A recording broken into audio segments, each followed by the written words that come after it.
feel it deep flowing through my blood.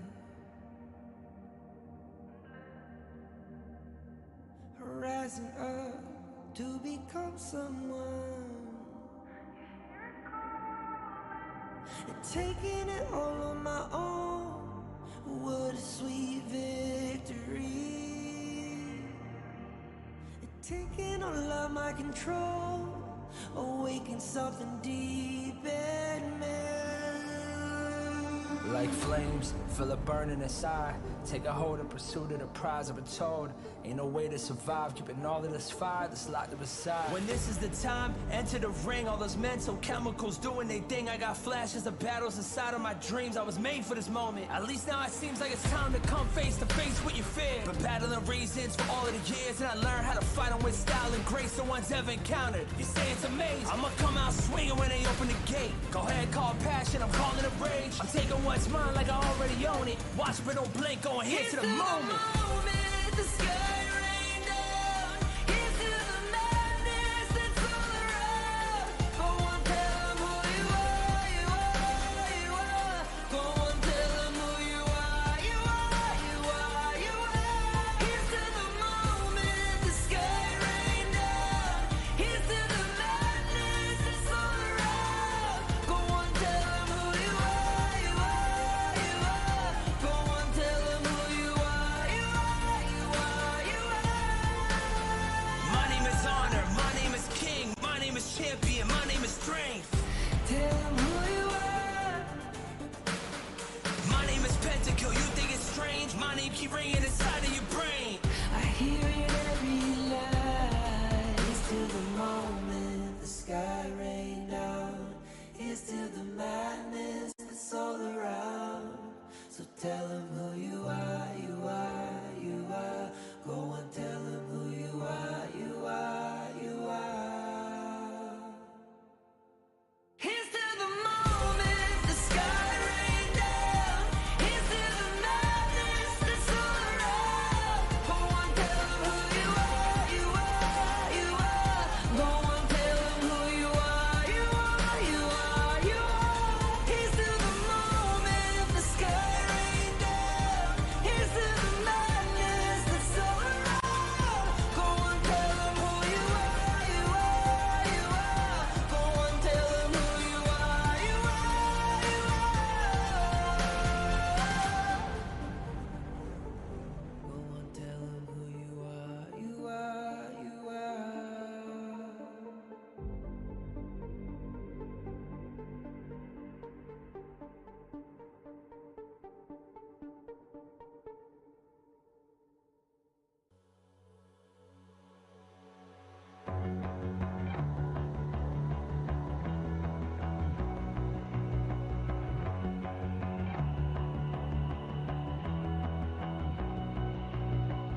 You've walked through the darkest nights.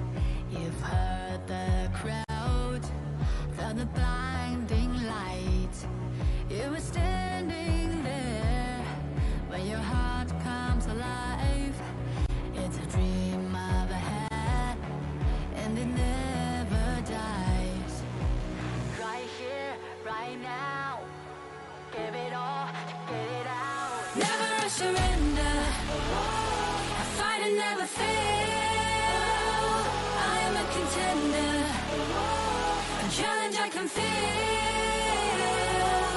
The smallest lies become the brightest enemies. Relentlessly. And even if you fall, you gave it everything to be a king.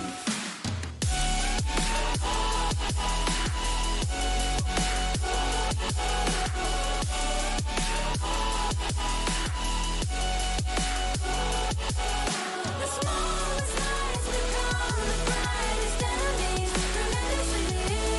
And even if you Is that really your best?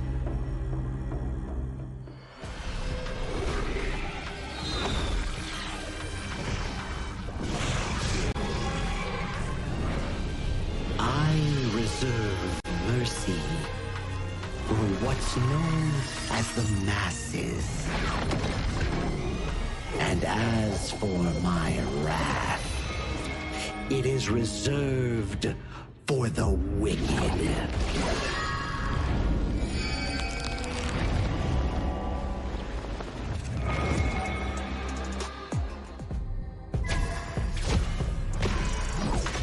Only after enduring all 81 trials did I see how this world's hardships never end.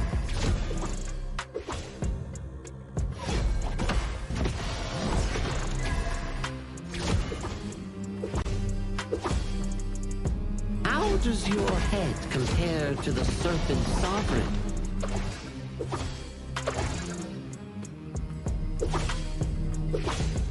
Yeah! Huh?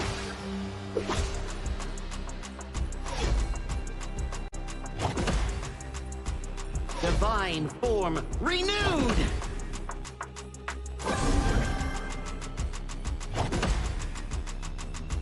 Evil, be gone!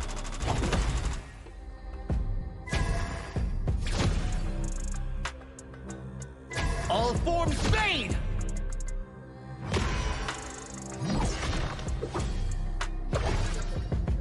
Before the Lotus Podium, all suffering ends!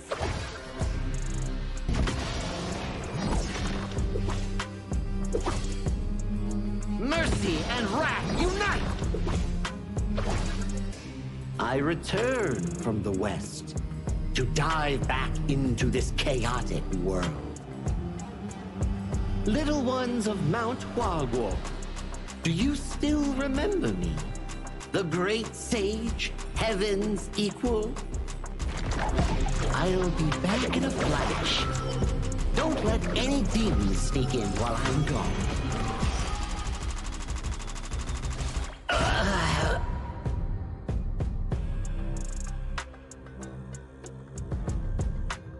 Time to leave the stone behind and see where fate takes me.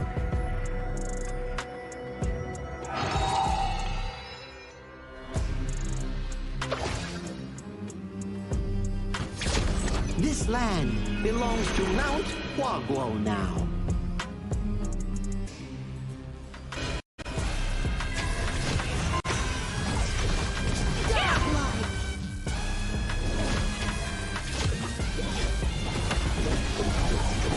Legendary!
Who will be the next to shine on the Asian Games stage? Contestants fight for the honor of their regions while we cheer them on from the stands. Double kill! Double kill! This is a challenge, but it is also an opportunity. The tide is turned.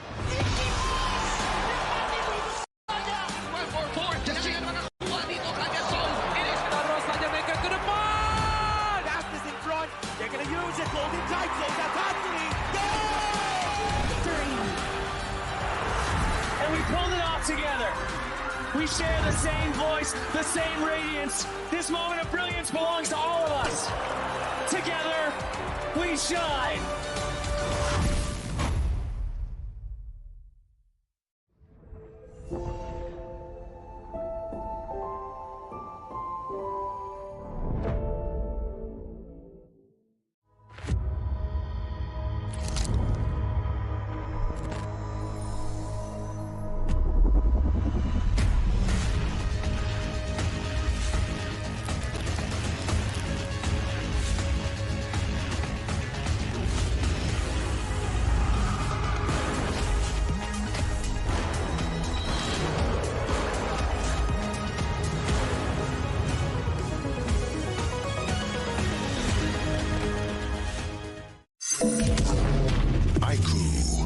The new Honor of Kings version is here. Let's take a look at the two major areas of updates: hero control adjustments and battlefield balancing improvements. Basic attack targeting rules have been updated. If a player is crowd controlled for too long while using a basic attack, the attack command will now automatically be cancelled, preventing heroes from continuing to chase enemies after the crowd control ends. The movement wheel's dead zone has also been adjusted. After the improvements, there's no longer a dead zone in the center, helping prevent input interruption issues.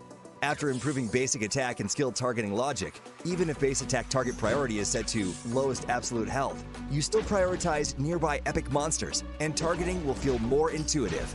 Next up is an overview of the battlefield balance updates. In the new version, the true damage value of the Crimson Golem buff has been adjusted, with the minimum value slightly reduced. The tower destruction slow effect has also been improved. When a tower is destroyed, nearby enemies will now be slowed. The teleportation portal cooldown has been reduced from 45 seconds to 30 seconds, allowing for more flexible tactical choices. A new lizard platform return mechanic has also been added. When a lizard leaves the platform's area, it will automatically climb back onto the platform. There are even more battlefield improvements waiting for you to experience in-game. See you in the Gorge.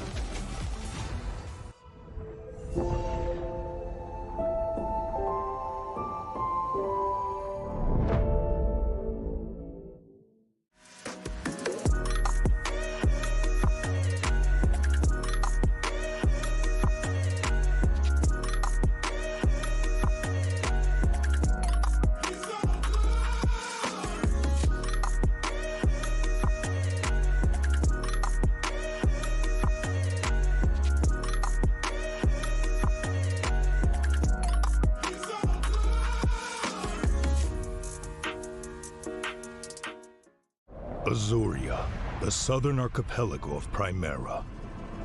Here, humans and great beasts live in symbiosis. How this came to be traces back to a never-ending catastrophe. 2,000 years ago, Azuria's mightiest great beast, Anita, merged with the power that fell from the Sky Dome. That power amplified Anita's strength, but shattered its sanity. Driven mad, Anita transformed into a massive vortex, the world devouring everything in its path. Where it passed, great beasts were torn apart and islands were destroyed. This was the disaster that would define Azuria's history, the Eternal Calamity. In its wake, Azuria stood on the brink of annihilation. This catastrophe became known as the Great Desolation. In despair, the humans and great beasts, once mortal enemies, became each other's only hope of survival. The great beast Devita and humanity's greatest champion, Devara, abandoned their conflict and chose to work together. The great beasts sheathed their fangs, and the humans let go of their hatred. All surviving life grasped at one final power, the churning. Deep beneath the sea lay Amrita, a force brimming with boundless vitality. Through the combined efforts of humans and great beasts, it was awakened, restraining the calamity at the center of Azuria and restoring life to the world. But the calamity was not destroyed, merely sealed within Azuria's center. It erupts from time to time, bringing countless disasters to the land.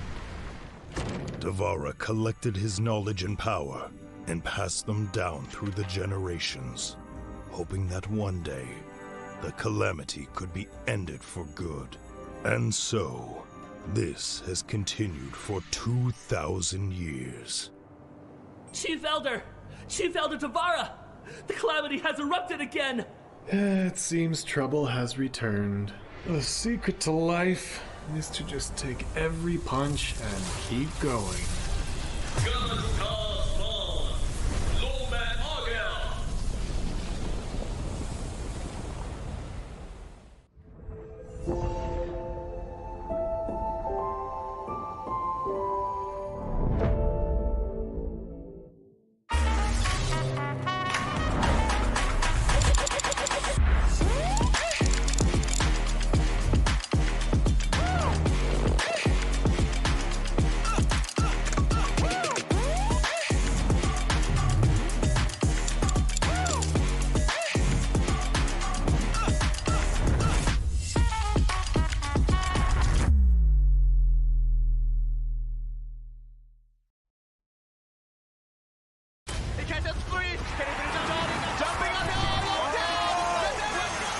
Welcome to the 2026 Asian Games Esports Qualifiers, Honor of Kings.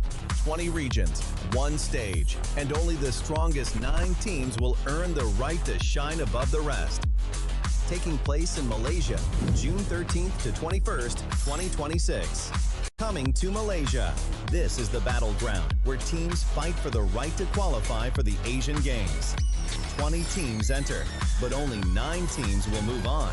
Apart from the 20 regions, there are 3 regions that have direct qualification. Here is the 2026 Asian Games Esports Qualifiers Honor of Kings format. First, the 20 teams will split into 4 groups of 5. In each group, every team faces every other team once in a single round robin, with every match played in a best-of-3 format. That means every match matters. Every game matters. Every single point matters. The point system is simple. Win the match, earn 1 point. Lose the match, earn none. At the end of the group stage, teams are ranked by the total points they've collected. And from there, the road begins to shine. The top 2 teams from each group qualify directly to the Asian Games main event. That gives us 8 teams advancing straight out of groups. But for those not through yet, the light isn't out. The teams that finish 3rd in each group still have 1 more shot. They move into the last chance stage. There, they battle through one final BO3 single elimination bracket until 2 teams remain. The 2 teams will then face off in a BO3 match to claim the one final qualification slot. So in total, 9 teams will make it through, 8 from the group stage and 1 through the last chance stage. That is the rule. Now it is time to see who can rise through it.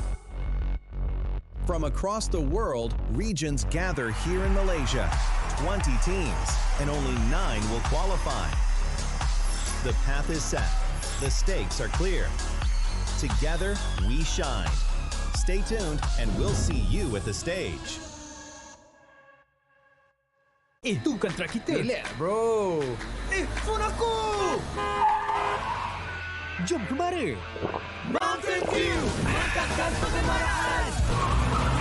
Kau boleh! Kat mana pula ni? Water Trust! Kasih boost! Adventure! Dapat pun! Steady, bro! Rancangkan kegemaran gengmu!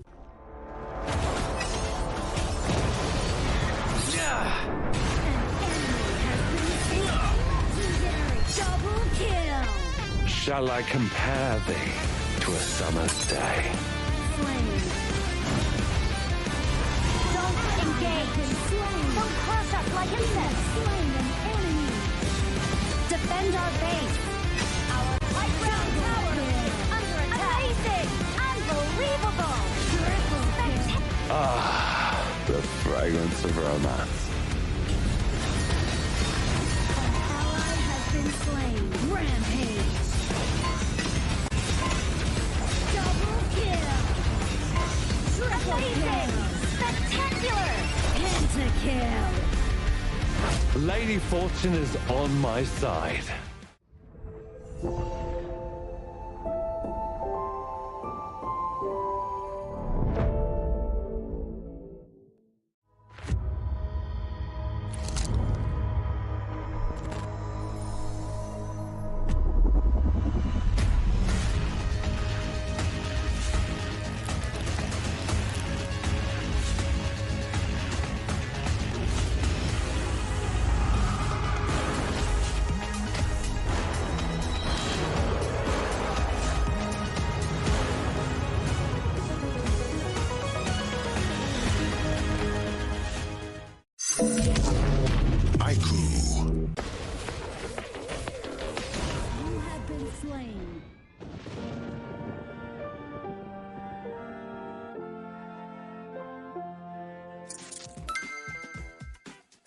With the new consignment market feature, both new and veteran players can earn consignment items just by staying active. Sell them to earn tokens and purchase the items you've always wanted. Players can head to Dragon's Hoard to get tradable appearances, chests, and more.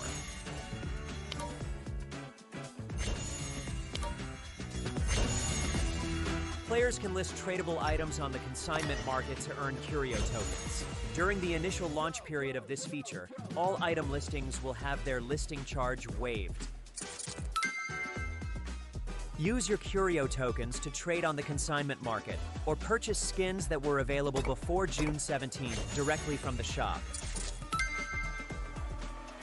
With the new consignment items, players can complete events to earn tradable chests. Choose to open them yourself or list them on the consignment market for sale. Tradable skins can be obtained by opening tradable chests or by redeeming them in Dragon's Hoard. Tradable spritlings can be obtained by opening tradable chests. Tradable cards can be obtained by opening tradable card chests. If you bought an item but did not use it yet, you can still relist it on the consignment market.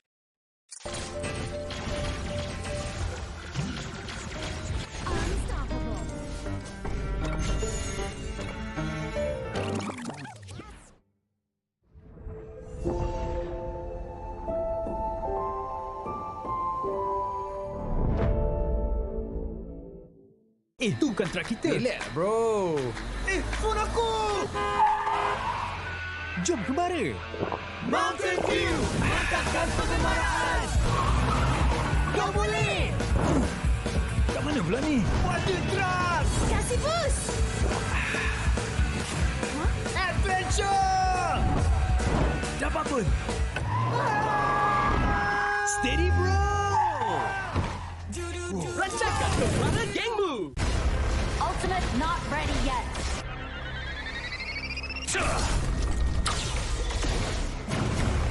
You have slain an enemy. My magic murmurs in ecstasy.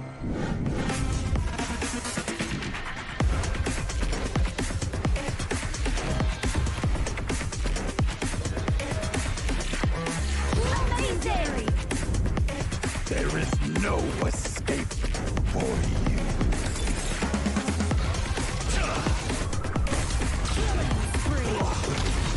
Double kill! Triple kill! Spectacular! Kill! Don't worry. I'll be back for your life soon.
the rain.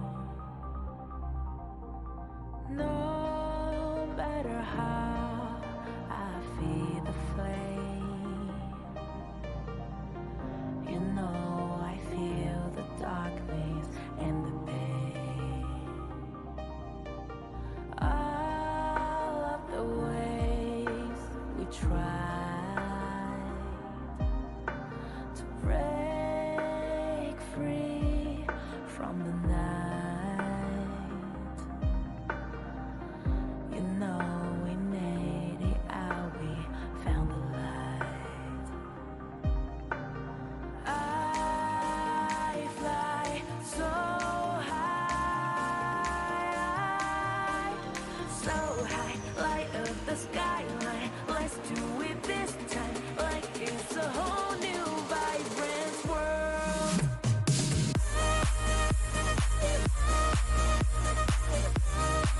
Like we're the only ones in this world. Like we're the only ones in this world. Now I see that I got everything I need. It's alright, I'm on fire, I'm alive, 'cause now I fly so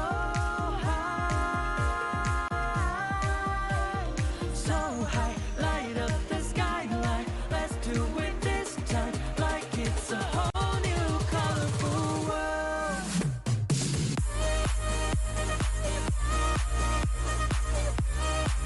Like we're the only ones in this world. Like we're the only ones in this world. Never thought we'd get this far, burning like the stars. How we get this far, like we're the only ones in this world.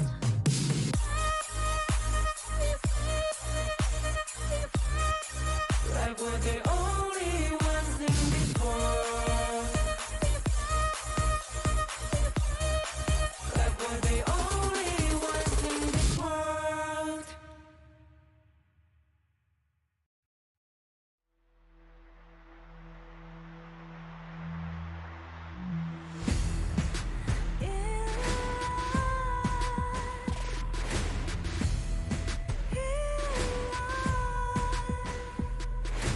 What's a life without its worth? Compromising with what hurts inside. When you let fear decide your fate, you don't choose which path to take in life. I'm finally letting go of everything that still holds me. I'm against the odds, but I won't give up, 'cause it's my time to shine. Standing in the spotlight, and no one let me down. Destiny is calling high. I'm not afraid to fight for everything I love. Victory's on my side.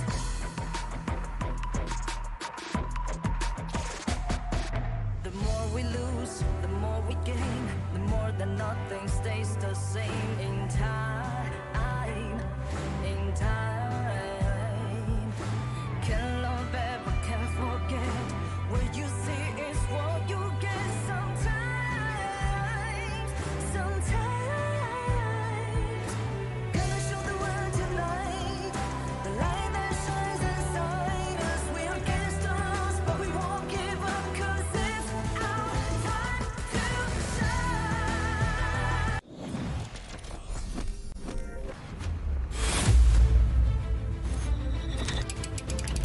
Day 7 of Asian Games esports qualifiers. Honor of Kings saw teams continue their push toward qualification, with every result carrying greater significance as the tournament progresses.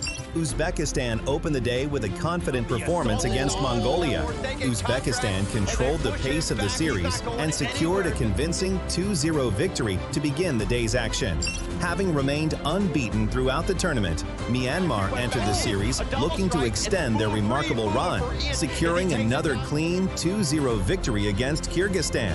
Drama intensified when Vietnam and Laos collided in a hard-fought 3-game series. Laos mounted a remarkable comeback, winning the third game to secure a hard-fought 2-1 victory. Republic of Korea delivered one of the most dominant performances of the day and left little room for Syria to respond. The result was another commanding 2-0 victory, further reinforcing Republic of Korea's status as one of the tournament's strongest contenders. Singapore imposed their game plan with confidence and controlling objectives against Sri Lanka, securing a dominant 2-0 victory to close out Day 7's action. 7 days into the competition, every team is searching for a path forward. Some through dominance, some through resilience, and some through consistency.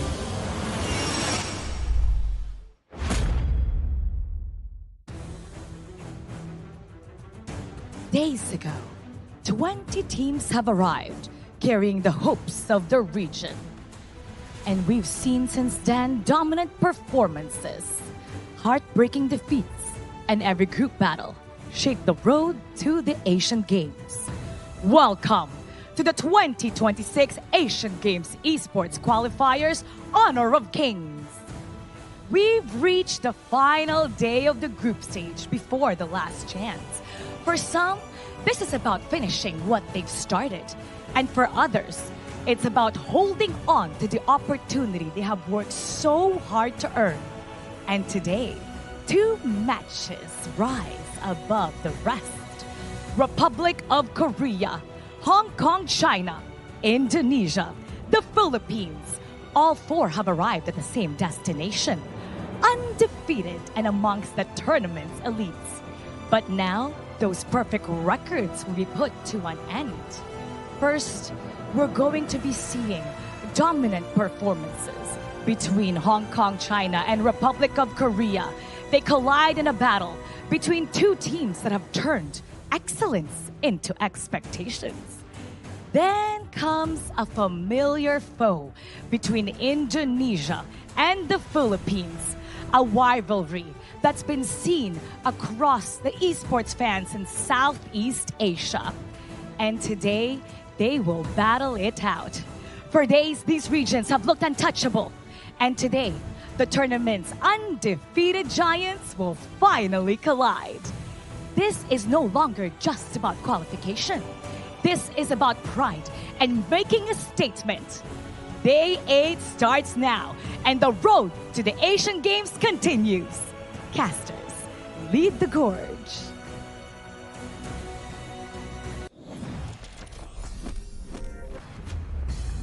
Happy to be here once again, Mara. My name is Sagi, your desk host for Day 8 of our final group stage day. Before we go into the last chance stage coming in for the 2026 Asian Games Esports Qualifiers Honor of Kings. So, it's not just me alone, it's with our fellow English casters that are the voices coming in for the Gorge, Sir Cloud, and also Adam Spartanker. Hello, welcome. We are on day number 8. This is the last day for the group stage, which is very fun indeed. And tomorrow is going to be the last chance stage as well. So we're going to be focusing on today first, because today is going to determine a lot of things. Yeah, especially one group that still has that chance to qualify. So it's going to be a lot on the line, especially that we'll talk about along the way. Yeah, later on when we check out the groupings and also today's matchups, I think we will get more of an understanding going into some of these teams that have no more chance going into the main event, some of these teams that have still the opportunity in making a comeback. So let's check out the standings with this upcoming graphic here. And this will be the current standings from all of the groups. We have from Group A, Indonesia and the Philippines has already made it towards the main event. Following up with them is Uzbekistan on the 3rd spot. They will go to the last chance stage.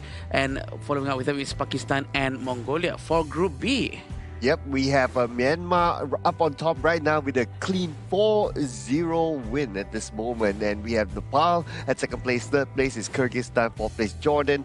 And United Emirates at fifth place. So what's going to be interesting is that third place is still kind of contested. Oh yeah, if we were to check out Nepal and also Jordan here, if Jordan gets a 2-0 over Nepal, that's going to be forcing a three-way tie between second, third, and fourth place. And then we might need some tiebreakers later on for Group B. But we'll find that out later on in the opening match of the day. Coming from Group C, this is already finalized. There won't be any more games coming in. Oh, except for Laos going up against Saudi Arabia. Regardless they win or lose, it won't really change the dynamic of the group where Laos and Kazakhstan are already locked for the main event, where Vietnam has to go through the last chance stage tomorrow. And for Group D, this is where all the exciting things will be happening. And we do have Hong Kong, China up top, including Republic of Korea. They're going to be fighting out today to see who is better in the Group D. It's for the regional pride. But also on number 3 and number 4, we still have Singapore and Syria tied with the same score, 1-2 for both of them, and they're gonna play again today to see who's gonna be able to grab that spot of the very important one to have their last chance. Yeah, that's going to be an important game for them to play, right? But besides that, like what you say, right, like Hong Kong, China, and Republic of Korea, it's also for pride. And they will be playing here today based on the schedule of today's matches. So if we were to go through the entire schedule, right, most of the storyline we have already pointed it out. Nepal or Jordan. If Jordan wins, three-way tie. If Nepal wins, they go to the main event, and the Kyrgyzstan team will be representing their team in the Group B for the last chance. KSA Laos is more of KSA finding their first win and representing their nation and region as a whole. For Laos, is about the clean run coming in for Group C. Now, the highlight, I would say, it's at the second half of the day, where Singapore and Syria is the same thing. Stakes are very high. Singapore wins, they go last chance. Syria wins, they go last chance. Do or die situation. And then the Group D and Group A game at the final two, grudge matches. Not a lot of stakes at hand, but regional pride at hand and bragging rights. Yeah, Hong Kong, China against Korea. Both of them have never lost a match right now, including Indonesia and Philippines. Everyone is going to be waiting for these two matchups that's going to be happening at the end of the day. And right now, can already hear the cheers coming up from the players for our first match between Nepal and Jordan. Oh yeah, because they know that this is a very important match as well, especially for Jordan. If they want to keep their hopes alive, they have to win this one. And they have to win this one big. Yeah. 2-0. 2-0, not a 2-1, not a 1-2. If it's 2-1 and Jordan still wins, they still can make it to the last chance stage. They gotta 2-0 this against their upcoming opponents here. So this group is definitely starting to shape up more heavily, I would feel, because one small win, one small lose, it causes a lot of shake-up coming in with Nepal and also Jordan. Yeah, Jordan really needs to get that 2-0, and that's a lot of pressure, right? Because they really need to make sure that they have the chance to go to the last chance stage. And I think they can try to pull it out, but going up against Nepal, they have proven quite a lot as well in this entire qualifier. So there's gonna be a lot of things that they have to do in the match. It's gonna be fun to watch this first match. Yeah, agree, right? Like Nepal has shown that they are a strong team as well, so it's not the easiest of a team to try to break down, but like what you always say, Sagi, you cannot count any games out until the crystal is broken. So they have to play their hearts out. Jordan has to play their hearts out here against Nepal, and who knows what might happen, right? I think they're relatively wise as well, right? Coming in for the entire Asian Games qualifiers, we had like 7 days currently to 8th day of our group stage. We've seen some pretty good upsets thus far. Like, we were thinking like, oh, Vietnam versus Kazakhstan. Kazakhstan might have a tough time, but Kazakhstan took it 2-0. And then when we shift towards another few series here, things are starting to be more and more heated up, where predictions are way out of line that will be expected. Yeah, and also, I would like to remind everyone to participate in the event to get the Baichi's new skin, Playground Hunter. This is already a new update coming into our Honor of Kings latest patch. This is a free Baichi skin, so don't forget to grab this one. We all love free stuffs. Yeah, and I have already collected it. Oh. Just saying, if you're disciplined from the first day it starts, then you collect every day, you played enough matches, and then you would have already collected it for free. But if not, yeah, it's still up there and you can do the matches. It's very easy to do. and can collect for free. Yeah, with the live free stuff. Many more days to come if you still haven't claimed the new Bai Chi skin here. But you know what? It's a very important day coming in for the upcoming two teams, which is Nepal and also Jordan. So let's invite them towards the stage with this teaser video for this epic showdown.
Their journey moves to the ultimate test. A victory today keeps their last chance hopes alive. A defeat leaves their future uncertain. With everything on the line, they step onto the stage, ready to fight for another day. Please welcome Nepal! Playing for pride and the spirit of competition, they are determined to be the challenge. Standing in the way of their opponent's dream, they are here to make every objective, every team fight, and every victory hard-earned. Entering the arena, Jordan! The final opportunity coming in for Nepal and Jordan. Whoever wins this will bring them one step closer into that last chance stage or the main event if it's Nepal. This is exactly what they're looking for. But for Jordan, the task is heavy because you need a 2-0. There's no excuses, no other way of doing so. Well, the team that is there to try to stop them is going to be Team Nepal, represented by Shushank, Swastik, BJ, Shusil, as well as Suyong. So this team, we have seen them in multiple games before this, and they are a very good team. They have good synergy as well. And players like BJ, players like Suyong have been standout players. Yeah, they've been performing quite well in their own respective ways because it's very interesting to see how other regions really do perform in their own specific ways, the way they rotate, the way they communicate, the way they really try to translate everything from their mind into their gameplay. It really shows such cultural differences. Exactly, right? And this team especially, they do focus down on that specific play, but do bring me over the lineup coming in from Jordan.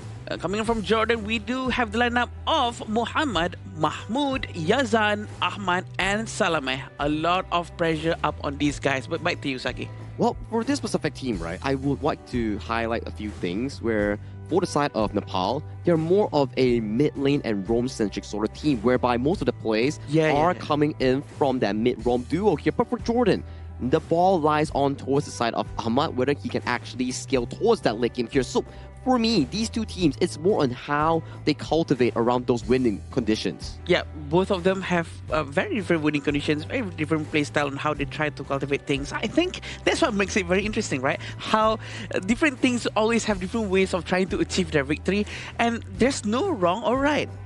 Yeah, but based on what Sagi says, right, because you're so dependent on like the farm laner, right? You want to play the late game, but what if your opponent finishes you off quickly, right? So that's the danger that they need to be careful of. But at least the good news for Jordan is that their first strike rate is 83%, so that's slightly more than Team Nepal. So that means they are capable of playing it aggressively from the start. You can snowball from there to the mid game and maybe end the game towards the late by then. Exactly right. And sometimes we do see that although Jordan doesn't have the best track record, but the way that they play the game is really aggressive in a sense, where they like to be on the proactive and invading your jungle in the early game. And Yazan has always been that player to always utilize the Hano in that mid lane, finding those pickoffs, finding those poke damages against the enemy. Yeah, playing around, really revolving around their mid lane is sort of their playstyle, and the hero play is not really too different from both sides of the team as well. We do have a lot of assists coming in from the side of Jordan, probably showing that they love to play with their full 5 instead of just trying to have a small little clash-ups. But this will be the head-to-head between the two teams with BJ and Yazan. 4.5 average KDA for BJ and 3.5 for Yazan. Almost the same amount of average goal per minute. The damage per minute, though, is a little bit more towards BJ, but the kill participation coming in from both sides are quite similar. Yeah, the goal per minute, I would say, is a very important stat, right? And it's very close between the two. Average DPM, sometimes it really depends on the scenario of the game as well. What kind of hero did you pick and so on and so forth. But the goal per minute, that is so close. I believe that this is going to be a hot lane contest just by the goal per minute. And it goes back into the same thing, right? Like how they share the same hero pool, how they enjoy playing those control or long-range mages here. So this specific matchup will be key because every time we talk about mid lane, it's not only a 1v1, it's about 3v3, 4v4 in controlling that mid segment and then affecting it into jungle control or objective control in those side lanes. Yeah, especially when they use heroes like Garuda with the Wings of Judgment, clearing up lanes and poking up everyone in front of them, especially when the tank gets hit a lot. When the Garuda already has that Mass of Agony, that's when the damage is going to be a lot and might be translated into damage per minute into the stats just now.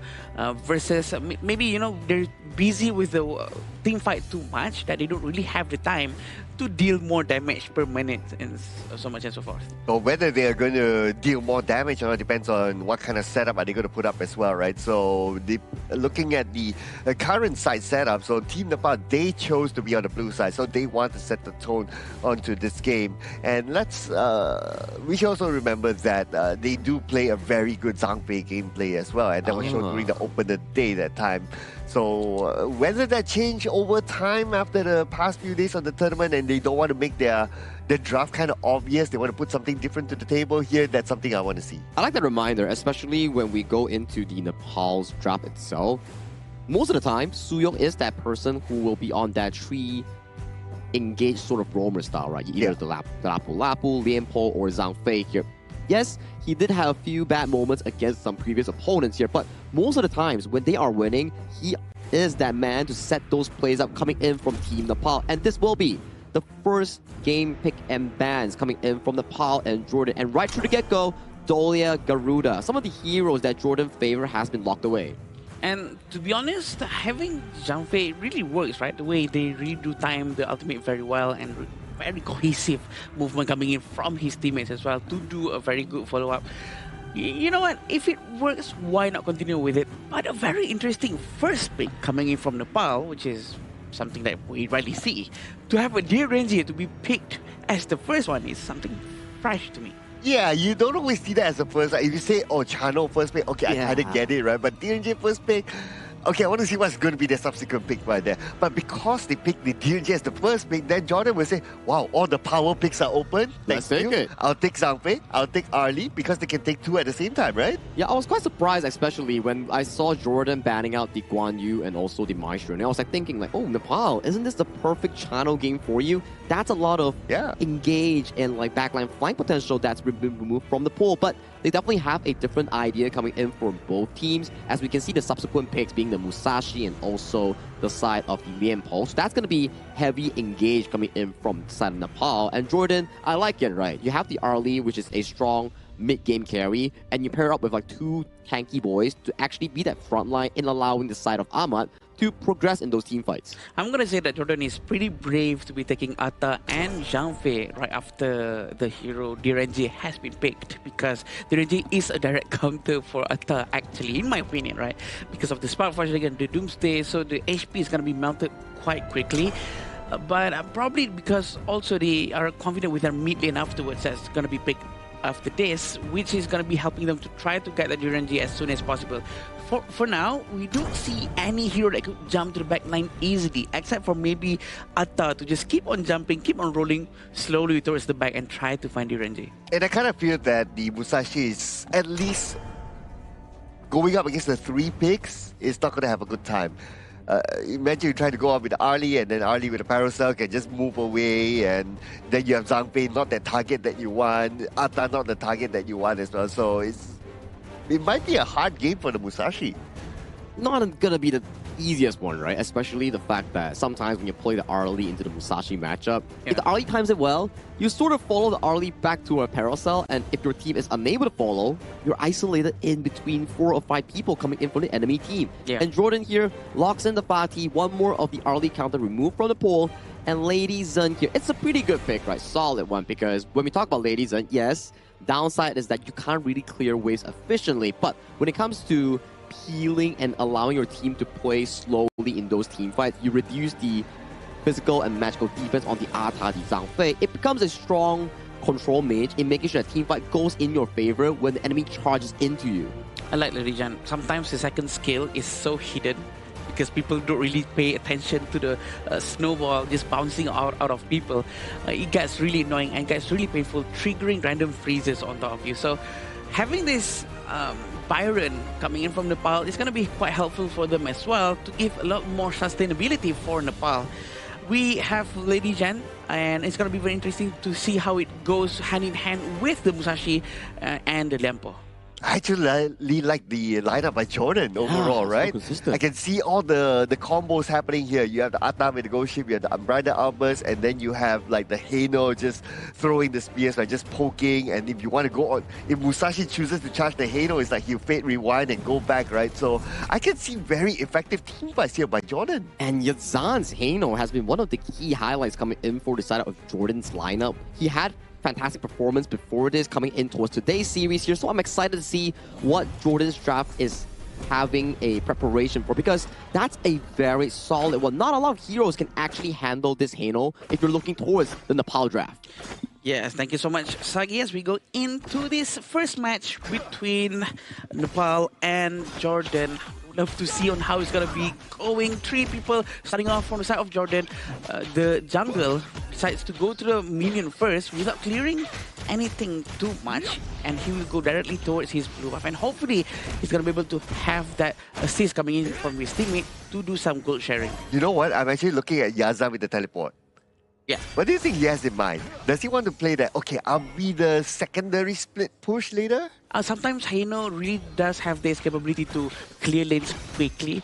I don't think he's going to be doing splits. I think he's going to be trying to defend a lot more with that teleport so that he can immediately pick the tower back up in case it goes down too quickly. Oh yeah, that makes absolute sense as well, right? So this gives Jordan a lot more option to play across the map as well. So interesting pick there.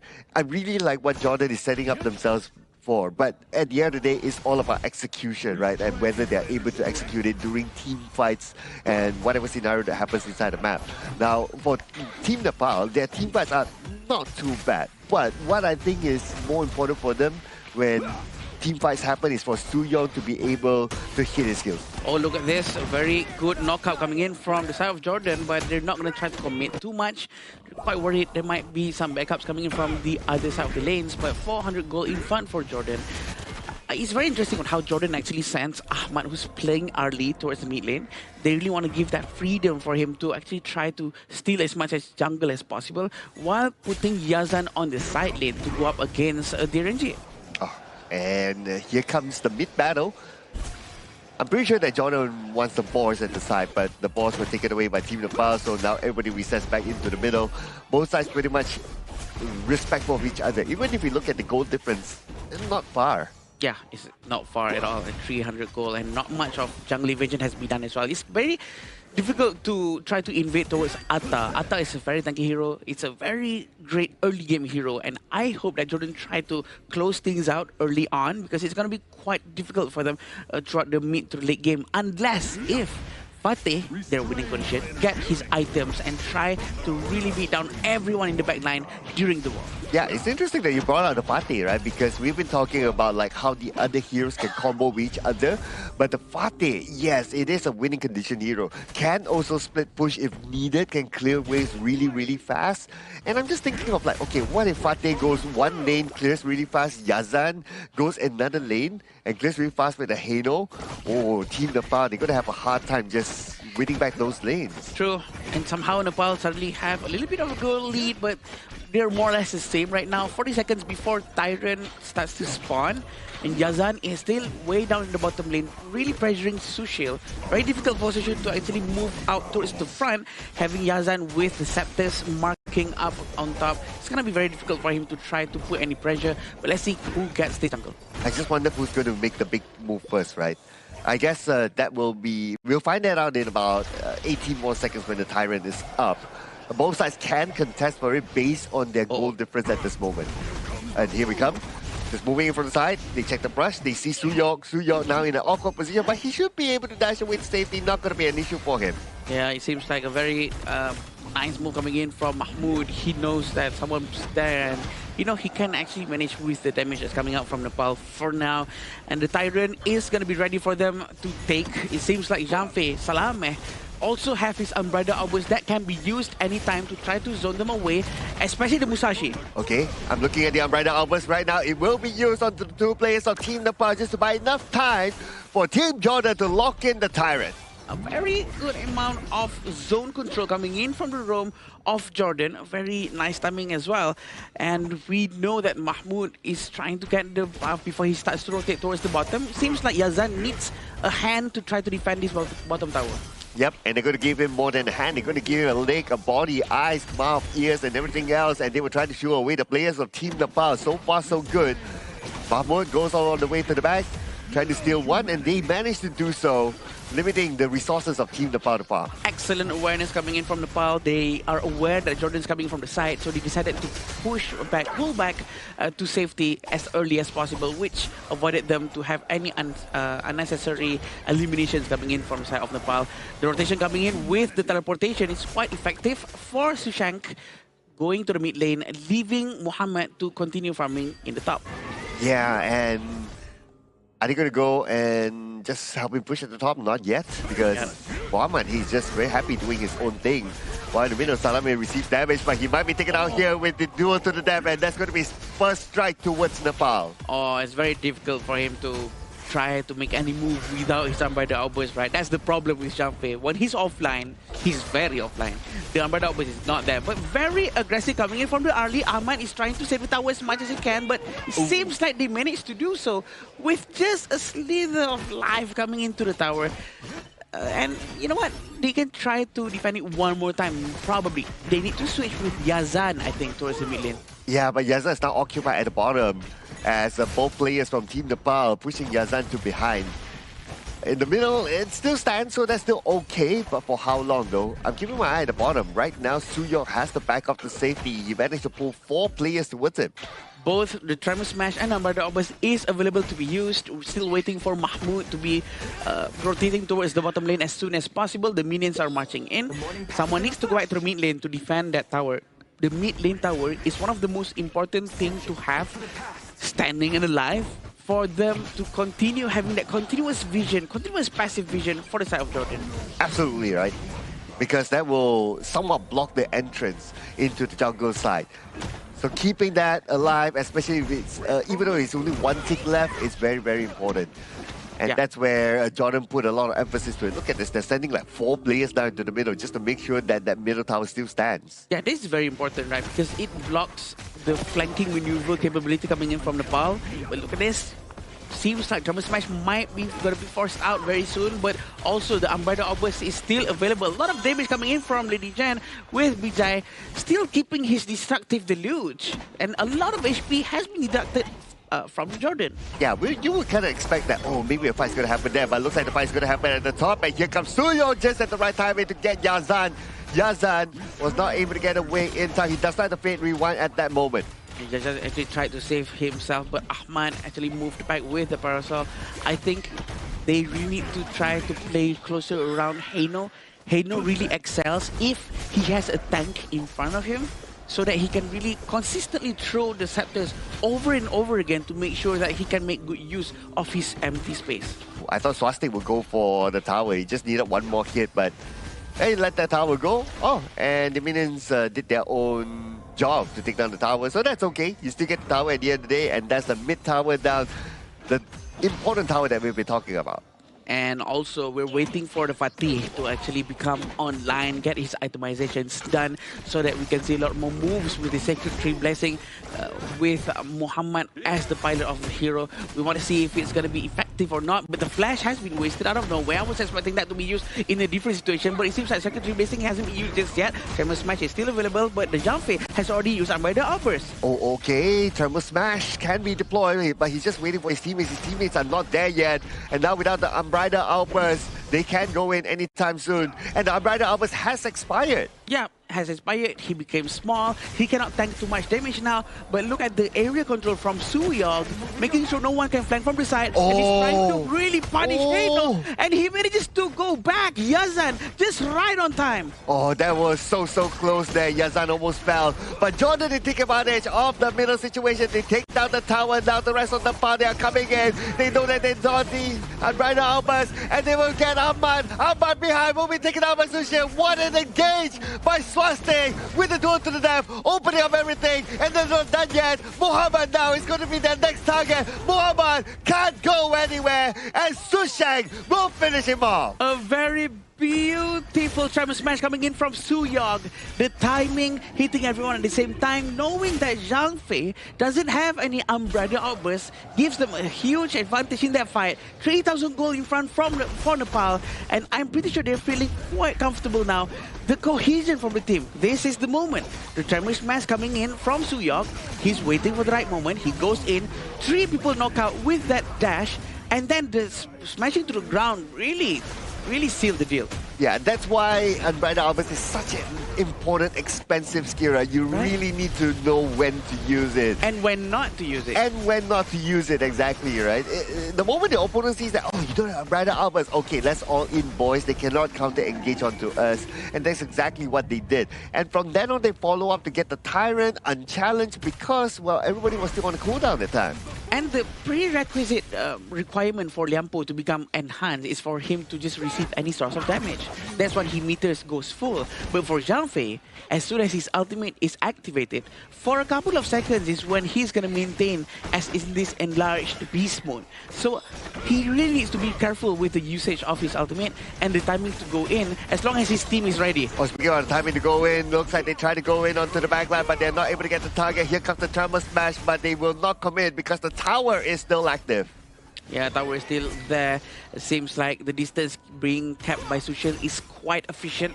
He's managing to try to keep a distance away from everyone and dealing a massive amount of damage towards everyone as well. With 4,000 gold lead for Nepal, pretty sure that they're feeling quite comfortable trying to steamroll this game. But they really still have to be very careful, Cloud, because Unbridled Outburst is one of the only few skills that can really turn the game around, even though you are 10,000 gold behind. Oh yeah. Absolutely, right? Because of the range, because of the width, and because of how long the stun will be if you're caught into it. The slow, everything is packaged, right? And then he becomes like super tanky because he has the extra shield as well. And now focusing on to what's happening at the bottom, Swastik and Mohammad dueling with each other, but it's not only Swastik, here comes the rest of Team Nepal onto Mohammad. Surely he can't go anywhere, especially with the duel to the death, and he will be taking a hot streak to Team Nepal. It's no longer a duel, but look at this, Sushang is giving a vision to his teammate. He actually went out trying to steal this. Is this wise? That is his question. A crucial steal coming in from him. Sushang feeling very comfortable, and he manages to survive that ordeal. He actually stole with just his ultimate. Just like that, he stole that one. Oh my goodness, and they're not stopping yet. Here comes the rest of the pile. They found another one. Ahmad is next one to fall. Now it's going to be the tower. Team Jordan, they fight back. They do have good high ground defense thanks to Yazan, and they will still be able to hold on. Yes, they will still be able to hold on. They're still waiting for the Shadow Vanguard to arrive in the top lane. And one of the heroes coming in from Jordan is actually down already for Ahmad. So they have to defend with 4 people only. The Shadow Vanguard is arriving at the top lane. So what are they going to do? The Zhang Fei actually does have his Unbridled Outburst. They have to do something now. Oh, okay. They have to clear it off quickly. Okay, Umbrella Albers, maybe, anytime, but they're still waiting for the right moment. Bait rewind will be used now, Shushel. Right now, his help is very, very low. Ghost ship will be used, Shushel. Gets a free hit from behind. Just like that, nobody's stopping Shushel. Mahmoud actually went down, and I was expecting Umbrella Albers to be used way, way earlier. He could have saved his friend, but he did not manage to do so. I think this is the discipline that they needed. Probably he's saving it for something else. We don't know, but he's using it right now. And it's just to clear the dragon. And there's another Vanguard coming in from the bottom and top lane. Oh no, that's not a good way to use the Umbrella Albers. Now without Umbrella Albers, see the puck can go all in. They catch one by one. Amba goes down. Next is going to be Salamam. And now the crystal is wide open. The minutes are in. And Team Nepal will lock in Game 1. In a clean fashion that they do it as well, right? And with this specific win, Team Nepal eliminates the hopes of Jordan making it into the last chance stage. So this is an important win coming in from Team Nepal themselves.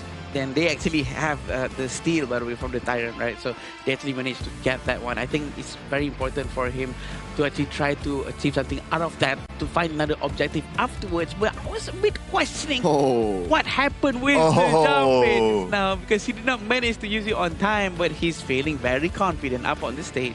Yeah, I mean, you called it, right? Like when they had that fight at the top, right? Zhang could have used the Umbrella Albers that moment. Instead, he used it to clear the minion wave at the bottom. And when he used to clear the minion wave at the bottom, Team Nepal will be like, oh, Umbrella Albers used. It's our go time. Let's go. And they immediately jump on towards Ahmad on the early there and just left no room, no crumbs for the side of Team Jordan to make a potential comeback here. So that is a really well-executed game coming in from the side of Team Nepal. And especially, we gotta give props to where it's deserved, right? The Clash laner coming in from Nepal. He stole the Overlord. That was amazing, right?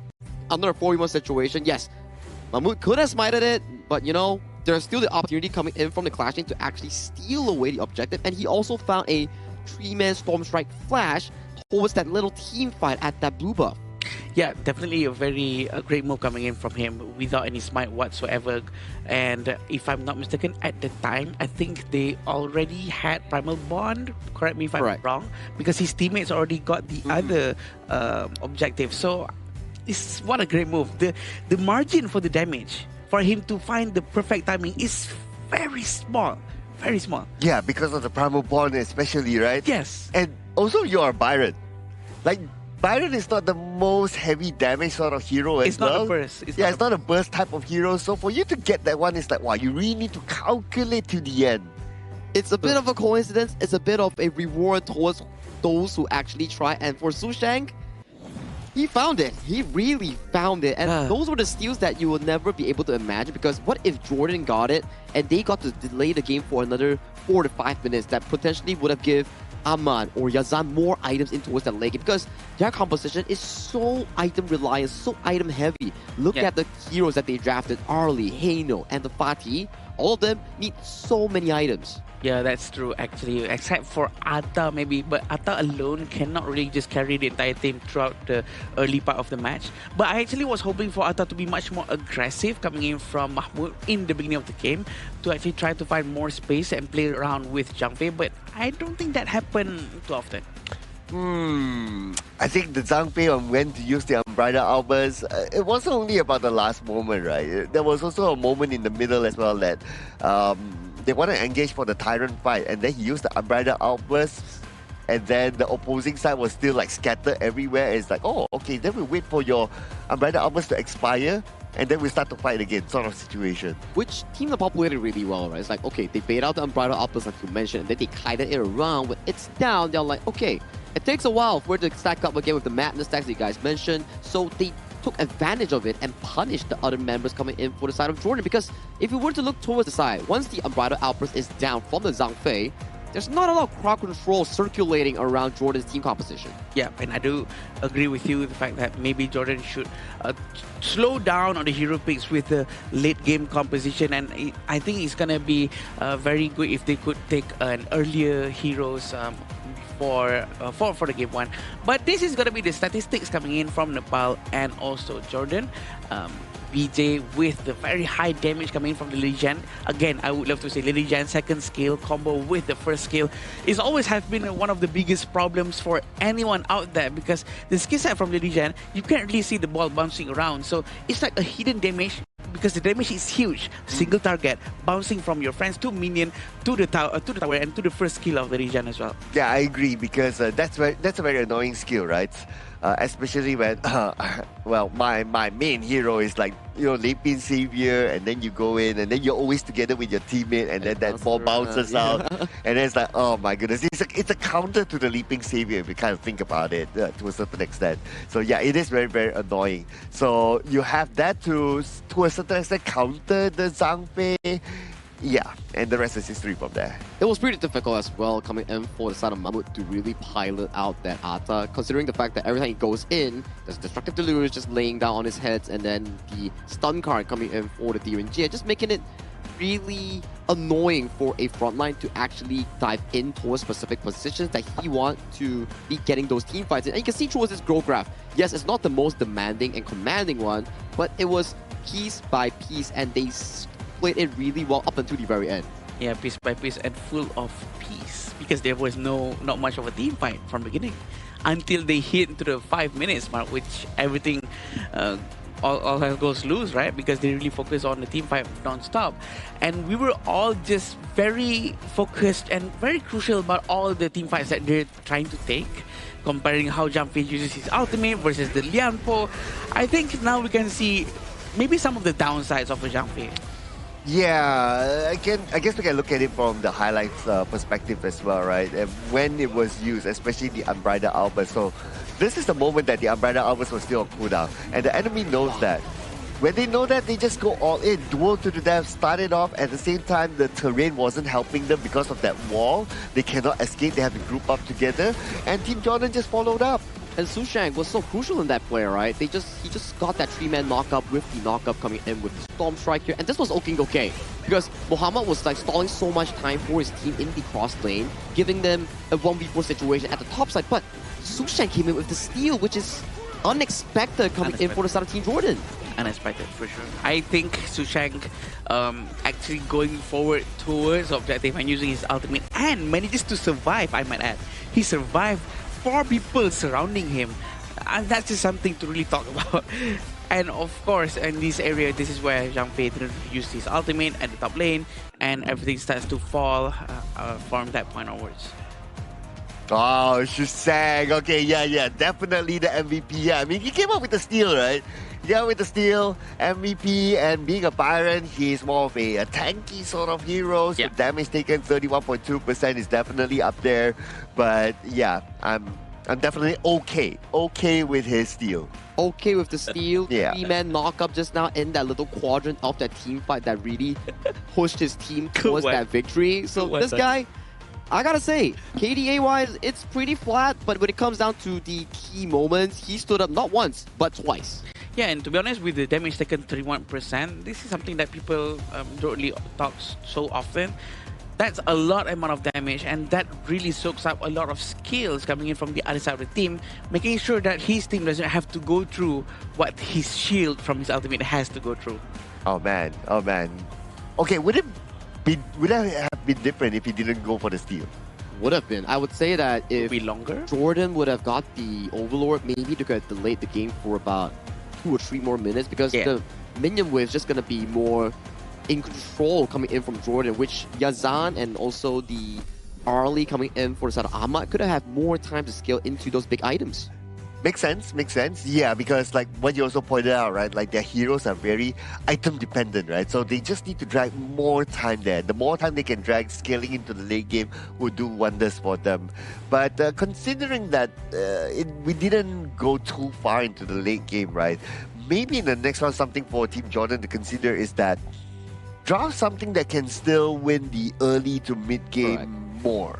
Something that the heroes doesn't really need too much of itemization. Maybe don't really rely on these kind of stuff. Maybe like Frost, Wang Zhaojun in the mid lane, or again with Atta. Nothing's wrong with Atta, by the way. I think Atta is a very early hero, right, Sagi? I think Atta is quite early, and also maybe farm lanes that doesn't really need to scale too much as well, because Arlie is very item dependent. Trying to find a lot of space to go in is going to be very difficult for him. Yeah, I agree with you. Well, they definitely have to revisit their draft later on in Game 2 itself, because from Game 1, that comfort that they actually enjoy, which is the Hano mid lane, and then converting the farm lane, which is Ahmad on a Arlie, Lady Sun, or a power pusher, it didn't work out, because usually we see that Yazan actually had a pretty decent early game. He was consistently pressing Sushil's Dirinje in that bottom lane, but they just couldn't convert that lead into any sizable gold lead in the later stages of the game. And then team fights wise, I would say there was not a lot of team fights. It was mainly just pickoffs coming in from the side of Team Nepal against Jordan, forcing uncomfortable number disadvantage for the side of Jordan. If only Janfei or Jordan actually try to be much more aggressive and not be too conservative with the skill sets that they have. But yeah, and we will see. Sorry, carry on. I mean, yeah, all good, right, for now. If we were to check out the upcoming game coming in for the side of Jordan, right, for them specifically, right, there's no more chance of making it to the official event, because as of now, they have already lost the potential of forcing a three-way tie coming in for their respective Group B. So unfortunately, this is where their roads end. But they still have one game up ahead. Whether or not they can actually force a comeback in the series is what we're exactly looking forward to. Yeah. And we will definitely be looking forward to this next game for sure. We would love to see another comeback, but there's a lot of they won't be able to do it anymore. Yeah, but you know where we'll be able to do everything here? Oh. Yeah, it's our official venue for the Asian Games Esports Qualifiers Honor of Kings for 2026. This is the Petaling Jaya Marriott Hotel, ladies and gentlemen, and this is where all the players are currently at, and where we are also broadcasting this live as well. And this is where all the players get to stay for the past week and also for the next few more days. It has been an amazing stay thus far coming in at the Petaling Jaya Marriott Hotel, and the AC here is really chilly here. Every day I come in, my hands are cold, and you know for a fact that if you have a good JC, your sleep is definitely going to be improved. Very much improved, definitely. But at the same time, with that first win from Nepal, correct me if I'm wrong, Sagi, but I think there's no more possibility for a three-way tie to happen anymore, since this Nepal has already get this one game, because Jordan has to win 2-0 for the three-way tie to actually happen. So it's going to be very interesting to see how it goes next. Is it going to be 2-0, or Jordan's going to try to steal at least one game out from Nepal? But it seems like Jordan has chosen to go with the blue, is that? Yeah, blue side. Yeah, so they will get the first pick here, right? So whatever it is, right, it is still a tournament, it is still a stage. There will still be fans watching and wanting them to do well. And I'm pretty sure Jordan, whatever it is, and the result of the group, they will still want to put their best foot forward for the fans. I think it's definitely for the fans, and not only the fans, it's also for your region as a whole. You're representing not only your club, but this time around, your entire region. They're backing you up coming in for this tournament here. So even if it's the final game, you go out with a bang. Yeah, definitely. And we will see how the draft goes on in this one. We have the Guan Yu and the Mai Sharnui that has been banned from the side of Jordan. We also have Dolia and Nepal in from the side of Nepal, with Garuda as well that has been taken out. Oh, and we're going to get the first pick here by Jordan. Hope it's not a Dirinje, because the channel is open. It's not too bad. You pick the channel, you will force Nepal to not pick the Arlie at least, because it's a direct counter during the laning stage, so something for them to consider. But they're going to go back with the Zhangfei again. What your thoughts, Hagi? I mean, it's going back to comfort, right? Maybe like the Lampo or the Lapu-Lapu is not something that they are really used to, so they would still want to go for something that they are really confident in, which is the Zhangfei in Jordan's case. And for Team Nepal, if it's not broken, why bother fixing it? Let's run it back with it once again on the Dirinje, and also the MVP performance on the side of Sushang on that Byron. Yes, and the Byron is going to be taken again. The same thing with Janfei as well, taking from the side of Jordan, because it also works for them, honestly, just now. And the fact that they want to try it again to make sure that, we want to prove that it is actually a very good hero for our side. But also, again, the Lianpo from Nepal as well. I think this saying that we keep on saying over and over again, if it's not broken, why fix it? I think it's starting to become true and true. Well, at least there's a few changes here for Team Jordan, right? Is that they managed to bring in the Liu Bang. It was banned out before this, by the way. But the Liu Bang is a good combination with the Musashi. Musashi goes in with the duel to the death, and Liu Bang just battlefield commands and just give extra support, and then they can just chase anybody down at that time. Especially the Diren J, because you don't want to get the Diren J free hitting from behind. So ideally you want to try to catch, but it's also situational. If you're able to group them up like how we saw in the previous game, you go in with the duel to the death plus the Liu Bang's battlefield command. Can you imagine the explosive damage that can happen? It's like a delivery system, right? And especially on a Direnjie, it's not the most mobile of the farm lanes or carries that actually avoid these sort of hard engage coming in from Jordan. So if they can pull the trigger correctly and execute it well on this combo, it's going to be a pretty difficult situation on BJ, on his potential mage hero that's going to pick, or the side of Sushio that he has already locked in at Direnjie. Yeah, and having the Angela also have been banned out, and including the Chow Chow, is going to be quite a good ban coming in from Nepal, trying to reduce a lot of burst from Jordan's side. Also, we do have Princess Frost being taken out from Jordan. Both sides are actually focusing a lot on the mid lanes, even though they haven't picked it just yet. It's really trying to reduce to see who has the better hero pool from the mid lane from both sides of the team. And they're going to go with Zia, which is a very good hero to clear lanes, but in terms of trying to deal damage toward heroes, not really. Well, at least you have that clearing capability, right? Because based on the other heroes that Team Nepal has picked so far, it's not really a good lane clearer. So looking at, we are going to see the Marco Polo and the Shangguan as the final pick here. Interesting, we don't get to see many Shangguans. This is our second one of the tournament, if I'm not mistaken here. The last one that we saw, I think it was coming from the side of Philippines with the Shangguan Dolia combo, where they found relevant success. And this is one of those few rare moments where you see a Shangguan without the pairing of the Dolia here. So it might be a confident pick coming in from Yazan, wanting to really shut down Sushio on that silent on the DUNJ. Because Shangguan, yes, you're not the greatest hero before level 4, but once you hit that level 4, it's where you can either start snowballing or start losing control of the game. You know, this is when we start to see Jordan really feels the pressure is off of their back. So they want to try their very best to, you know, just have fun up on the stage and try to do their best and not really try to force things out according to what's the current meta and whatnot. So, Sagi, before we let you go, which one do you think has the better composition if you're not looking at the team? Oh, I gotta say, Jordan's draft looks so proactive in this case, but it really boils down to execution, you know, and execution is definitely something that Jordan needs to learn before they play the final game. And again, where Sagi is coming from, right? Especially if you have the Musashi together with the Liu Bang together, and then you have the Unbridled Albert, which is a very, very big CC. Now you have two backline heroes from Team Nepal, right, that you need to kind of think of, right? The Zia and also the Diren J. So for the Musashi, ideally is that, okay, you try to find the duel to the death behind, and then the Liu Bang follows up, because you don't want the universal law, free hit, and Sushi just free hitting from behind. You want to take them down as quickly as possible, because the rest of them are 3 tanks in front. You want to try to ignore the 3 tanks as much as possible. Yeah, definitely. We still see the Ahmad in front of them at the bottom lane and trying to get as much as damage as possible for sure. The rotation coming in from BJ, trying to clear the jungle as fast as they can, trying to make sure that it doesn't get stolen.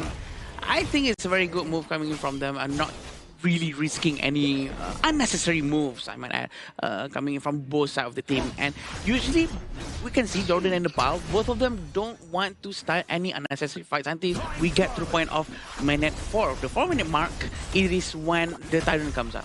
I also want to point out something interesting, right, is that the Liu Bang brought the Execute. Yeah. So Musashi goes in, Liu Bang comes in, Execute, pop.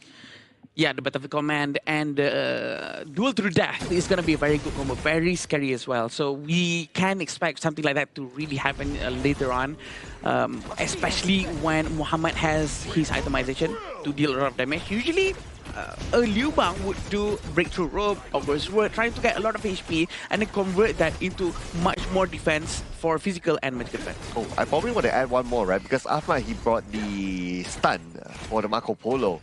So after all the duel to the death and everything comes in, if they want to top up some more, he just goes in with the stun. Yeah, and then with the Fervor Barrage, that's it. I mean, in the ideal situation, that can happen only if they can catch like 4 or 5 people together. Yeah, and Shashank with this Byron.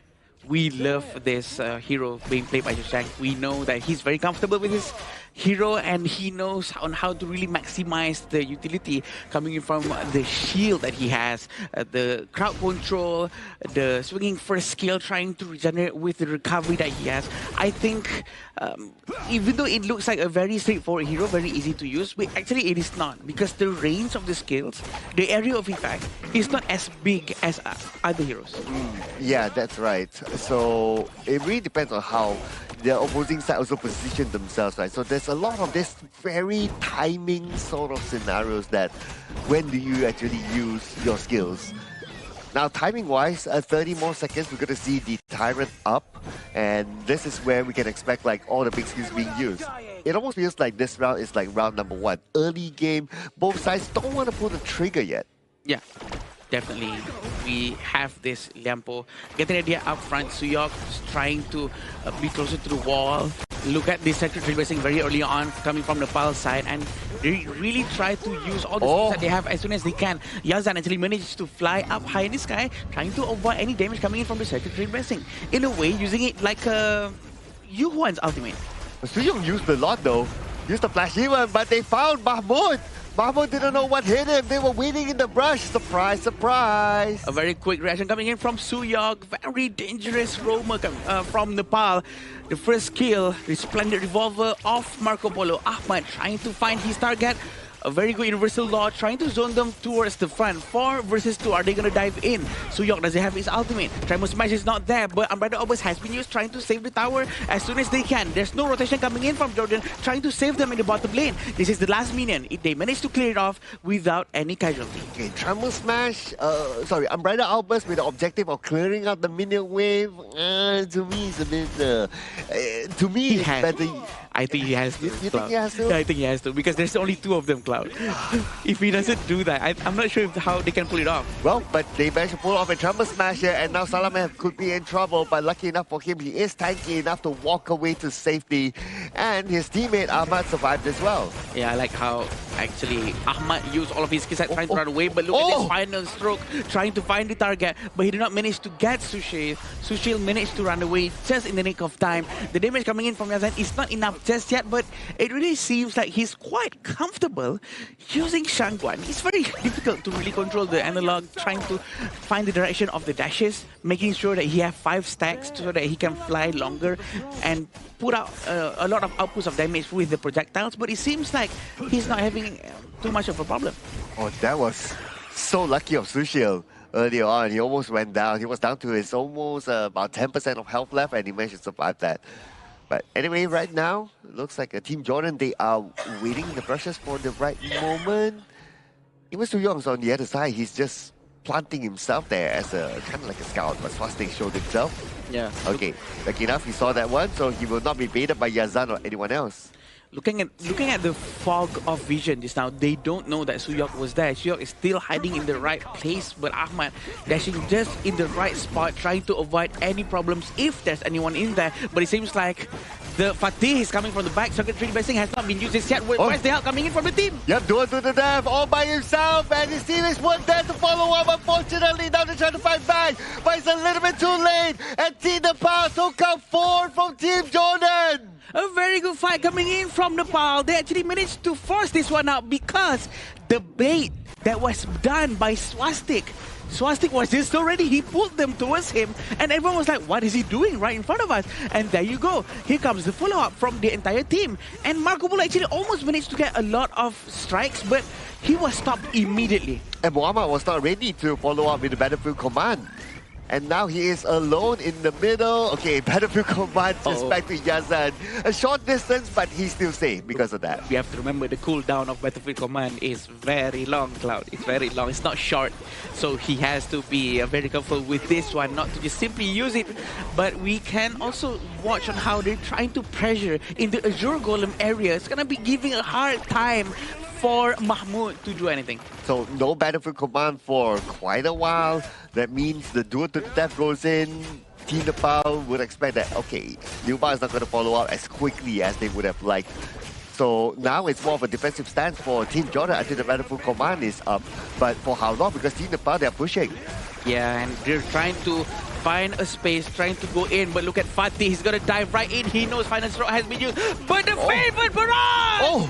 Perfect timing from him. Even though there's a tree blasting, no one's there to stop him. All the first skill knockups coming in from the Fatih has been used, Cloud. He calculated everything. Oh, but the fight's not over yet, though. Universal Law from the side will allow BJ to get that double strike just like that onto Mahmoud. And now by clearing up a couple of eliminations at the side, Team Nepal, they switch their attention to the other side of the map. Yeah, very good rotation coming in from them. They really want to try to pressure as much as they can. And Swastik is going to try to make his way slowly towards the base of Jordan from the bottom lane. And it seems like they're going to try their best to clear as fast as they can. The rotation is coming in right now, trying to get the red buff without any problems whatsoever. I think Ahmad really needs more space from his teammates. His teammates need to provide him the confidence for him to go forward, move forward and find more space and try to hit that Resplendent Revolver a lot of times before he finally goes in with the favorite barrage. Yeah, they need to try to bait out, especially like the Tribal Smash first, right? Because he didn't bring the Purify. He brought the stun instead. So when he goes in, he must be confident that, okay, nobody else is going to stop his favorite barrage. Yeah.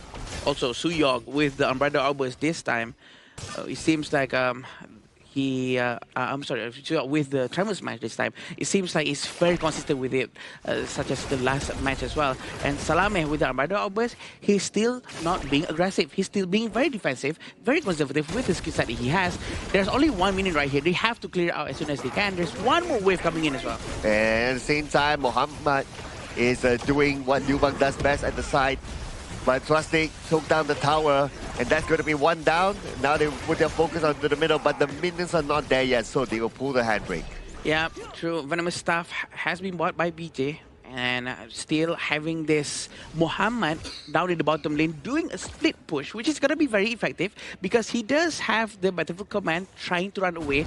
I think if they keep up with this kind of 4-1 formation, it's going to be very interesting for them to try to get a lot of damage in that way.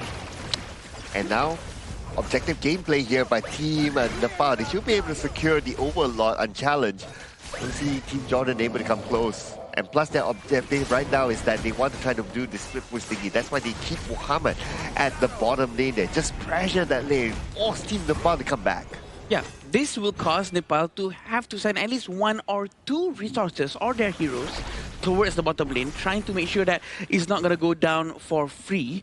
And that will keep them occupied, not be able to focus on their core objective, which is to destroy the crystal of Jordan, which is very smart, right? See, this is what we're going to be seeing a lot, and it's going to be very effective for Jordan. If they keep on repeating this might work out very well for them. Okay, but they need to find another advantage because right now it looks like they're trying to find an advantage in terms of taking the spy to Yazan! Flash the safety just at the nick of time! Woo! The Tremor Smash has been wasted trying to just get one hero. I'm not sure if that's the best thing to do, but they still have a secondary missing. A very good Unbridled almost has just been gone. Oh, but who's going to follow up from here? That's going to be the question. Shishang! Moving target them, but they do it to the left. They go all the way to the back, but BJ is there ready to deal the damage from behind as well as Salameh will fall. But still they follow up, and here comes Yazan! Gets a defeat on the Swastik! The final stroke is just on point, and we have to remember all of this happens because of Yazan. He actually managed to bait the Tremor Smash coming in from Suyong early on, causing them not to have any major crowd control in this situation. And this is exactly what happened. They went in, Tremor Smash is not here anymore. A very good favorite barrage going into the back, but Mahmoud will go down because of the duel to the death is quite too far to the back. But the follow-up from Yazan, his renewed ultimate allowed him to get another kill. And Team Jordan got a bit of help from their tower as well. So that gave them a big advantage towards winning that fight. And by winning the fight, they kept their tower alive and they can play this game longer. So they can farm even more. Who knows? They could even catch up to the goal. Now they are starting to close the goal gap from like what? 6,000, 7,000 to now about 3,000. Yeah, 4,000 gold actually, which is quite a huge amount of number for sure. We still have Yazan down below. Tremor Smash not going to waste it this time. And Tyrant has been taken quite cleanly, I might add. And we're still waiting for the Umbrella Always to be have by him. He still don't have it yet. Oh, he don't have it yet. He needs a couple more clicks, but unfortunately, he's not able to get that one in time, and he will be taken down. Salamet will need to wait for about 30 more seconds before he comes back. But at least by the time he comes back, the Umbrella Always will be ready. I agree with that one. Muhammad is going to try to clear the top lane as soon as he can and try to pull attention towards him to at least give a breathing space to his teammates. But Yazan caught! Oh! Has tried to be used, but it seems like they're going to be able to take Yazan down with the 1 minion left. Can they destroy this crystal? 10 more seconds for Salamet to come back. They need Salamet. They need the Umbrella Always right now to try and shoot them away. The minions are marching in, but Team Nepal, they will force that tower in the middle. Right now, it's time for them to go in. And Team Nepal taking this fight. Umbrella Always is ready, but will it be too late? The crystal still stands, but will it still stand? It's still one last hit, but not for long. Team Nepal will still claim the victory! 2-0 series win here coming in from Team Nepal, but Jordan still tried to deliver their best performance. Yazan tried as much as he could on that Shangguan, but too little too late. This is where roads end coming in for Team Jordan coming in for these qualifiers. It's very sad to see that he's using Shangguan in the last game of the last match only. We would love to see that earlier on if he had more confidence with it. But actually a very good show coming in from Jordan, and they actually proved that, you know what, they can try to pull something off very nicely. It's probably a bit too passive coming from them. Yeah, I guess the Shangguan pick, right, wasn't that bad. I mean, it was good. There were good moments here from the Shangguan. I would have liked to see more Shangguans before this, right? But anyway, the past is past, right? All we can do is right now just to look forward. And Team Jordan, actually, they played a really good game, especially on the defense. They had a lot of moments, right, where we saw the fact that Jordan, they were pressured by the Shadow Overlord waves coming in by the side of Team Nepal. And then Yazan, plus the ultimate coming in from the Liu Bang, that combination dove straight towards the backline and got that triple strike in delaying that game. But unfortunately, the last ultimate coming in from Yazan's ultimate just wasn't there. Yeah, it just wasn't there for sure. But he was all over the place throughout the entire map, and we can see the confidence shining from the movement of Yazan. And he actually baited a lot of ultimates coming from side of Nepal and sort of wasted on him because he actually manages to survive for quite a couple of times. And wow, we've been talking a lot about Yazan even though he lost the game. Yeah, because he did show an impressive performance, right, if you kind of think about it. Well, on the other hand, if you want to switch over to other players, right, from Team Jordan, I would say that the Umbrella Always this time was a lot more better, right, in terms of usage. It was just unfortunate that at the very end, he was taken down. Yeah. And yeah, the respawn timer was like, what, 35, 36 seconds, and it was enough time for Team Nepal to push and then. But hey, Team Nepal, congratulations, you made it to the main event of the Asian Games. They won 2-0. They are 3-1 in standings here, overcoming Kyrgyzstan in the third place. So this sequence sends Kyrgyzstan into the last chance stage against Group B's representative. So Kyrgyzstan now has to go to the last chance stage because of this match, which is very interesting, right? Because they has to be watching this one right now to see where they're going to be going. Are they going to be playing tomorrow or not? And this is going to be very interesting for us to watch for sure, because the last chance stage is a stage where they try to get that one last spot, the 9th spot to go to the main event. Ooh, and that spot is not easy though. I mean, we're starting to see which team is going into the LCQ, right? So that those teams are really stacked, I must say. But anyway, that will happen again tomorrow. Right now, we're coming back into this game, and we're going to check out some of the stats here. Yeah, checking up some of the post breakdown, right, and to see what exactly went down. I would say relatively clean game overall coming in from Nepal, where everything was essentially in their control. Aside from that one oopsie coming in for that bottom high ground push, but other than that, they were in the driver's seat all game in trying to be able to get that clean 2-0 sweep. Yeah, and I think having this 2-0 sweep is all that matters to Nepal. Jordan actually tried their very best to defend for sure. They really want to try to at least prove to the region that, you know what, we got this. But in my eyes, I think they actually proved quite a lot. Even though with this losing game, their gameplay in the game just now speaks for itself. Yeah, absolutely, right? Especially towards the end when you see the Yazan, especially. Yeah. And there were moments where Muhammad, like, okay, he knows what he's doing. Okay, he knows that, okay, I need to focus on the split push. Sometimes it's not about like battlefield command and keep coming back. If there's like momentum onto the side lanes, just do it, right? Just go for it. And Muhammad had that at mind. So we can kind of see what he was trying to do. It was a decent game for him nonetheless, right? 1-0 and 2 on that Liu Bang with the most goal coming in for the team. And when you stack the magical items coming in from the Liu Bang, you're not only providing shield and heals. If you can successfully get to the backline thanks to either Yazan, Mahmood, or Ahmad, you could be the potential burst damage that the team needs to isolate some of the targets like BJ on that Ziya or even Sushil coming in on the Direnjie. Yeah, I'm actually one of those people who underestimated damage from Liu Bang so much. Because sometimes when he appears in front of me, oh, you know what? He's a tank, right? He's an HP-based hero who scales from HP and magic. But suddenly when he slashes with his skill sets, I'm suddenly gone. So that's just how surprising Liu Bang can be. That's why when Sagi said this now, I agree with him because there's a delivery system, which is supposedly the Musashi is going to be dual death to front and then deliver Liu Bang to the back line. Yeah. Yeah, and plus he had the execute as well. So that kind of helped in terms of like just finishing off your opponent quickly. But looking over at some of these other stats here, I guess well, no surprise, right? Like, we do see the usual suspects here, BJ, Shusil getting a lot of damage in. I was kind of expecting that Yazan actually had more damage, though. But take a look at the team fight rate coming in from BJ and Suyok. It goes back to our discussion just now, right? I remember you guys mentioned that BJ and Suyok are the two key connectors coming in from Team Nepal, where they're able to be that engine that team needs. Spread that mid lane lead into side lane leads, which with that 100% team fight rate, it shows a lot in that statement. Yeah, the rotation coming in from BJ and also Suyok has been very aggressive. They've been moving together and also knowing that BJ is using Ziya, he's been touching even the enemy side of the jungle. Even though they don't get the jungle, he still get the XP passive just for himself. So he really tries to maximize his presence throughout the entire match with the help of Suyok. And this is the look of the gold graph. It goes all the way down and they actually almost made a comeback for Jordan because of the mistake that has been made from the side of Suyok just now. A little bit greedy trying to capture the Shangguan, trying to run away. But then, you know what? They actually managed to end it in the next team fight. I would say that's a good play by the Shangguan as well, right? Yeah, I got to give it to them.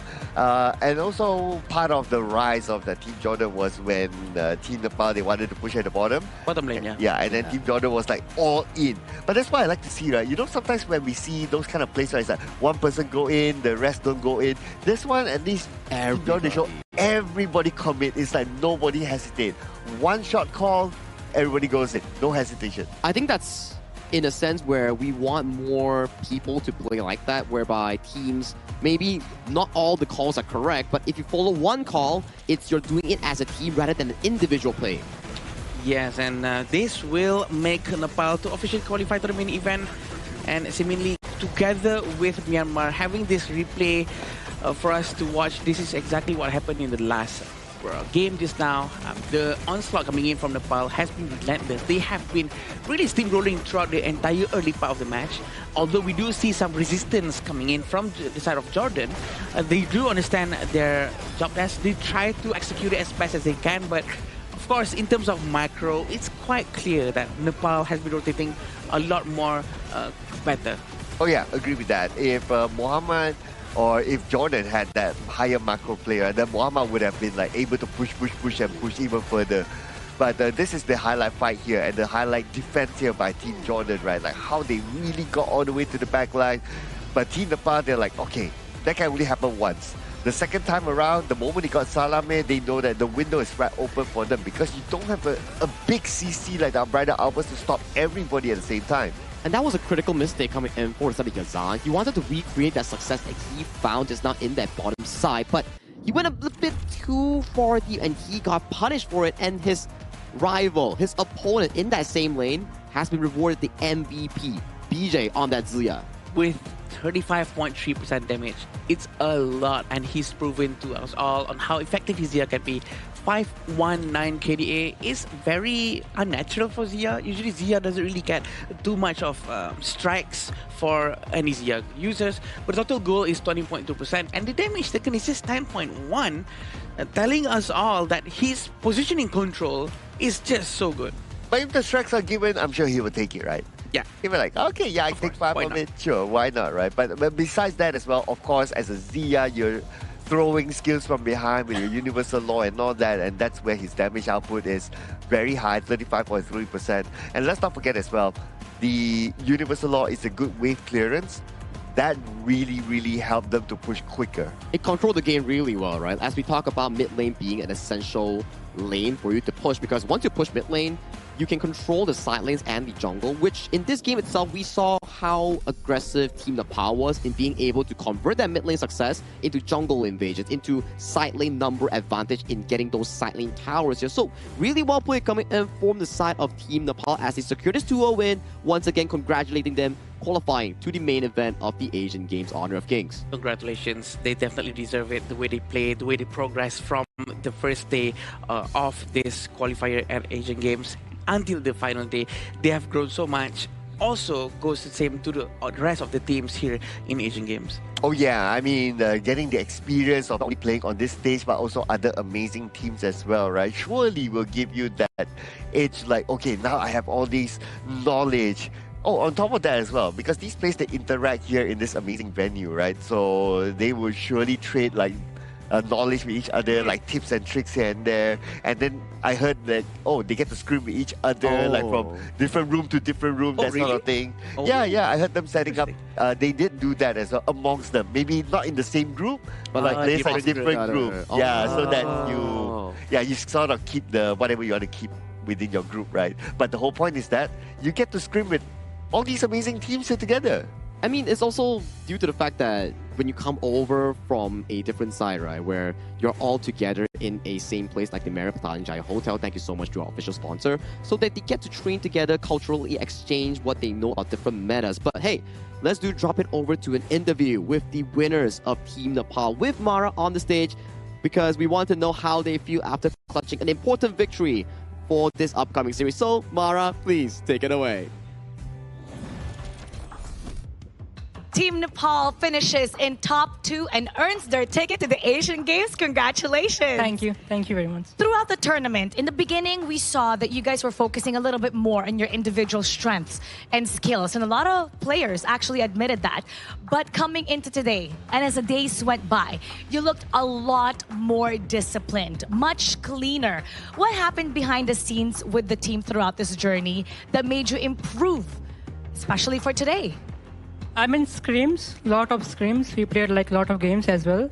And also we took a break from games some days to like just talk about, like just like don't know each other well, like talk other things about life and stuff. And that's how we bonded like more together, And now we listen to each other more with each other. So now it's better now, yeah. So you needed a little bit more time to bond outside the game and enjoying Malaysia. And that translated into the matches. Now, Nepal finished top 2. Was this something that you expected coming into the qualifiers? And how happy are you finishing really strong? I mean, honestly, we are pretty happy, right? But still there's work to be done. Like, we are not top 1. That was our goal. And we fumbled a bit there. So work to be done, but we'll celebrate for today. And we'll keep working for, the main stage. We'll work harder next time. Yeah. And what matters is that you earned that well-deserved ticket. And for sure, Nepal is watching. They're happy that you're representing them really strongly for the Asian Games. What would you like to say to everybody? Thank you, guys. Thank you very much. Like, I watch all your comments, like all the things, like it's like a lot of loves and stuff. Like, thank you very much, guys. Like, there's no words, so thank you. Thank you very, very much. Once again, congratulations and see you in the Asian Games. Thank you. Thank you, guys. Thank you. It really matters when we receive a lot of support from the fans. So keep your comments coming and support your favorite regions. And now we'll head back to the casters. Lead the gorge. The amount of appreciative note on that thank you is not only about saying thank you, it's about how he portrayed it. It's like, he's happy to represent his region, his nation in the Asian Games. And there you have it. 8th place coming in from Nepal, securing that 8th slot. It's not by the actual ranking, it's just teams going into the stage here. And then for Nepal, bagging at 2-0, welcome to the Asian Games. Yes, and just like him just now, I couldn't believe it as well that Nepal actually manages to go into one of the qualified teams. If I were to be honest, early on, I made some predictions. I can't remember if I put Nepal in, but their being here right now means a lot, including Kazakhstan, Laos, Myanmar, Philippines, Indonesia, Republic of Korea, and also Hong Kong, China. Still waiting for this last slot from the last chance stage. I know I did put Nepal. Okay. Yeah. You can be proud of yourself. Nepal. Yeah, Take so it, for Cloud, Nepal take it. fans, I knew your team could do it, and congratulations to them, right? Take But like it, what you Cloud. said, Adam, one more slot to go. Ooh. And that one slot features Last chance stage. a lot of amazing teams. Yeah, you have all the third placer teams coming in from Group A, B, C, and D. For Group A, it's soft secured to be Uzbekistan. For Group B, it's Kyrgyzstan. Group C, it's gonna be Vietnam. And Group D, we still have to go through the entire day to figure out who amongst Group D is it gonna be Syria, is it gonna be Singapore joining that last chance, and then they all fight against each other. Group A versus Group B, Group C versus Group D. Winner fights winner for that one slot, and everything single elim BO3. Suddenly it becomes like a mini playoff-ish, trying to get into that last slot, which is very important. But you know what else is important? The devices that the players actually use up on the stage. It's going to be iQOO 15R, the official gaming phone for 2026 Asian Games Esports Events Honor of Kings qualifiers. So thank you, iQOO, for this amazing device with the 120 Hz and also the very good cooling on the device itself. Yeah, I can't wait to one day get my hands on this phone, right? So iQOO, you know how to reach out to us, We're very easy to people to find, just saying.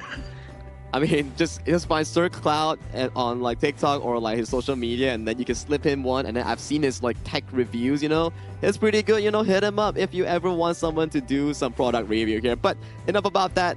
Next upcoming series, Kingdom of Saudi Arabia going up against Team Laos. Narratively speaking, it doesn't really affect the group rankings, however, but tournament is tournament. You can't back down from an official match. So for both of these teams, it's about delivering their best. KSA finding their first win of their group, and for Team Laos, ending their group with a flawless run. 0 losses in match, 0 losses in series. So they have to keep up with their streaks then. They don't want to miss out on their streak. But also Saudi Arabia really want to try to prove something as well, that, we don't want to be at the bottom. We want to prove something. And this is one of the few chances that they can do.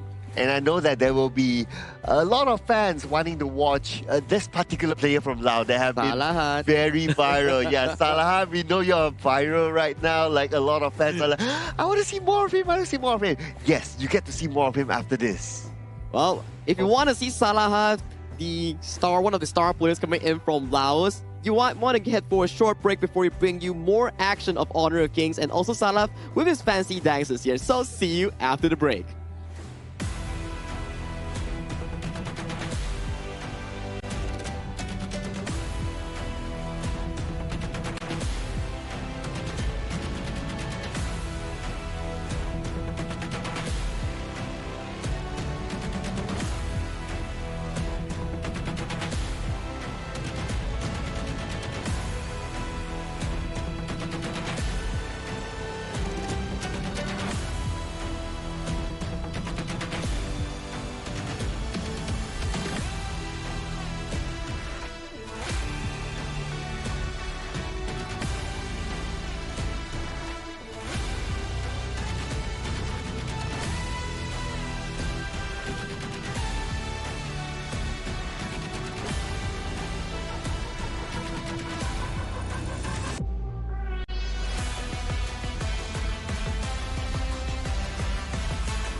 Students fight for the honor of their regions while we cheer them on from the stands.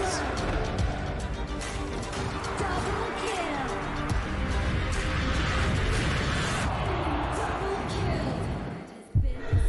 This is a challenge, but it is also an opportunity. The tide is turned.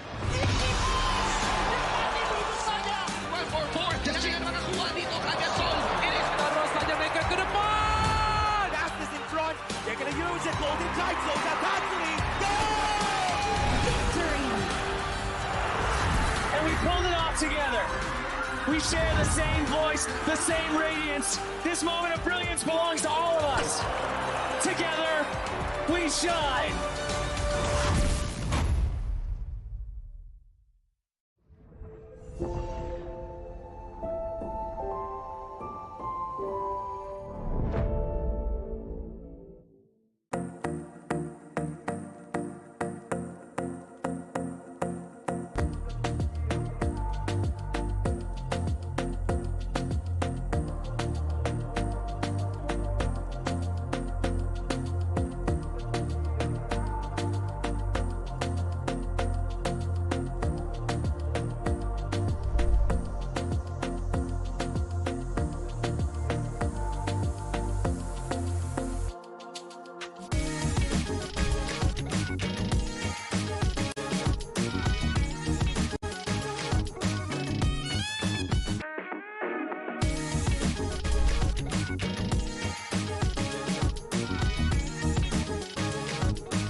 Welcome to the 2026 Asian Games Esports Qualifiers, Honor of Kings. 20 regions, one stage, and only the strongest 9 teams will earn the right to shine above the rest. Taking place in Malaysia, June 13th to 21st, 2026. Coming to Malaysia, this is the battleground where teams fight for the right to qualify for the Asian Games. 20 teams enter, but only 9 teams will move on. Apart from the 20 regions, there are 3 regions that have direct qualification. Here is the 2026 Asian Games Esports Qualifiers Honor of Kings format. First, the 20 teams will split into 4 groups of 5. In each group, every team faces every other team once in a single round robin, with every match played in a best-of-3 format. That means every match matters. Every game matters. Every single point matters. The point system is simple. Win the match, earn 1 point. Lose the match, earn none. At the end of the group stage, teams are ranked by the total points they've collected. And from there, the road begins to shine. The top 2 teams from each group qualify directly to the Asian Games main event. That gives us 8 teams advancing straight out of groups. But for those not through yet, the light isn't out. The teams that finish 3rd in each group still have 1 more shot. They move into the last chance stage. There, they battle through one final BO3 single elimination bracket until 2 teams remain. The 2 teams will then face off in a BO3 match to claim the one final qualification slot. So in total, 9 teams will make it through, 8 from the group stage and 1 through the last chance stage. That is the rule. Now it is time to see who can rise through it. From across the world, regions gather here in Malaysia. 20 teams, and only 9 will qualify. The path is set. The stakes are clear. Together, we shine. Stay tuned, and we'll see you at the stage.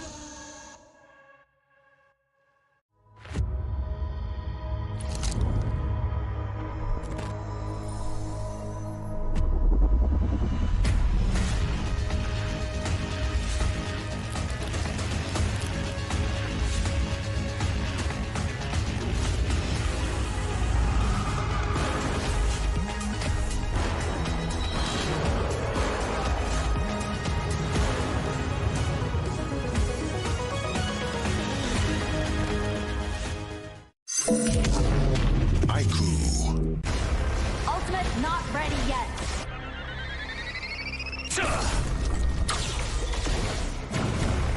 You have slain an enemy. My magic murmurs in ecstasy.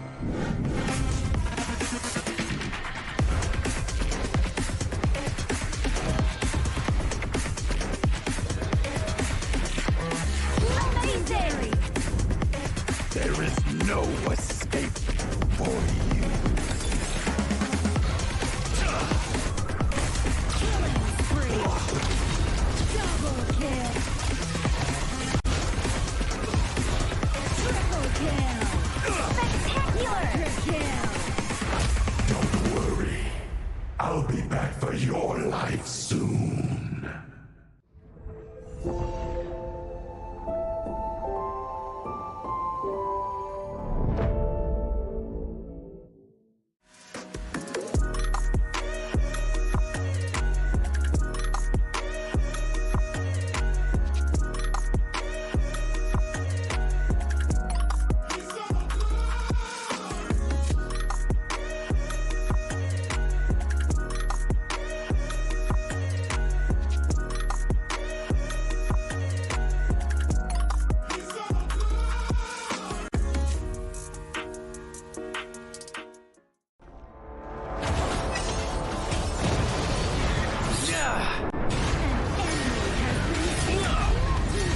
Double kill.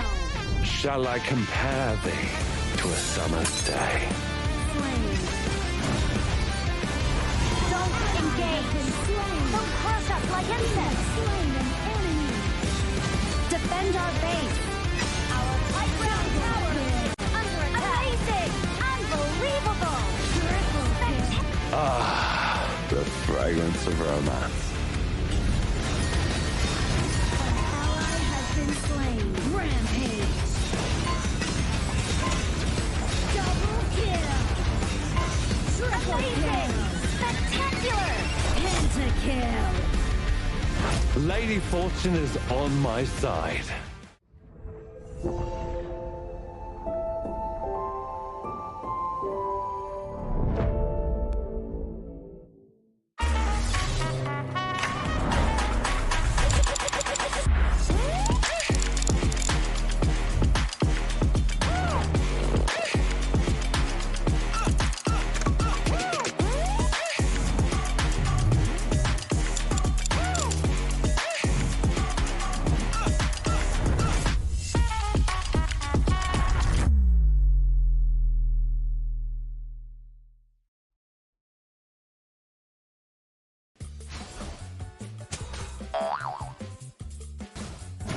They tried.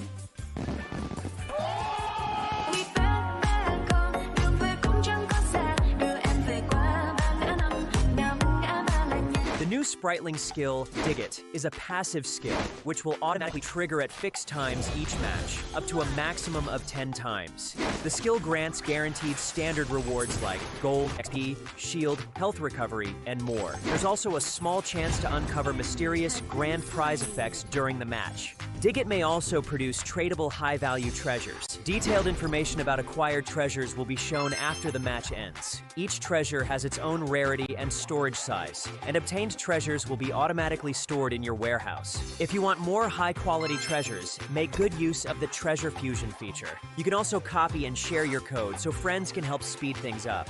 Treasures in your warehouse can be sold for event currency, which can be used to redeem skins, items, and other rewards on the event page. You'll even have a chance to win physical prizes like smartphones and cash. You can also spend event currency to bid on high-value rewards. The auction uses a hidden bidding system, where you can submit 2 bids for the same reward. The highest bidder wins, giving you even more ways to obtain rewards.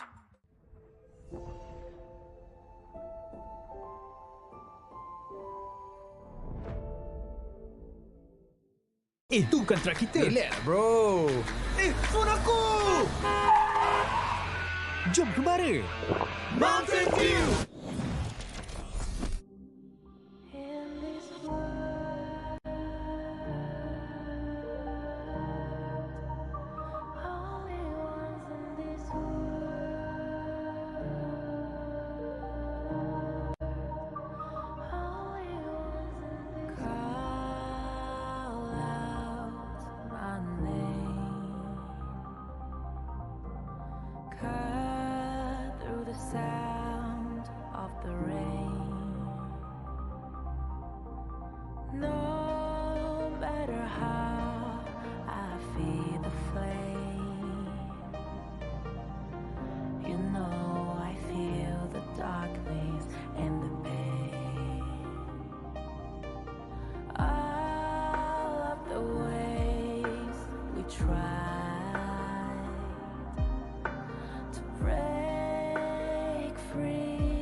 see that I got everything I need. It's alright, I'm on fire, I'm alive, 'cause now I fly so high, so high, light up the skyline. Let's do it this time, like it's a whole new colorful world.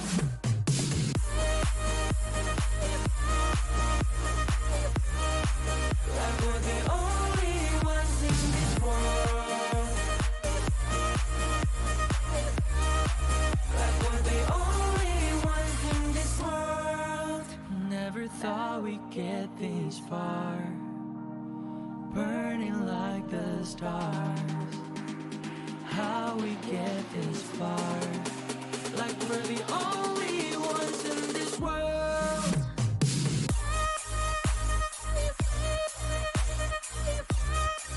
Like we're the only ones in this world.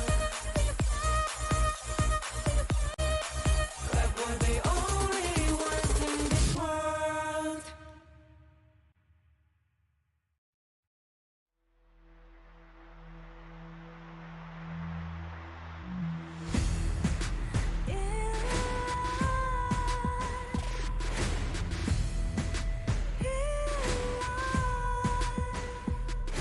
What's a life without its worth? Compromising with what hurts inside. When you let fear decide your fate, you don't choose which path to take in life. In life, I'm finally letting go of everything that still holds me. I'm against all odds, but I won't give up, 'cause it's my time to shine. Standing in the spotlight, can no one let me down. Destiny is calling high. I'm not afraid to fight for everything I love. Victory's on my side.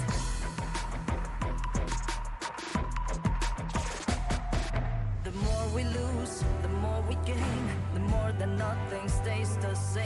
In time, in time.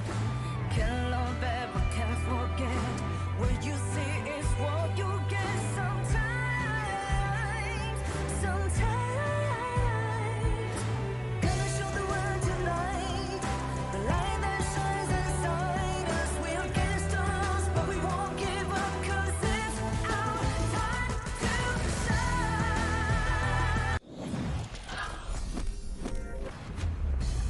After Nepal's victory over Jordan in a 2-0 convincing fashion, they have secured the final slot from group stage going into the main event of the official Honor of Kings Asian Games. Now, we're heading into our next match of the day. My name is Sagi. This upcoming match is not going to be a lot about the standings there. It won't have any change regardless of winning or losing, but it's about regional glory and pride. And with me today are the casters of the Gorge, Adam and also Sir Cloud. Welcome back. Welcome back. I don't know why Cloud really wants me to do this with him. This is his thing. I'm trying to fight with that him. blame is Yeah, on I have to make it clear because my wife is watching. Just want to make sure that there's no competition whatsoever because the competition is here in Saudi Arabia and Laos. It's going to be very interesting for us to watch because Saudi Arabia wants to prove that they can at least try to steal one game and Laos doesn't want to lose any games. Well, and yes, and also the fans of Laos now, newfound fans especially, they want to see Laos play a lot more. I wonder why, Sagi. I wonder why. They have some pretty few handsome faces and they have some pretty good dance moves, especially a well-known player from their Romero Salahav. He's been pretty viral recently on the internet. If you just search him up, you'll be finding what exactly he's been viral known for. I heard that, first of all, you look very good. You look very handsome, by the way, Sagi. Thank you. Also, I am pretty sure you can dance too. I cannot dance. You should do one video with him. If I get the chance. Does everyone agree? Put it down in the comments below and we will see how it's going to go. And this is also something that we want to talk about, right? The Grand Venture, which is the new season, has begun. So we want everyone to be able to join us into HoK on the 17th of June onwards, because this is the newest update. The biggest one with all the newest UI, very shiny, very pretty. I want the Catolisa. The one that over there. Mona Lisa with the cat face. Oh, you got that? Mona Lisa. Okay, that Meow sounds Lisa. better. Yeah, I want that. I got a lot of drones. I think the one that I got the most is the jewels, I think. Oh yeah, jewels. Yeah, Jewels, yeah. At first I didn't know what to do with the jewels, and I just sent them for the adventure, and then I kind of burned some of it. But apparently for the Decade event, it's like you play Honor of Kings, like rank game, normal games, or even Super Flows Brawl, and then your spriteling will occasionally dig treasures for you, and it goes into your inventory, and you bring that inventory and you sell it on the market, and then you use that currency to buy stuff from the consignment market or bid for skins, mythic crystals. I even saw the new collab skins on there. Yes, and sometimes inside the game when the spriteling brings stuffs to me, I thought that it reveals my position because I'm trying to hide in the brush. I thought the enemy team can also see the spriteling on the ground, but apparently they don't. So it's very interesting, very new mechanics, and it's fresh for people to try it out. But going on back into our match today, it's gonna be the patch that we're gonna be using on the 85 heroes that's available. Also, it's gonna be very new and refreshing for us to see, because we don't have all of those previous heroes that we usually see in the tournaments of Honor of Kings. Oh yeah, and that's why we can see like the meta of play is very different from what we used to see outside of this tournament, right, in recent times. And it's refreshing to see as well, like the level of creativity that can be put here into this tournament, especially like Uko Tachibana being very, very popular here. We have not seen the Uko Tachibana here today, but we might see it next. I think nearing towards the end of the day, when we are nearing towards some of the tournament stronger teams, for example, Hong Kong, China, Philippines, Indonesia, or even like Republic of Korea, these teams, they will definitely favor the Uko Tachibana more because they play more of the textbook style and towards the meta heroes here. But I think both teams are currently ready, coming in for our series between Kingdom of Saudi Arabia going up against Laos, finding their first win, or will Laos find that clean slate of a 4-0 in their group? Let's find out by inviting teams with this video.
The hunt for their first victory continues. Hungry to prove they belong among the region's best, they return to the stage with one goal in mind: secure that breakthrough win. Make some noise for Saudi Arabia!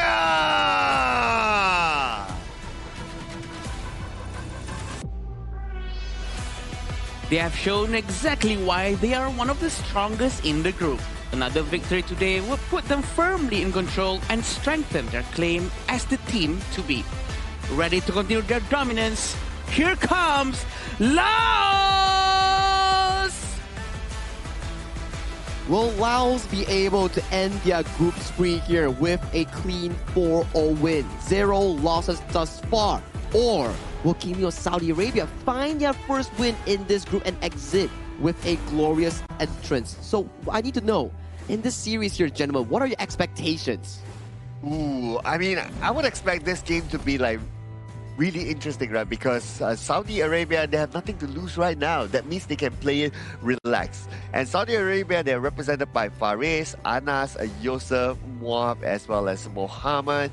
And if you have like the mentality of going into the game like, okay guys, let's just play it and we don't need to worry about any big things, maybe things will be a lot more better for them. I think so as well, right? And Saudi Arabia is known to be a team that likes to lane swap amongst themselves and play towards their comfort heroes. Yes, you can explain it in a way that they do not have the relevant experience enough for a competitive stage, but this is why they are here. They're here to learn, and once they learn a lot more, maybe they can shine more as days are to come. And who better than to learn than their opponents, Laos? Yeah, Laos with their lineup right now: Kampeng, Villacon, Sautisai, Pokam, and also Sahala, the one and only that's going very viral right now.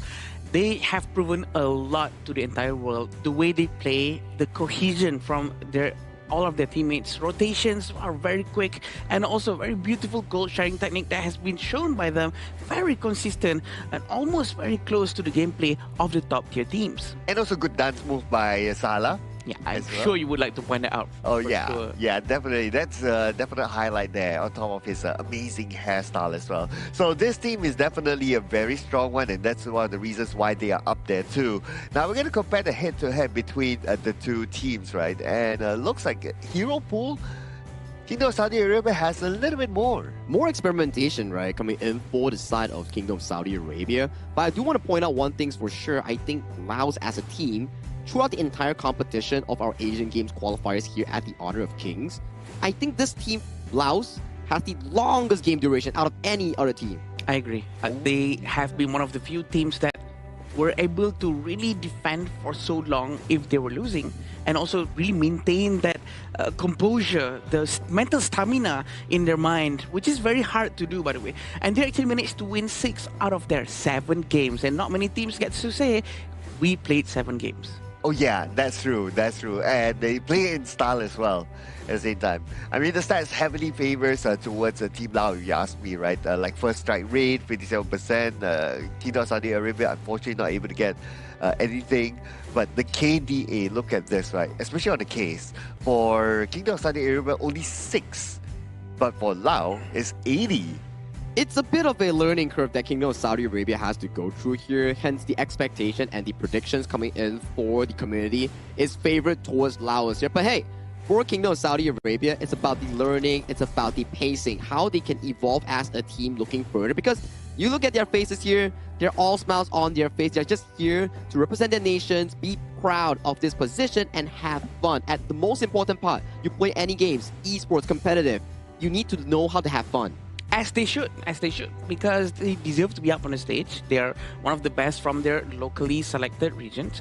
And I believe that KSA really, learned a lot from this. And even though we might see them as, it's very hard for them to get kills, it's very hard for them to actually win any games, but at the very least, they're really trying to learn as fast as they can. Considering that it just got released globally at their side as well, and it takes such a long period of time to really get to the top tier level. So you know what, kudos to them. Oh yeah, absolutely right. It's not easy to be on this stage and play every single game you're out.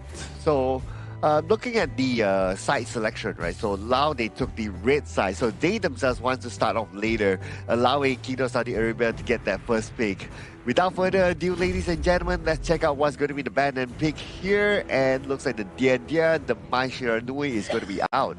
Some of the more so popular picks in this tournament in the last few days, where we saw more Diadia being paired up with something like a Xiao Qiao or Angela, where you can just go for that CC into that guaranteed follow-up for that full burst damage. And Laos going for the tried and true here, Mo Zi Mai Shiranui. Some of the key playmaking heroes has been removed from the pool coming in on the red side. So my question is, KSA, what do you pick on this first pick?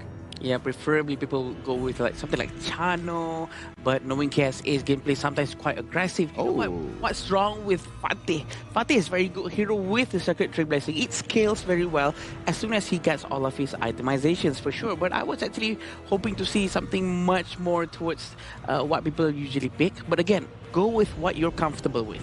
Yeah, but if I kind of get why they don't pick the Chano, right? Because if they pick the Chano, they kind of review their cards like, oh, we cannot pick the Arlie anymore. So you want to like try to keep some of those cards in.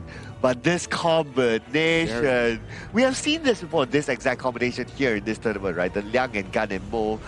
Liang with the power word control holds one target and Gan and Mo just couple blades in. It's almost a sure takedown. Yeah, unless you tell me that Suicide somewhat accidentally whips the shot. I mean, it's okay, right? But I like the idea because this was exactly shown from the opponent yesterday where they had the 3-game series against Team Vietnam. That played the Liang to a perfection, but unfortunately, Vietnam lost to Laos in a comeback fashion here. So they took a piece of the Vietnam scrapbook and they're currently using it as their own. Yeah, and I agree with how actually it's very normal for a Ganmo to miss the shot as well, because it happens to everyone, to the best of us, even though the power word actually, you know, grabs someone. So don't be surprised if it does happen here, but this is Laos, one of the undefeated teams as well. Having Nakoruru in KSA's side, even though there's no tanks just yet from the side of Laos, I think is quite a risky thing. But you know what? They're trying out this time. Maybe they are much more comfortable with Nakoruru. Yeah, I mean, if like what Sagi says, right? Like play what you're comfortable with. Just go for it, right? This is the game that if you want to, whatever that you feel that you want to do, this is the game to do it. But they really need to be careful of like, okay, how do they want to stop the Liang and also Ganemo combo? Because when they start moving together, it's going to be very dangerous. They move together, they see one target, even if it's the Nakoruru will be gone. Yeah. I mean, Nakoruru, this hero for me, has been a tournament classic favor. If, let's say, we had a lot of Ukkyo Tachibana first picks, I would say that Nakoruru has been one of the second, third options coming in as a replacement, because the way that Nakoruru functions, yes, not the greatest in terms of the early game tempo compared to Ukkyo, but when it comes to bursting down tanks, flanking the backline, it does even better compared to Ukkyo. Yeah, because you can, you know, fly over terrain and also try to really find the best targets possible in the backline. I think it's a hero that really makes sense. Also, having Erin on the side of Laos, you have both the physical and magical attack coming out from Erin. It's going to be quite difficult for KSA to try to itemize themselves to defend from the damage coming out from Erin, which is very interesting. Marco Polo also has been taken, assuming that there's an HP base from Laos, and it's going to be quite a good selection here. Okay, and then you have the Angela. All right, not bad, I would say. Especially if the power control is being used and he's like standing still. Angela can still somewhat use the Blazing Brilliance to try to take him down. So it could be a slight counter to the Liang-Ganemo combo, maybe. I mean, I don't know. I'm trying to work around it, right? Yeah. So it's like, okay, if the Liang ulti is stationary, and then the Ganemo has to aim the aim target here. So it's a bit of like a chess match. If Angela outs first, then you'll be faced with the Ganemo Spears. If the Ganemo uses the spell first on the Liang target, then the Angela can counterplay it. So it's more of a who goes first sort of thing. Yeah, I think I agree. With this chess match thing, I agree. Who goes first, who goes next is going to be quite important. Gamo still has to aim, but Angela can still fix the aiming after she goes out with the Blazing Brilliance, which is going to be quite interesting because Liang's not going to be moving as well. Liang might be a very good easy target for Angela to aim for, but is it worth it to sort of waste Angela's ultimate just for Liang when Liang is holding one of her friends? That's gonna be very tough decision to make. And the distance might be quite far also, right? So that's going to be another difficult one. So yeah, I guess after discussing this, I'm not sure about the Angela pick though. What do you think, I'm also not sure about the Angela pick here, but what I am sure is that KSA is going through once again 4 role swaps coming in for their team in trying out the comfortable heroes coming in for their respective players here. But this is KSA going up against Team Laos. Will KSA finally find their first win, or will Laos finish their group stage run with a flawless 4-0 record? Alright, so let's see how will the Angela pan out, right? Like, it's sort of like a chess match at some point, or to a certain extent, but yeah, I don't know about the Angela pick. What do you think about it? You know what, it's a good pick. It's a good pick. Okay. Because Angela is quite versatile, to be honest. Even though there's Satisai with the Ganmo, I do believe that he can still try to deal a lot amount of damage towards the front line. Anyone who's at the front, he can just try to, melt them down, regardless if he's in a position to get the back lines or not. Try not to take too much of a risk, as long as you keep on throwing out that Blazing Brilliance. We've seen how fast the Blazing Brilliance cooldown is. So if you could try to abuse the short cooldown on that ultimate, why not? That's true, right? I guess the short cooldown is something that they can try to capitalize on. But it's also a situation, right? Because when you use the Blazing Brilliance, you will be exposed to the couple blades. True. Saab comes in. Imagine this, right? Sahala catches somebody with the power word control. That's somewhere else where it is. And then you have the Angela standing still with the Blazing Brilliance. Yeah. So couple blade 1, couple blade 2. Yeah. That's going to be a problem for sure. But see, the early game damage coming in from Angela, from Mohamed, is actually quite efficient. And as long as he hits his marks with all of the skill sets having from Angela, I think it's going to be okay. It's going to be well. But it all depends on the execution eventually, right? Because the execution coming in from KSA this time in game 1 seems like they're being quite aggressive. And that's what we're expecting from Laos, actually. Yeah, and even the KSA, they wanted to try to get a takedown onto Pokam at the bottom, but they decided not to at the end of the day. Don't want to take those super big risky moves just yet.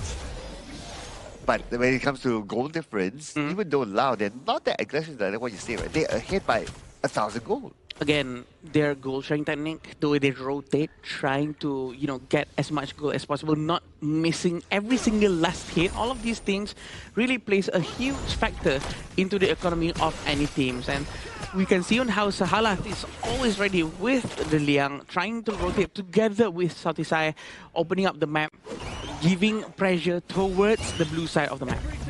Oh yeah, speaking of pressure, here comes the power control and a couple of blades. Okay, it did not fully connect. That's why Yusuf still survives. But they look at another target, and it's going to be Mohamed. And Mohamed's very low on health. Now with the Blazing Brilliance, will give him extra shield, but it's not going to be enough to tag that takedown. Very quick damage coming in from them, and we have to remember the damage from Ninja is actually true damage. So even though Angela uses Blazing Brilliance, she pops out her shield, this shield wouldn't do anything because the damage coming in from Villa Cone is still going to be focusing down just on the soul HP.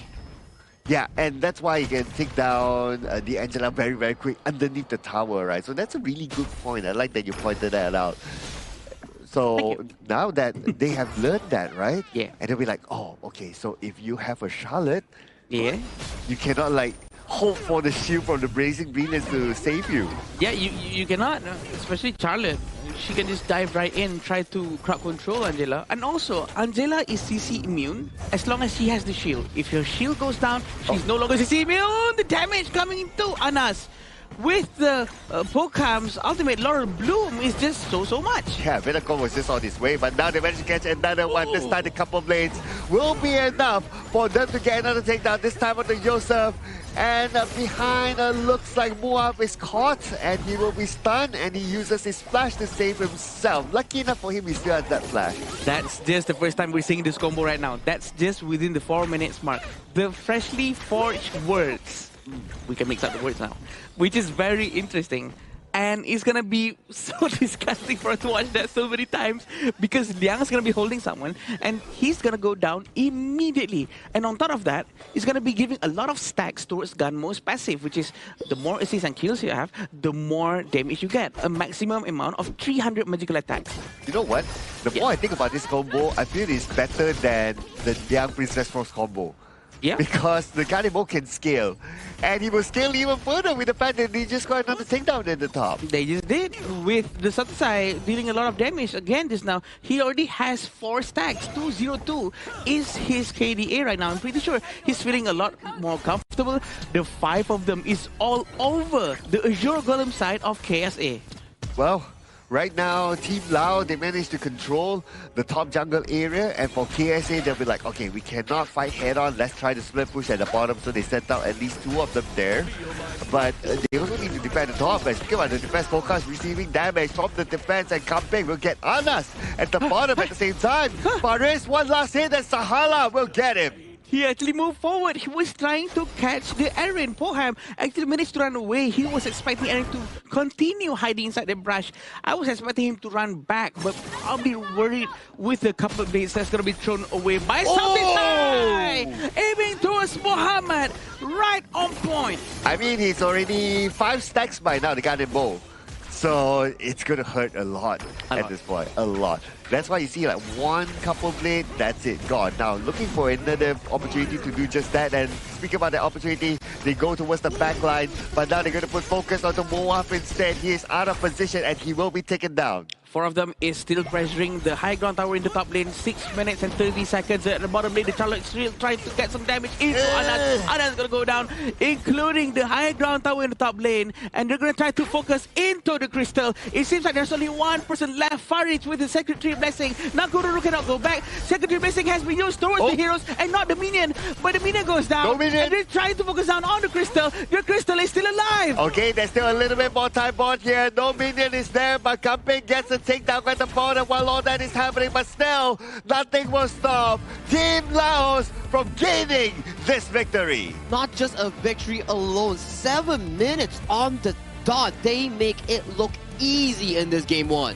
Super easy for sure. They're very confident. They know how to rotate, and they really nailed it with the Liang plus Gun and Mo. I agree with Cloud, because Cloud said that, you know what? It seems like this is actually better than the Liang and Frost. Yeah, and it seems like it, because Liang and Frost is just continuous crowd control, but this one is hold 1%, delete. Yeah, and you can scale with the stacks, right? Especially. So that's why I thought, I'm kind of starting to see that, hey, actually this is a lot more better, right? Yeah, and if a game goes into late game, the gun and bow will be even stronger and much more relevant. Yeah. More efficient, right? Yeah. Well, you hold one target down immediately. All the blades charge in on one target, and then you provide the stacks into the gun and maul to stack into that late game powerhouse, like what Sir Cloud has mentioned just now. So for this specific game coming in from Laos here, I would say pretty clean from start to finish in finding that momentum here. The pedal that they stood on never stopped. It was never released in one bit.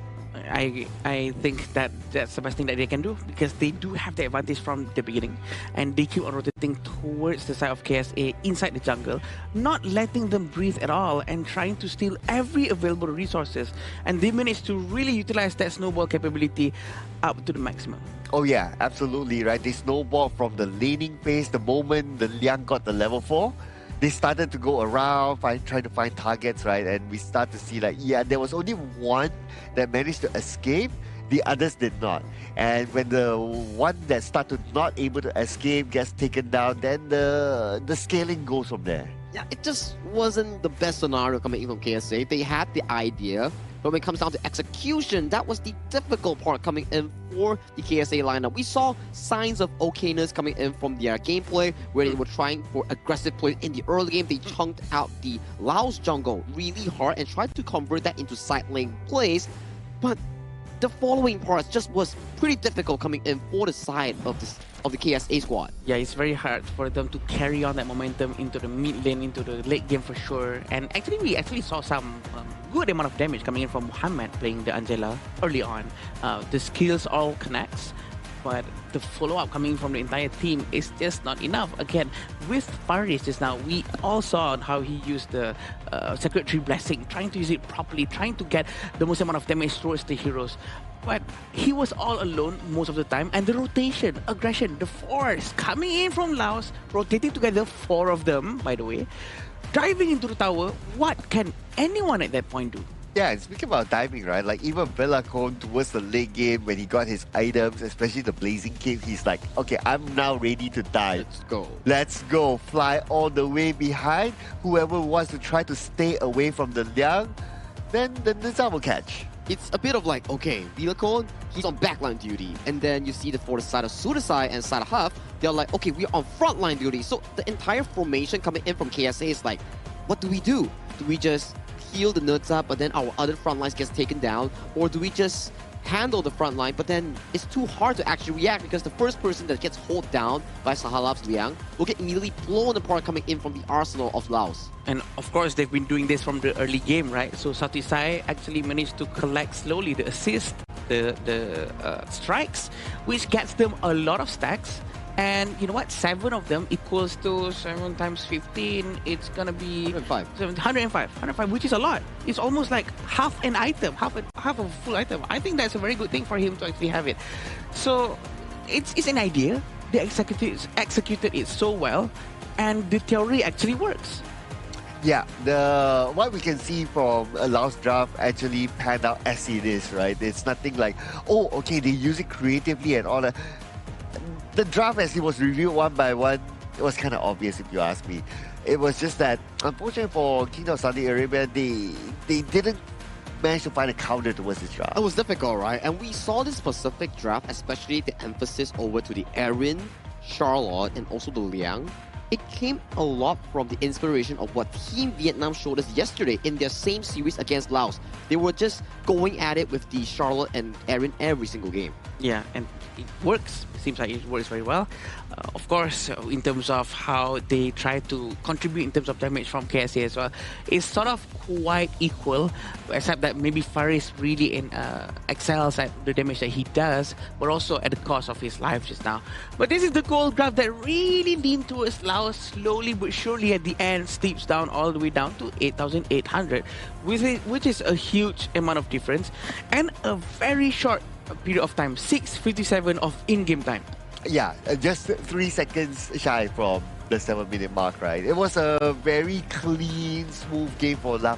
Even that one takedown that the KSA got was towards the very, very end when Lau was already like, okay, we know we're gonna win. Yeah. We just dive and dive and dive and dive, and then the game ends. It was just because of that one. If not, it would have been a perfect game for Lau. I know coming in the talent room, Holler is going to be like, why wasn't it a perfect game? Lau was got to step up in the game, you know? Probably Holler is probably saying that in the practice room somehow. Yeah, I mean, he's that Asian dad, right? Yeah, he wants that perfection here. But it goes back to what you guys have been saying, right? It's like, what do you actually do? Because Wilco is always at the back line, and then you see in these highlights, one route down, kaboom. Sunise comes in with the full burst. The only thing that I can see is probably the draft for them to actually have someone who is tanky enough and can jump to the back to distract the Gunmo, to disturb the Gunmo, push him away, and fight him 1 versus 1 or something equals to that. Because he is free hitting. No one is giving him any problem whatsoever. He has time to aim his coupled blades towards the targets, especially when the target has no need whatsoever to be aimed because he's not moving from power worlds. Yeah, and when you see your Gunmo is on the rampage, you know what sort of stacks that he would have had. Yeah, this is the final moment, and that one takedown onto Velacon, and that's pretty much about it. The rest is just about waiting for the minutes to arrive, and Laos ended the game.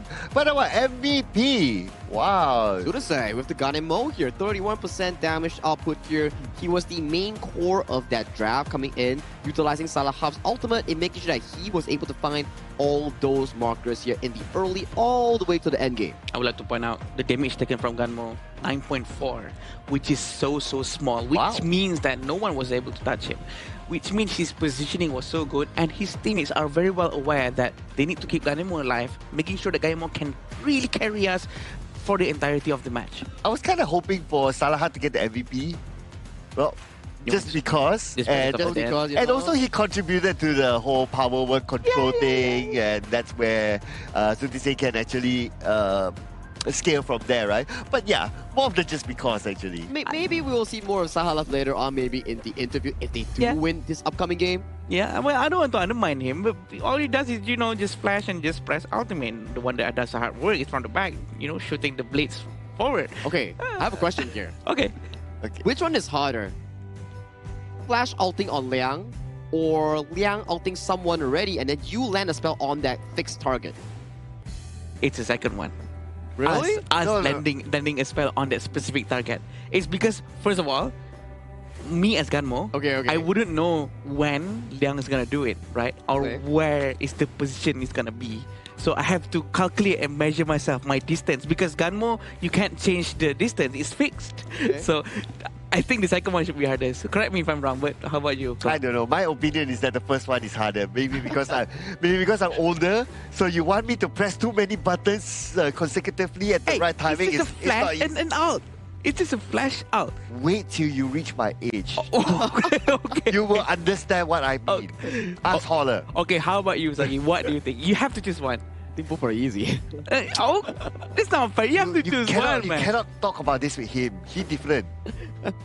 His experience, our experience different. Oh, okay. Yeah. But am I not the same as him? We're young. Oh. We are young. We are. I mean, young. not about young. And you know where young people chill at? They chill at the Petaling Jaya Marriott Hotel here, our official venue and hotel sponsor coming in for the 2026 Asian Games Esports event for the Honor of Kings qualifiers. And once again, thank you so much, Marriott Petaling Jaya, for hosting this magnificent event. I'm not done yet, Cloud. Why are you trying to group me with you? Why are you trying to group me with you? I mean, I have to find allies, right? Yeah. So that's why. So, let's see this players is going to be up on the stage right now, which is going to be fun for us to watch for the next game between Saudi Arabia and Laos. I hope Saudi Arabia knows that Laos gameplay is very aggressive, and I hope they pick heroes that are ready to go up against aggression. So you're saying Laos pick heroes that are more aggressive? Yeah, Laos picks heroes that are more aggressive. Okay, so I hope Saudi Arabia, are ready for it. Yeah. What will be your first pick hero, aggressive hero for you? Because they are on the blue side. For Laos, you mean? Yeah, for Laos. For Laos? Ukyo. I mean... Then you go Ukyo, okay? Anything that they take will be very aggressive. Boring answer, come on. Because they're going to be, okay, fine. It's going to be Atta. Okay. I'll go for Mai.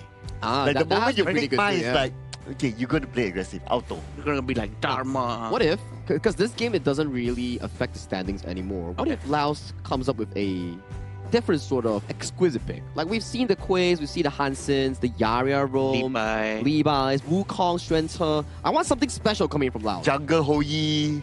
Maybe not to that level. That's a bit crazy. Okay, Yeah. I mean, I'm scared it will affect our rank games too. Yeah, we don't want that. We don't want. We've seen Garo as well, right? But yes, we've seen Garo as well. We want to see something that's more thermal friendly. But Fang, you need to answer our question. Fang probably going to be at jungle, right?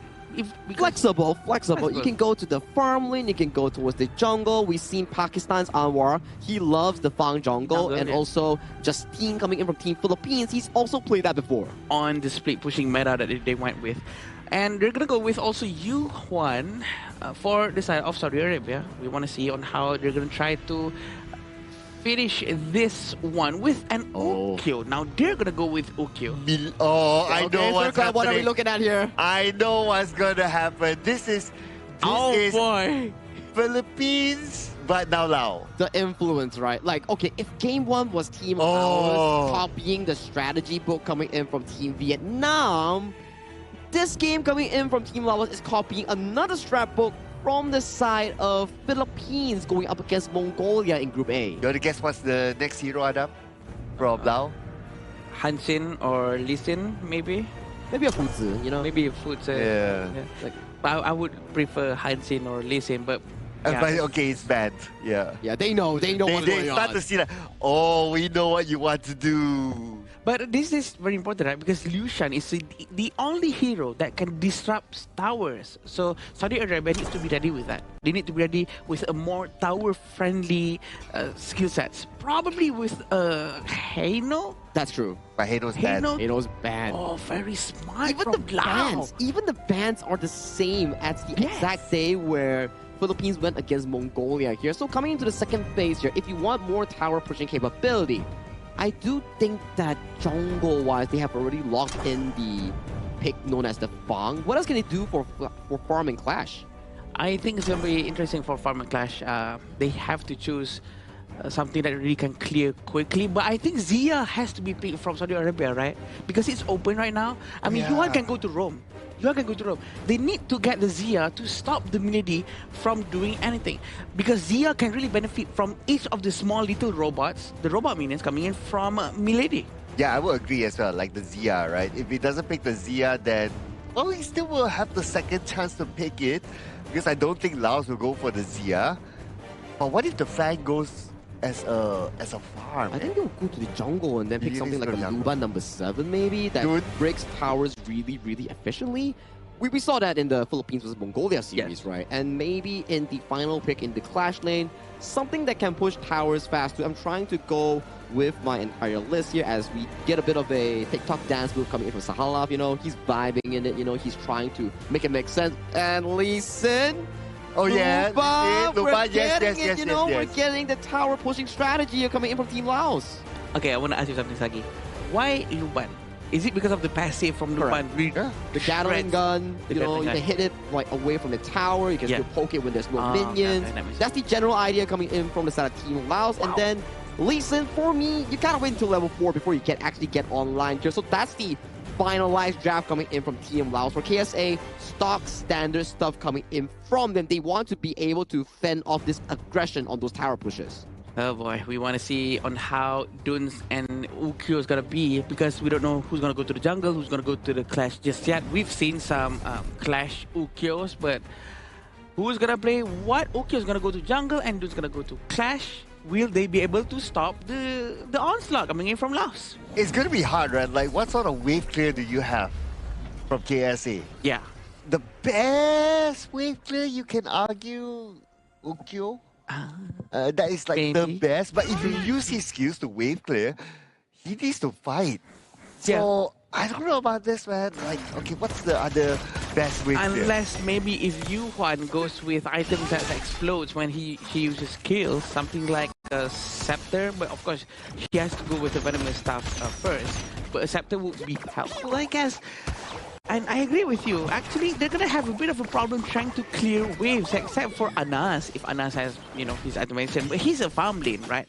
He's not someone who can just use one skill and boom, clearing out an entire wave. Yeah, he needs to focus on, well, dealing damage, right? But we can see that, okay, this is going to be a very, very hard game for Kingdom of Saudi Arabia. Just by clearing waves alone is going to be a problem for them. Yeah. Rotation coming in from them, really try to focus towards the bottom lane. Very aggressive from Sahala with the Liu Shan. He's going to dive into the tower. He's not going to hit the tower yet. Not going to try to use this route. Milady is also nearby, but Villacon actually managed to get Mua within the first minute and 27 seconds. Yep, one of the tankier heroes taken down just like that, but now they're gathering at the bottom. Here comes Yosef aside as well. Looks like they might get Shahalaf. No Shahalaf. Oh, he does have his shield and he will be saved by it. Not only that, he does have the movement speed. And looks like nobody from Lao actually went down. Wow, a very aggressive counter-attack coming in from KSA, which means Laos has to be careful. This might not work for them. It all depends on the execution, how clean they rotate together. And I've not seen them rotating together too much. It seems like KSA is doing that better for now. Well, it could be that one wake-up call for Lao, right? It's like, oh, okay, that rotation by KSA, we almost got taken down. And by learning that, then they will start to be like a little bit more careful and try to not overextend on the lanes. Yeah, and this is going to be quite interesting. The damage coming in from the Lee Sin, trying to get Dun, but Dun doesn't have his passive anymore. He's trying to kill as much as he can. The basic attack really hits, but they are going to go back. Southeast side managed to get Anas in the bottom lane. Very aggressive push coming in from Lao. There's still a tower protection, but this is the last tower protection. Still sub 3 minutes, and they're going to get this first destruction very, very quickly. For sure, you have to disrupt, and then you have the mid-lady. Surely they will get this tower just like that. Not even 3 minutes into the game, but Villacon right now dashes away. Villacon is still safe. Can he actually survive this one? The answer is no. Yosef got him instead. There's no one else going to be helping Villacon. The teleportation is going to be coming in. Never mind, it's the ultimate of Milady actually. And also the cannon is trying to find the backline. Look at the side of them. There's Faris nearby. He does have his armor, but where's his teammates? The minion is still there. They're trying to get the last part of the protection. The armor almost doesn't hit anyone. They're trying to get Milady. Unfortunately, that whiff, but now the follow-up is coming in. But look at the damage from the back, especially from the Luma. They will shoo away the backline and they cannot come close. They try to get Salah. Salah still survives with the last stick of health, but the damage coming in from Fang will try to get Yosef, and Yosef will fall. So to say, we'll get the double strike in the meantime, and Villacon will get his own. And 3 from KSA fell to that rotation by Villacon. They're still trying to pressure the bottom tower. This is still sub 4 minutes, which means the tower protection is still there, but they don't care. They want to keep on pushing the bottom lane as fast as they can.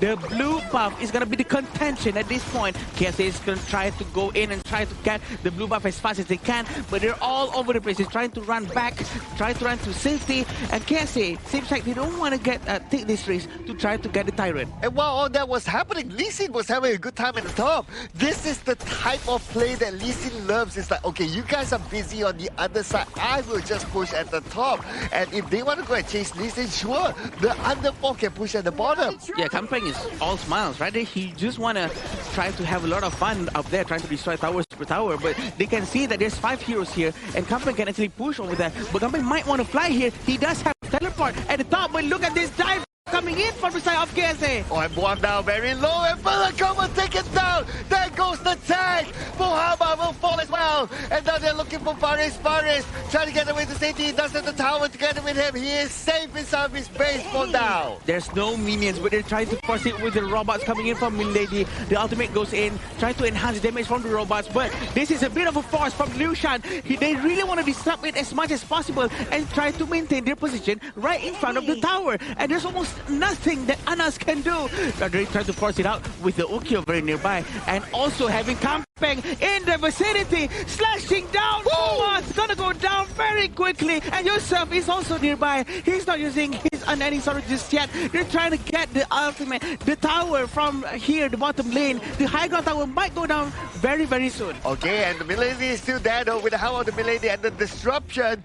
They will surely take down the tower just like that. They can potentially end this game. But listen, while he was running away, he got caught by Yusuf. Yeah, Yusuf was chasing him all the way to the back, and look at his wind slash trying to find the minions, trying to find the heroes. From the back, there's an Okyo. There's still Luban trying to stop them. But look behind, they're trying to find a very good unending sorrow. The last hit coming in from Fang. Fang still lives. Having Okyo trying to dive in. Mohammed goes down as well. The counterattack from KSA manages to comes out fine. And the counterattack that came after Team Laos overextended themselves, and they just push and push and push and push. And this is what happened earlier on. Look at this. When they push, they not only push from the front, but they also come from the back as well. When they come from the back, they sandwich the players of Laos, and that's where they can take them down one by one. Yeah, and they're very much ready for this fight, and a very good sandwich coming in from them. They really commit to that, and that sort of tightens up the gap of the goal just now. Laos was actually leading quite a lot, but now they're only leading for about 3,000 gold in front, which is not as much as before. A lot of breathing room, but for sure they're really trying to go all the way in. But look at Muaz. Muaz actually detects them here. Oh, but Muaz cannot take this one. Kampeng got him with the Muaz right now. The next time is going to be Faris, but can he make it in time? Though the minutes have arrived, and looks like they want to end this game right here, right now. Laos will not waste any more time, and Laos will take game number 2. At 7 minutes, that is the second fastest game coming in from our Asian Games eSport qualifiers for 2026. Yeah, this is definitely one of the fastest match we've seen so far. If I'm not mistaken, might be the third fastest. Laos and KSA. A very fun match for sure. We do know that there's regional pride on the line, but look at the smiles coming in from the Saudi Arabia team. They're having fun up on the stage. They know what they're doing. They were trying their very best to, do as best as they can. Yeah, and it was also an experience for them, right? And I'm pretty sure that they learned a lot from this journey, and they've even shown good gameplays as well along our tournament. I mean, that one defense coming in from the bottom side, they found the perfect team fight, and they managed to stall the game even further. It's just that when you're down so much, it's just difficult to make a comeback here, but they tried, and that's what really matters coming in from KSA, and we thank them for their participation here in the 2026 Asian Games eSport qualifiers. Look at all the smiles they were having up on the stage, and that was actually during the in-game gameplay, by the way, so that just shows on how not just the teamwork within the teams themselves, but also the fun that they're having with another region in front of them. And they're gonna have a very interesting and fun conversation over lunch for sure. Yeah, I'm pretty sure they're gonna, hey, why you do this? Yeah, why do you take that trap, you know? Yeah, come on, man. Let's fight. But you put this kind of trap, how to fight? It's all smiles at the end of the day coming in for both teams, right? Especially for Laos, yes. That was another great win, and they really finalized their group standings here 4-0, only losing one single game, not a match, game against Vietnam yesterday. So they come in clean, and that is their story, ending here in Group C, being the group leaders as a whole. Yeah, Laos, right? They so good. Are actually trying to, not really trying to, but they managed to prove to everyone that they're so well prepared for this.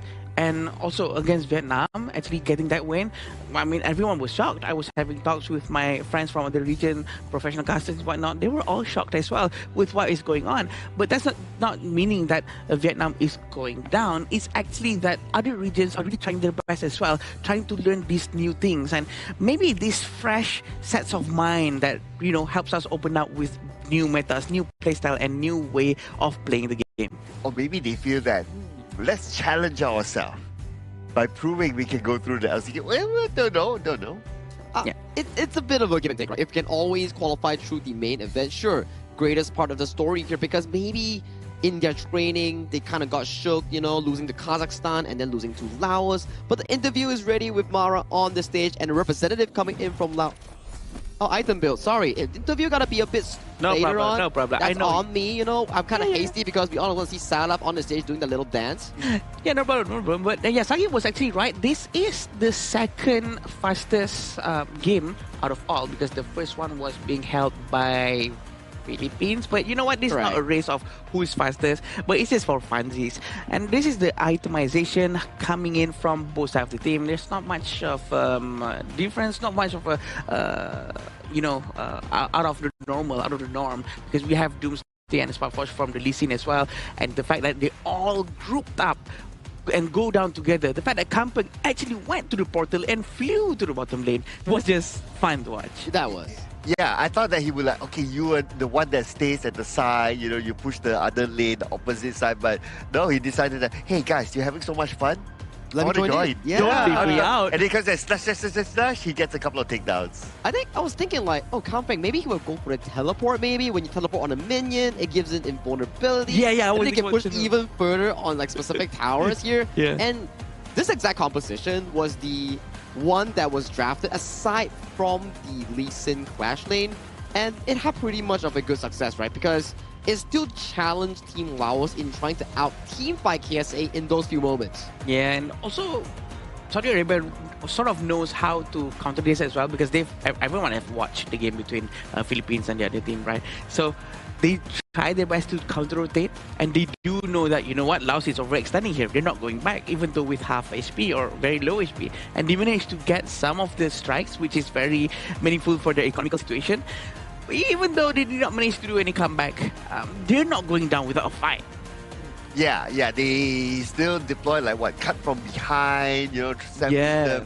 That fight at the bottom, and it was actually very well coordinated, if you ask me. Rather than, oh, everybody just chased from the front, they got creative by coming in from different sides. Yeah. It reflects on the side of Yusef's KDA, right, on how much damage he actually dealt. 36,000 total damage coming in from the Yuhuan with 100% team fight rate coming in for the KSA mid lane here. It's still a loss, yes, but better improvement compared to the previous game that they had. Yes, definitely. And Yusef, with the damage coming in from him, actually, he contributed a lot to his team, trying to put out damage towards the Laos team.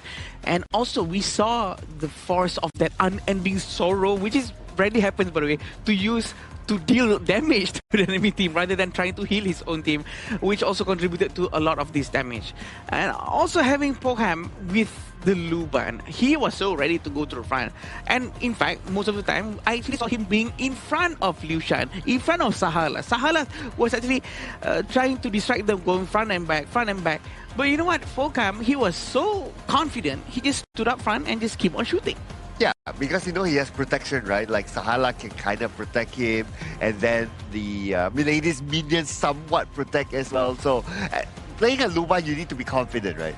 You need to be like, just spam, just be confident and just spam, because if you like try to like run away, you will surely lose. So being that, because I've a couple of times where I tried to chase down a Luban, right? Chase, actually shoot, and then I lose. Yeah, the just damage. Need to be confident. And especially people often ignore the fact that, or doesn't know the fact that Luban's passive is like a built-in Doomsday that does percentage health damage against the enemy. So yeah, it's actually a really good hero in making sure that if enemy has a lot of beefy boys, Ata, Dune, for example, Zhang Fei, Lapu, he breaks them down extremely quick compared to other farm laners. And the Gatling gun is actually sort of like a cone-shaped AoE, which hits everyone along the line. So that really hurts a lot. Even though you're aiming for the tower, it hits any heroes, any minions between the tower and the Gatling gun, which is gonna be extremely painful. But this is what happened. Maybe this Jumpy misses Armada outburst, but no matter what. But you know, they did try their very best trying to stop the onslaught coming in from Laos, and it all looked almost worked out for Saudi Arabia. Yeah, and look at the Pokemon.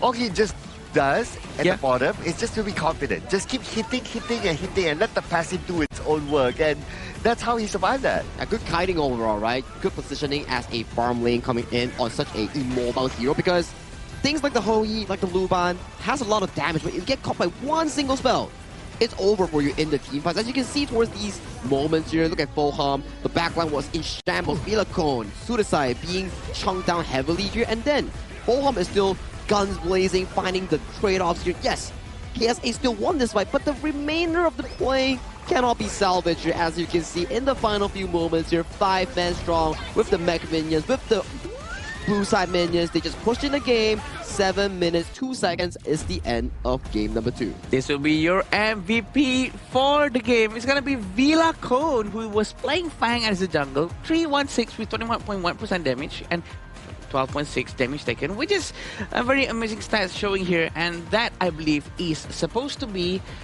the Love Cheek. Yeah, the second half from the... Who was it yesterday that did the... I forgot who was it yesterday, Mr. I know there was it Kaya? I think it was Kaya. Yeah. And then this is the second half coming in, you know, like one full round. So you mean that if they take photos together, then... I think it's on the same side, right? It's on the same side. It is on the same side. 2 lefts doesn't make a right. Does it make a right? Negative, positive? Yeah, it works out. We'll take that. Yeah, negative plus negative equals positive. It works. Yeah. Suddenly it becomes a math class, you know? I know, right? Yeah. Educational. Boy, sure, they still, played very, very well for sure. What's the most important thing is the poses stays the same, remains the professionally the same throughout the entire field.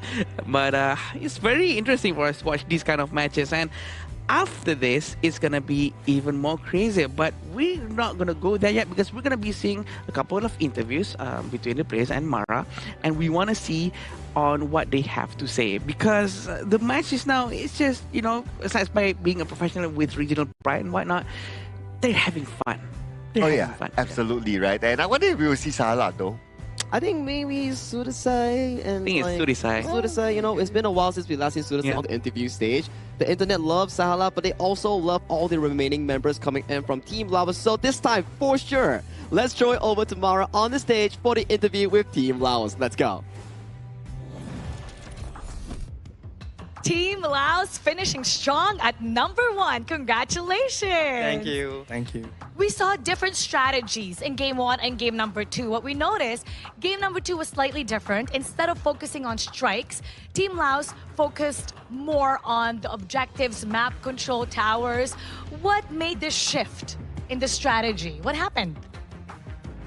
ตอนเกมแรกนะพวกโตโฟกัสเรื่องค่าเรื่องคิวอะนะแล้วก็มาเกม2พวกโตเปลี่ยนแผนไปเรื่องแมปคอนโทรลแล้วก็ไปโจมตีป้อมอย่างเดียวเลยเป็นอย่างคือเปลี่ยนเกมเพราะที่จริงก็ตั้งใจว่าสิเฮ็ดสถิติแบบจบไว้สินะแต่ว่าแบบมันกับบ่ทันนี่สิ As the plan they want to make a new record for the fastest game and then they plan change to fight the tower only.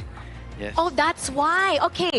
Were you aware that you now have the second fastest game of the tournament? Thank you. But your aim was actually to have the fastest. เป้าหมายแมนอยากได้ที่1แม่นบ่แม่น yes. Why is this record so important to Team Laos? เป็นอย่างเรคคอร์ดนี้คือสำคัญก็อยากให้เป็นผลงานที่ดีของประเทศอยากให้แบบว่ามีสถิติดีๆที่เกี่ยวกับรายการแล้วก็เป็นแบบผลงานที่ดีของประเทศไปนำ Because he want to make a new record to be the proud of Lao people and then to be the proud of the HoK game. Oh wow, so you wanted to make a statement. But you know what, regardless, You guys are already making a statement because you are number one in your group. How does it feel to be number one to show the strength of Laos? รู้สึกจังใดที่ได้เป็นท็อปของกลุ่ม ก็ตรงตามเป้าหมายที่เราตั้งไว้แล้วก็แบบก็รู้สึกภูมิใจในทีมทุกคนและก็ทีมงานทุกคนที่เฮ็ดแยกมานำกันอย่างหนักก็รู้สึกภูมิใจ He is very proud of everyone that working together with him and the team that practice with him all the time and for the family that support him as well. He's very proud at the moment. And you can also give a shout out and a message to your supporters, your family, everybody back home that's watching you. อยากว่าอย่างนำครอบครัวทางบ้านและก็ผู้ชมที่อยู่ประเทศลาวก็ขอบใจทุกคนที่ตามเชียร์พวกเรามาตลอดแล้วก็พอเทศให้ดีที่สุดต่อไปในเมนสเตจที่ญี่ปุ่นแล้วก็เลยขอบใจ He said thank you for supporting him and then also thank you for supporting Lao team and please focus on the next main stage in Japan for Lao team as well. Thank you. Once again, congratulations. Thank you. It's okay that you didn't get the fastest record. Second is still great, but what matters even more is that you're number one in your group and you're heading to the Asian Games. Yeah, thank you. Now we'll head back to our casters. Lead the gorge. As you can see, right, even though Laos and also Philippines are not in the same exact group, but the competition still remains as they want to compete for the fastest time record in the 2026 Asian Games Esports qualifiers. Yeah, unfortunately for them, they got second. Exactly, and amazing. Congratulations for them for sure. They deserve to be very happy bringing the name of their region up onto the stage and being able to represent everyone at home. It's just such a feeling that undescribable, right? So that's why he's all smiles up there. And you know what? Congratulations. You know when I would feel that feeling of undescribable? Undescribable? How? Yeah. If I get to feel the official gaming phone for 2026 Asian Games Esports Events Honor of Kings qualifiers, which is iQOO, the same phone that's being used by these players to pull off those amazing moves there that you can see on screen. I mean, if I were to point something like a Hansen, Arlie, Shangguan, Maishunui, things that need like immediate combos, and you need a good phone, iQOO 15R is definitely something that you can check out too. So thank you so much once again for iQOO for sponsoring this prestigious event. But gentlemen, the next series that we have on our line, now stakes are higher. If just now between KSA and also the side of Laos was about pride, glory, and also securing number one, this upcoming series is about securing the final slot to our last chance stage. I think what makes it much more heavier in this one compared to getting number one or number two is that getting to know whether or not you're actually going to the main event, which is, you know, much more valuable, right? Yeah, I mean, this one is also like a very tight one as well, right? Because this will determine whether you play tomorrow or you don't play tomorrow. Yeah. Right? Yeah, I mean, okay. The situation is like this, right? In Group D, let's imagine you have Hong Kong, China, and also Republic of Korea. Yes, they're still playing today, but they already guaranteed 100% into the main event of our Asian Games. But for Singapore and Syria, they're 1-2, 1-2 each. Whoever wins becomes 2-2. Whoever loses becomes 1-3. Winner goes last chance. One more fighting opportunity against Vietnam, Uzbekistan, and also the side of Kyrgyzstan. Loser stops here. Yeah, that one more fighting opportunity. Having that opportunity is what makes it so golden, so important for them to have right now. So it's going to be very interesting for us to see and witness the Singapore versus Syria after this, trying to battle it out in the Heroes Gorge of Honor of Kings. Well, before we actually go into that fateful matchup between Singapore and also Syria, we'll need to go to a short break before we bring you the inevitable match between these two regions. So see you later.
contestants fight for the honor of their regions while we cheer them on from the stands.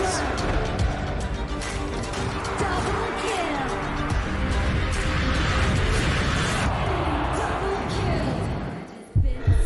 This is a challenge, but it is also an opportunity. The tide has turned.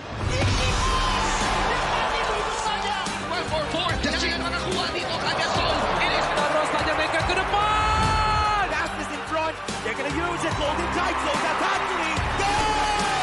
Victory. And we pulled it off together. We share the same voice, the same radiance. This moment of brilliance belongs to all of us. Together, we shine.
Welcome to the 2026 Asian Games Esports Qualifiers, Honor of Kings. 20 regions, one stage, and only the strongest 9 teams will earn the right to shine above the rest. Taking place in Malaysia, June 13th to 21st, 2026. Coming to Malaysia, this is the battleground where teams fight for the right to qualify for the Asian Games. 20 teams enter, but only 9 teams will move on. Apart from the 20 regions, there are 3 regions that have direct qualification. Here is the 2026 Asian Games Esports Qualifiers Honor of Kings format.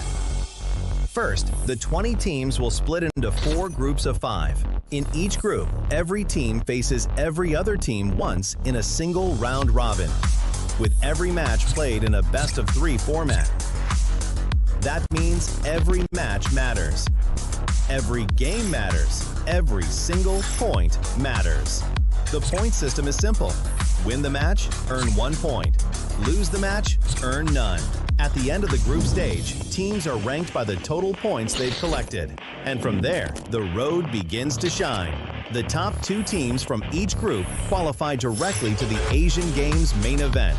That gives us 8 teams advancing straight out of groups. But for those not through yet, the light isn't out. The teams that finish 3rd in each group still have 1 more shot. They move into the last chance stage. There, they battle through one final BO3 single elimination bracket until 2 teams remain. The 2 teams will then face off in a BO3 match to claim the one final qualification slot. So in total, 9 teams will make it through, 8 from the group stage and 1 through the last chance stage. That is the rule. Now it is time to see who can rise through it. From across the world, regions gather here in Malaysia. 20 teams, and only 9 will qualify. The path is set. The stakes are clear. Together, we shine. Stay tuned, and we'll see you at the stage.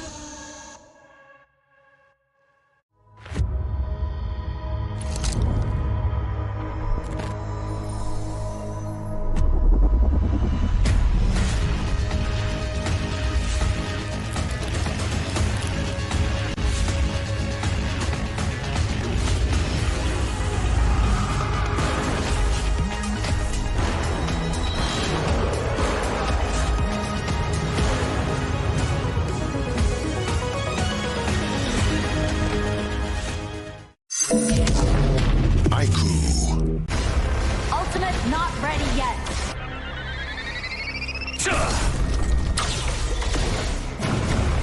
You have slain an enemy. My magic murmurs in ecstasy.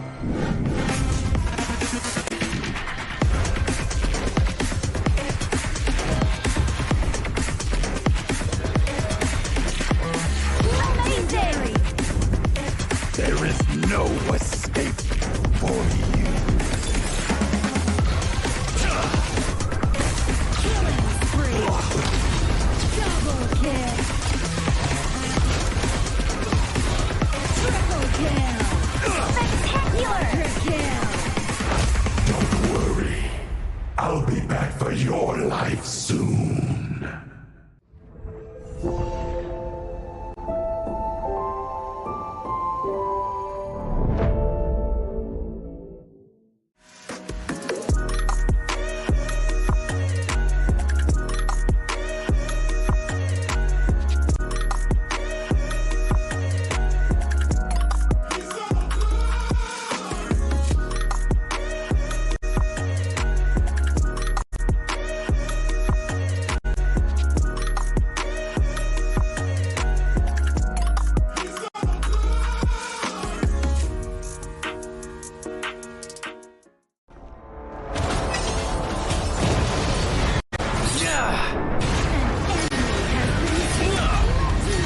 Double kill.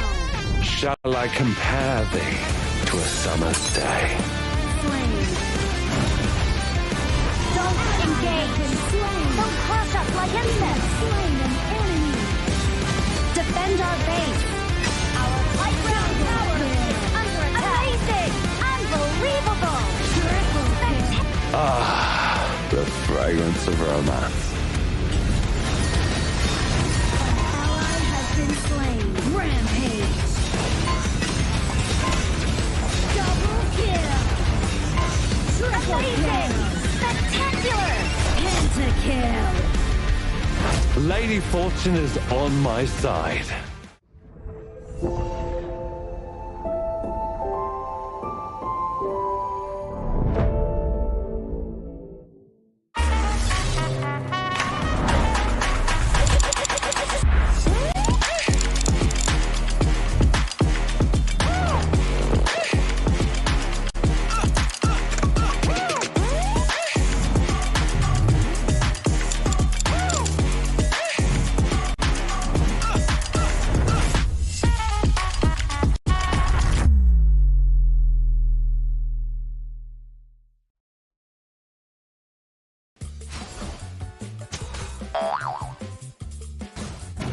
They tried.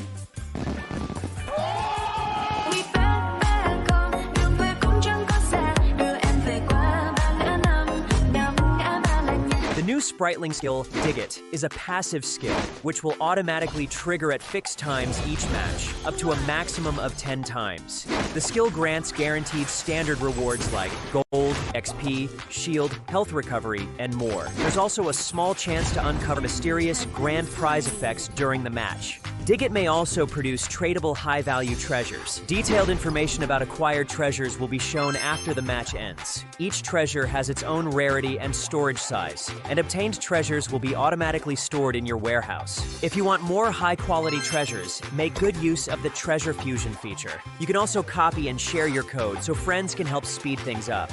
Treasures in your warehouse can be sold for event currency, which can be used to redeem skins, items, and other rewards on the event page. You'll even have a chance to win physical prizes like smartphones and cash. You can also spend event currency to bid on high-value rewards. The auction uses a hidden bidding system, where you can submit 2 bids for the same reward. The highest bidder wins, giving you even more ways to obtain rewards.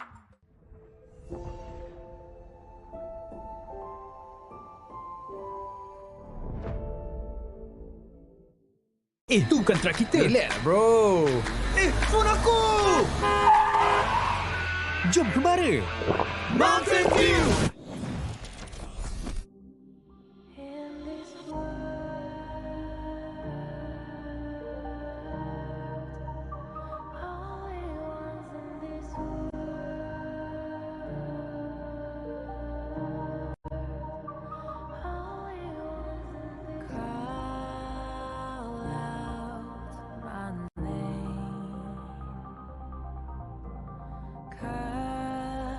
the sound of the rain.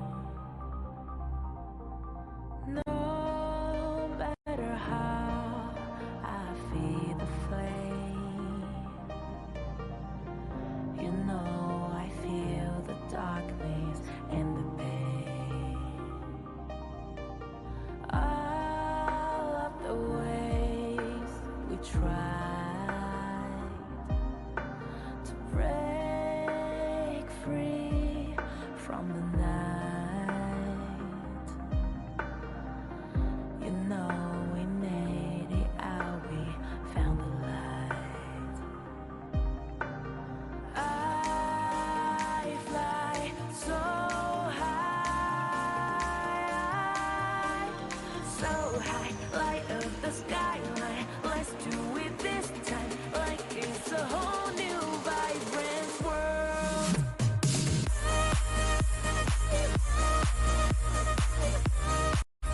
Like we're the only ones in this world. Like we're the only ones in this world. Now I see that I got everything I need. It's alright, I'm on fire, I'm alive, 'cause now I fly so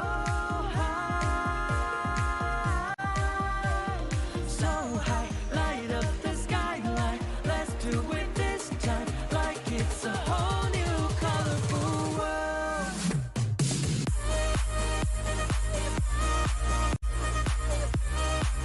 Like we're the only ones in this world. Like we're the only ones in this world. Never thought we'd get this far, burning like the stars. How we get this far? Like we're the only ones in this world.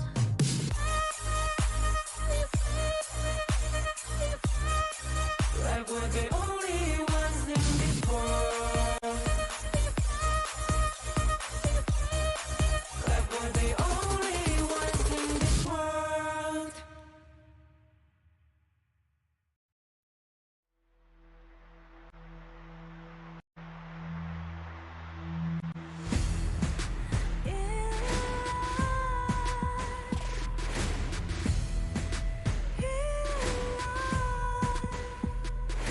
What's a life without its worth? Compromising with what hurts inside. When you let fear decide your fate, you don't choose which path to take in life. I'm finally letting go of everything that still holds me. I'm against all odds, but I won't give up, 'cause it's my time to shine. Standing in the spotlight, can no one let me down. Destiny is calling high.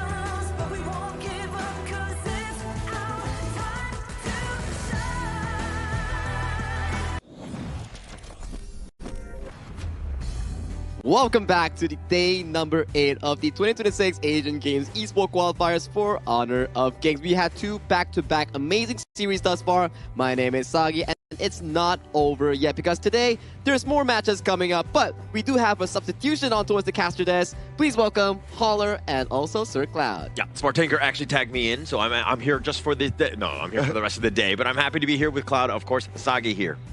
Yeah, looking fine with your suit here. Thank you. Keep your eyes up here. My eyes are up here. Okay. I know I'm showing a little bit of cleavage today, but you know, it is what it is. Let's look at my eyes, okay? Up here. Give me that. I'm definitely eyes off that because what my eyes are on right now is the 1,688 token voucher that you actually claim for legend skins. You know, legend skins, you know, it's pretty like, you know, high price up there, but they're giving it for free if you just do your missions, get some consignment market, you know, the new currency, and then you can get this in your bag for free. Wow. You got me at free.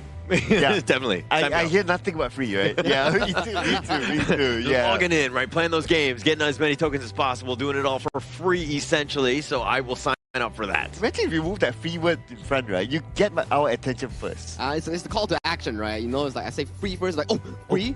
Yeah. Wait. You keep saying it. I'm looking around. Where's it at? But okay, let's come back in towards this upcoming series, right? Because series number 1, it was more on towards Nepal finding that victory to secure that final slot coming in from Group B, going into the main tournament event. Second series, might be last against A, it's narratively wise, more on towards the funsies and also getting that clear record. Now, the competition begins here. Syria and also Singapore, both in Group D, both tied for 1-2 in terms of the standings here. Whoever wins goes to the last chance stage. Whoever loses bids goodbye. A lot of pressure for both of these squads, right? And I think that going in, I think they had they wanted to be first and second, obviously, but it wasn't going to go into that place. And now that they're in the last day to see who's going to go into the third place final slot, we're going to have to figure it out. Yeah, that final slot is obviously precious, right? Because there will be the chance to play, whether you play again tomorrow or not, and then you have another shot. But that will be a discussion for tomorrow. These two teams, obviously, they are tied in with those scores. Right? So on paper-wise, they're close. They're really close. Like right now, it's only 1 series apart from them. So it's going to be very important coming in for this specific series here, especially when we talk about the head-to-head matchup later on, where I think that specifically, right, for these two teams, it's more about the mid lane, how they control that tempo and how it affects those side lanes here. Yeah, that was the biggest difference maker, especially when they were going up against Sri Lanka. I mean, both of these squads had only beaten Sri Lanka, but it kind of started with that mid lane, right? It created that tempo, it created a lot of value. So if they're going to continue on, it really is a bit of a match of like who's the better mid laner, if you will. Ooh, who's the better mid laner? But at the end of the day, right, it's a team game. Correct. So mid laner is going to be one, but everybody else has to play their A game here. For this exciting matchup here, we will definitely want to kickstart it off with a teaser video introducing both Syria and also Singapore coming in for this prestigious match as they battle out for the final slot of Last Chance stage. Let's go.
The stakes could not be higher. Level on points with their opponents. A crucial victory today brings them one step closer. Focused, determined, and ready for the challenge.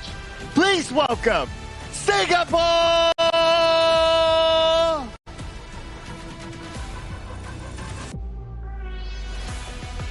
No safety nets left. tied in the standings and fighting for survival in the last chance stage. Every team fight matters. Their destiny remains in their own hands, and they are ready to seize it. Making their way out, Syria!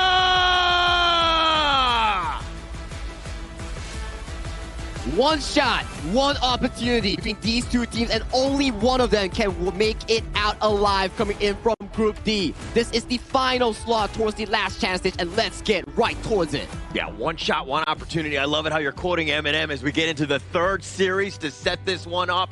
Win, and you move on. I see what you did there, Holler. I see what you did there, Holler. But I also see these amazing players here representing Singapore. We have Yanze, Yu Ming, Yi Hui, Kayang, and Weekend. And we have seen them before this, right? Like, they started off this group stage going up against the two juggernaut teams. Unfortunately, didn't do well against them, but once they were done with the two juggernaut teams, they came back strong. Same can be said for the side of Syria, right? Whereby the only wins that they had was from Sri Lanka, and the only losses that they had was from the group giants that you mentioned there, Hong Kong, China, Republic of Korea. Those teams has been the most consistent thus far coming in from Group D. Now, the question is, between these two teams, how do they fare off each other in this matchup? It's so funny because they had literally the same journey. They lost to the same teams. They won against the same one. But Syria going to be made up of Bashar, Ammar, Abdulaziz, Ali, and Abraham here. And Syria, this is a squad that, again, found their footing against Sri Lanka. But through the other teams, they really kind of struggled at times. Yeah, so because the data is like pretty much the same, right, between the two, right? So it's kind of hard for us to put forward like who exactly is the better team. It has to be shown inside the gorge. Exactly, right? We talk about going to the gorge, right? We talk about a few prerequisites coming in for these two teams. I feel thus far in this tournament, we've been talking about a lot about Kayang and also Ali as the two farm laners here, but we want to focus on the mid lane. Abdulaziz going up against Yi Hui. I feel like these two players have been really consistent in their respective roles. Ooh, head-to-head first strike rate, 67% of the time. 6-7? Come on, we're bringing it back every single day, no? Oh, man. How does it every time you're on the broadcast, we have a 6-7? Yeah, every time. Even look at Singapore's A, right? Like, 100 and 6-7, huh? Yeah, I had to leave it for him, right? Yeah. I was actually looking around. I didn't know where it was. But, I mean, if we're talking about that one, I mean, the total kills, the Singapore squad has definitely done a much higher job. I mean, 61 versus 35, that's pretty much night and day, right? And I feel like true, let's say, the only comparison that we have on the sample size where Singapore went against Hong Kong, China, and Korea, where Syria had the same opponents, I feel like Singapore had more of a winning opportunity against those teams compared to Syria in the other hand. But that's just estimation from the sample size that we are having right now. But dude, hero pool towards Singapore shows that they have creativity. They also have a higher first strike rate as well, which is I got you. Yeah. 6-7. Yeah, thanks. Go. Yeah. Yeah. He's definitely having fun of it, you know, as of this point, you know? Right? I mean, it just shows that they have that versatility. They know how to play aggressive. Numbers-wise, it does look like it favors them. Yeah. And I think it kind of also goes into Singapore a little bit more of the aggressive team, right? Willing to invade, willing to kind of contest a little bit. If you're looking on the other hand, Syria, the 17% first strike rate, usually I look at that as more of like a passive reactive style because the stat doesn't really help you. Correct, right? Where I see another way of we talk about, right? Because Syria has one of the tournament's earliest games where it was the longest duration at the side, but let's compare the stats coming in for these two players. I'll leave this to Holler. Yeah, average KDA, Kayang 6.7 again. I feel I'm so happy today because I get to say it so many times, and I'm sure you guys are going to cancel me by the end of the day. Oh my. I mean, as of this point, I'm not sure whether I'm a Gen Z or you're the Gen Z here, Holler. Well, I dream. I think mentally I'm a Gen Z. But I think if we're looking at the other stats, I mean, the average KDA that you're looking from Ali, not as high. I mean, when you're kind of on the losing end and the KDA overall has not been, in your favor, this is a much tougher spot because, again, you're kind of coming from like a losing perspective and not getting those kills. Yeah, and if you look at not only the KDA, right, like goal per minute as well, a lot more higher for Kayang. I mean, this is also shown by his experience playing in in big leagues, right? Correct, Overseas, right? So he brought that experience here, and he knows how to farm really, really efficiently. Average DPM, the same goes to him. Even the everything, right? Yeah, everything basically. Yeah. Every stat favors Kayang. I think if we were to go into a more technical analysis on the priority that both teams are giving to their farm laners here, maybe we can think of it like this.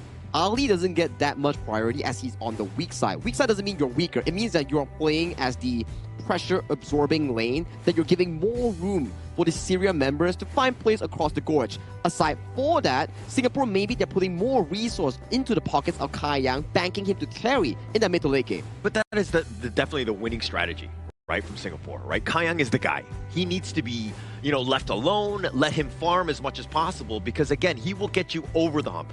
Cloud, you were talking about the fact that he came from the IKL. He was previously on Visaka Esports. I mean, that is a guy who has a lot of history, right? He knows how to carry, so why not, again, let him shine? Yeah, just let him do his thing, right? Like, it almost feels like whatever draft that they plan to put out revolves around him.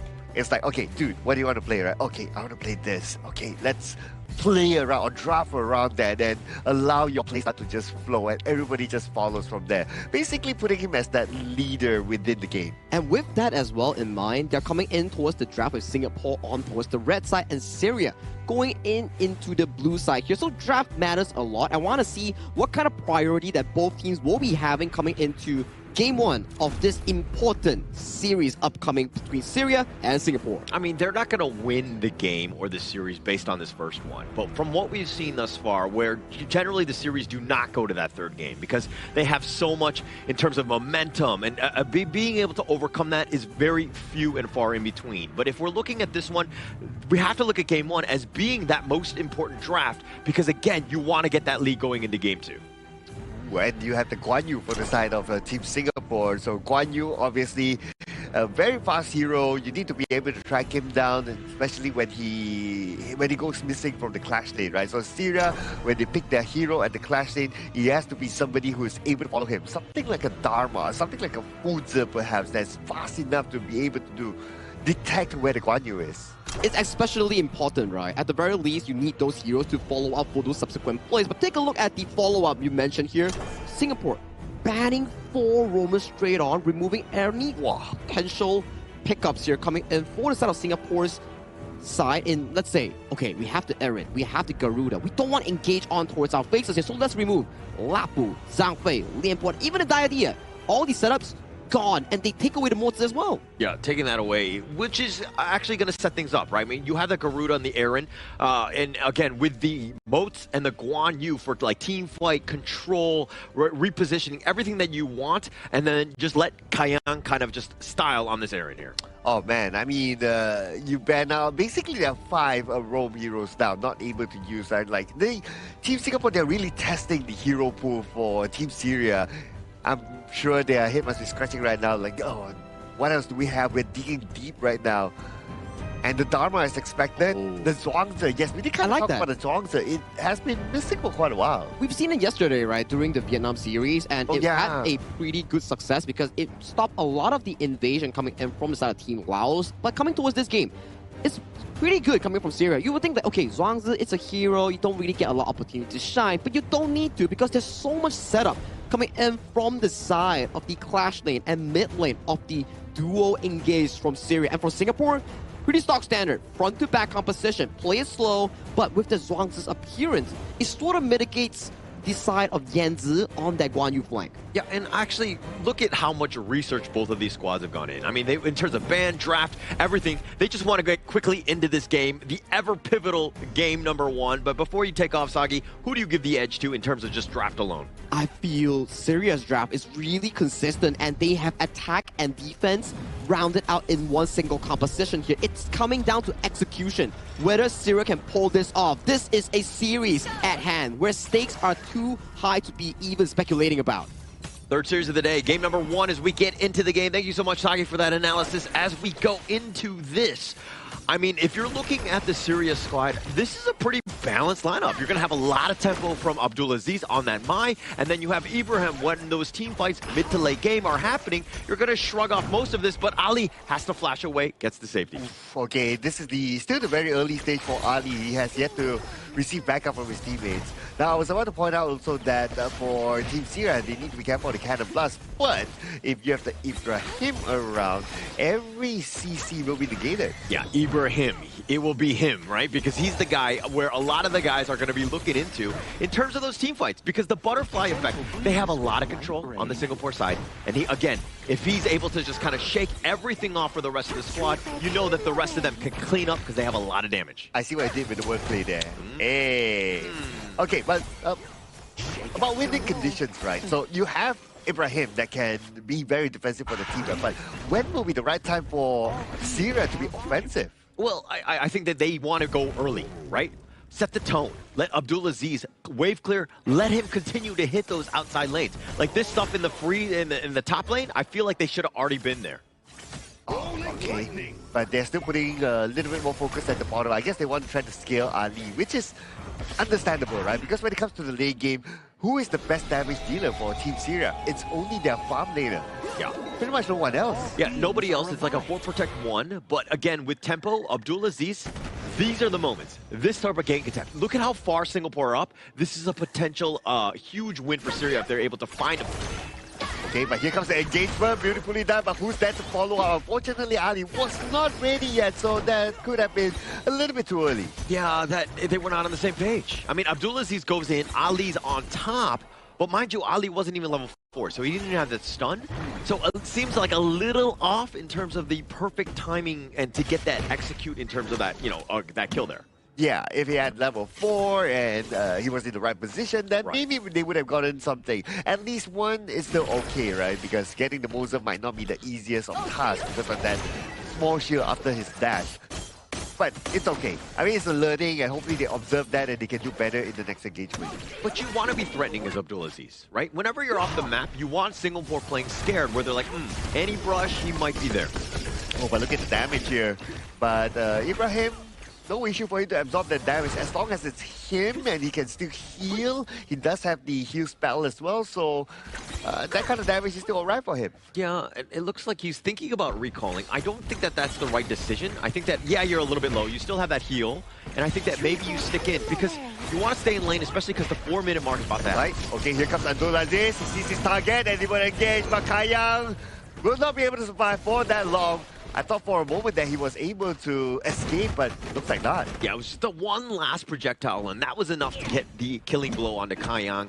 Again, he got a little bit caught out. They were trying to be aggressive Singapore, while Yue is actually made that rotation. So they were looking at numbers. They didn't know that Abdulaziz was going to be there as well. Okay, now engagement onto Amar. Amar with the negotiate will buy a little bit more time for himself to have those skills cool down, and he's able to jump over the wall inside back to safety. Yeah, a little bit of an invade here in Singapore. This is kind of what you want to be doing. You want to, you know, Ammar to not have such a free clear. And again, this is setting it up for this 4-minute tyrant coming up now. Okay, the Ghost Ship is not up yet, so guess by a little bit more time. That Ghost Ship is going to be important here, but Team Singapore didn't know that the Ghost Ship is not there. They're taking advantage of the situation. The Tyrant is very low right now. Will they go in? Yuming will still get it. The Ghost Ship is up by a little bit too late, but still they're trying to go for the back line. And right now, Yihui is in trouble. Yihui will be taken down. Team Syria will not go down without the fight after losing the Tyrant. They got the Yihui after the fight. Syria, the way that they were able to wrap that one around, they came from all angles, right? So Yanzi hit largely his Razor Cavalry. It's going to be mitigated because of the fact that, again, they're spread throughout. Trying to get that perfect Razor Cavalry when from one angle is much easier than multiple and when you're getting affronted on. Yuhei got caught out. And Wicket is able to get away. Nope. Oh, he does have backup though. And Wicket continues to hold with the thing inside the box. But not enough follow-up from his other teammates. And he will be taken down. But still good effort. I mean, he got a decent box, but he's locking himself in that box as well. He's not getting out of there because he's going to be very, you know, immobile in that stuff. So now Syria on the offensive right now, taking down towers, munching them down like Pac-Man. Okay.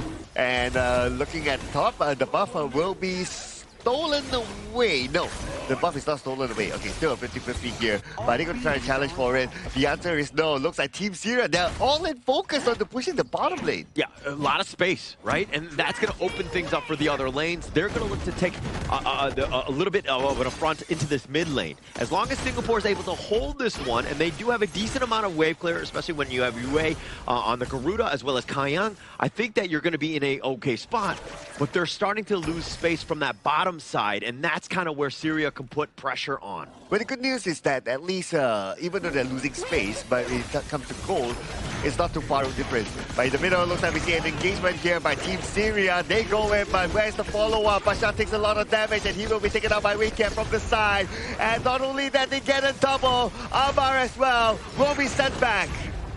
And they find Abdulaziz as well. 3 members down from Syria, and it came from the initial jump in by Abdulaziz. He tried to make that play. He hits that. There were 2 or 3 members, and we'll check this replay out. He hits this one, boom, that would have changed everything. He pushed them actually the wrong way, further away from the team, and that bought Singapore space, time to, just knock them down, so to speak. But gotta give it to Team Singapore, like how quickly they responded to that situation. And they got a couple of takedowns from there. And now they're looking to push at the bottom. And Team Singapore, they have to be aware of like, okay, time's up, boys. The players from Team Syria that we took down earlier on, they're back. Now we have to turn back and reset. Yeah, and just like that, the network lead shifted in favor of Singapore. Now they're looking to be aggressive, and Yuming gonna be a problem. Oh, here comes all the way to the back. And we can see Yuming actually survived this one. Okay. With his survival, he managed to absorb those skills, and this could be an opening for Team Singapore, but they will not pursue for now. Yeah, because Janze got pushed back.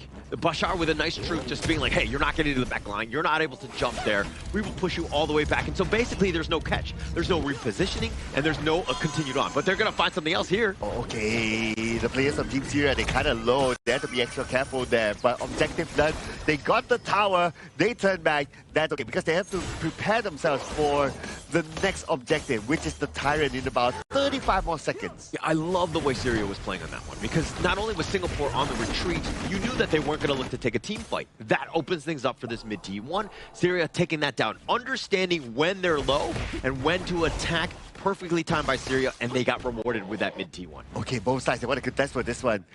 All right, pauses. Janze waiting by the side. Bashar passes by, and that's going to be the push. Bashar, not being chased down, but lucky enough for him, he is tanky enough. He got away. It's the mobility, right? I mean, Janze was trying to set up the perfect trap, but he was not able to catch him, and now a little bit more action in this mid lane. Wings of Judgment from the back, putting damage onto Ibrahim, but Ibrahim is okay to absorb that damage. He can still heal himself, but right now, most of the players from Team Syria, they are low, and this will open up the opportunity for Team Singapore to get the Tyrant. Yeah, and it's not about all the kills that you get, right? I mean, when they're so low, they can't fight, and that opens up space. Picked up the Tyrant, and now Yuming on the assault. Okay, Yuming, opening up the map, and who's going to get this buff? It looks like Amar still managed to get it, that's okay. But nice push down to Kaiyang. Kaiyang pretty low, but the follow-up came from the other side. And with the Wings of Judgment, looks like they will get that one. Take down to Ibrahim, they're looking for more. Bashar gets one back, but he has taken down instead. And now only 3 left from Team Syria in the middle, and they are pretty low. They cannot continue to defend. They have to turn back. As back and forth as that was, and we're checking the replay here, but check out this ghost ship. Once it locks it down, you're thinking Singapore on the assault, they get the pickup onto Ibrahim, but this ghost ship, and they actually go in right into the truth, setting it up for Syria really to just get with that tower as well. Yeah, and that ghost ship was still within the range of the tower, right? So the tower eventually helped to deal damage, and that's how Team Syria, they got a couple of takedowns for Team Singapore. So it was kind of 50-50 there.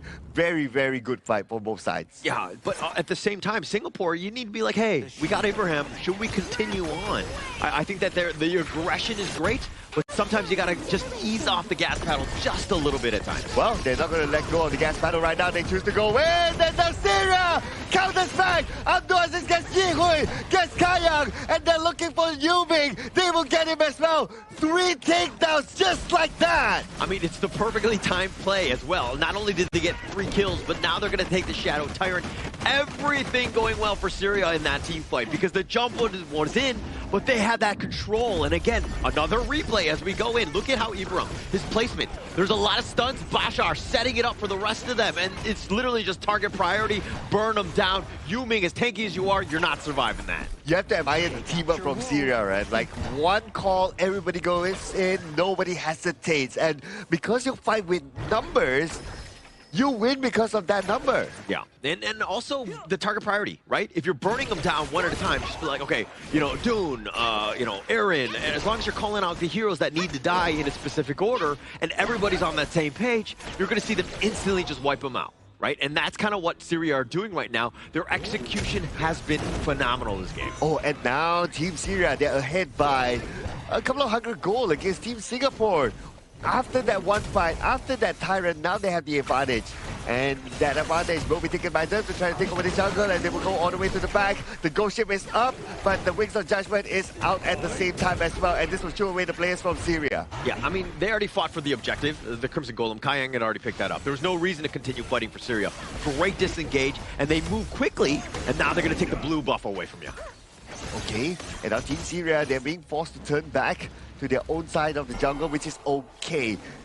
The Overlord is up though, and Team Singapore, they might be interested in this. I mean, Primal Bond is going to be going away in about 5 seconds. So Syria could easily steal here. So Singapore, this is a very dangerous situation, especially since Recount uses his flash there. Oh, we're talking about 50% of health there, but then again, they go all the way to the back. But check out the Guan Yu as well. A good attempt by the Guan Yu, Jansen, but then again, will it be enough though? They still got up to assist in the process. Ibrahim is pretty low. The cannon blast connected. The damage was there towards Ibrahim. No stun, but he still survives.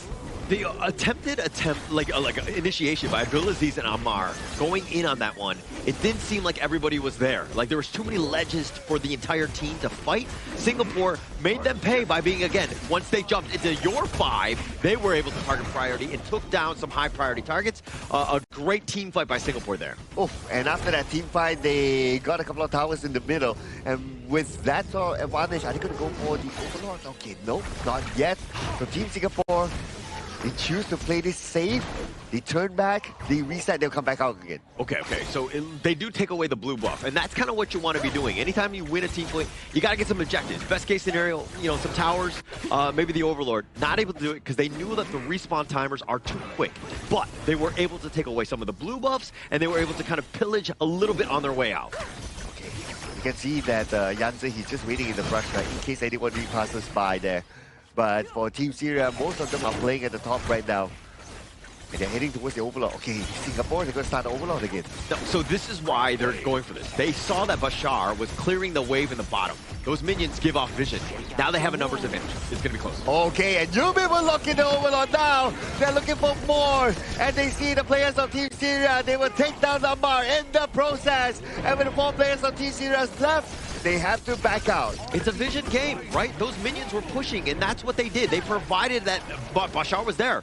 For him to make his way all the way to that Overlord, it would have taken him time. That was the time to go in, and then Syria were rushed because Bashar wasn't in position to go with that team fight. Ammar pays with his life. Yeah, and without Ammar right now, without the ghost ship, it's going to be pretty hard for them to win this fight. They need Ammar. They have to find time. 10 more seconds before Ammar comes out. But they were engaged before Ammar is out. And here comes Team Singapore. They're trying to get the backline. And Ibrahim is pretty low. He has to back off. They all will survive. And now Ammar is back. Yeah, so he's trying to just clear the wave. You lost all towers in the beginning, right? As long as Abdulaziz survives, I mean, that is very risky. He's very squishy. But being able to do what he did, I mean, they at least salvaged the game because Ammar is back up, and now they're looking to hold. But again, top T3, top 2, T2, that's all you got. Now you have to defend. You have to find some sort of counter initiation to get into and strike back and get them back in this game. Oh man, they're giving themselves a bit of a lifeline here. So Ammar needs to be careful of his position. Again, he cannot be caught out like before. They are looking at the Tyrant though, and they're going to start it off. But Team Singapore, they have the information. Look at this rush. They're gonna walk in. Yu Ming, he has been a problem for Syria.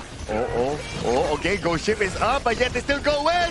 And Namar will look at the Tyrant. Ibrahim will fall though in that process. Is it worth it though? Kayang will be the one to take it down, and they're looking for more at this point. And Abdul Aziz will be the next target to be taken down. Bashar, they're aiming for him next, but before that, Yanza will fall in another area. Kayang will get one too. It's a 3-for-1 trade in favor of Singapore, and now they're looking to end this game. But Kayang with some fancy feet, his flash just getting him all the way back. They find Bashar, and now Singapore with only Amar up, and he's actually walking. He's trying to cut the wave, but they might just end.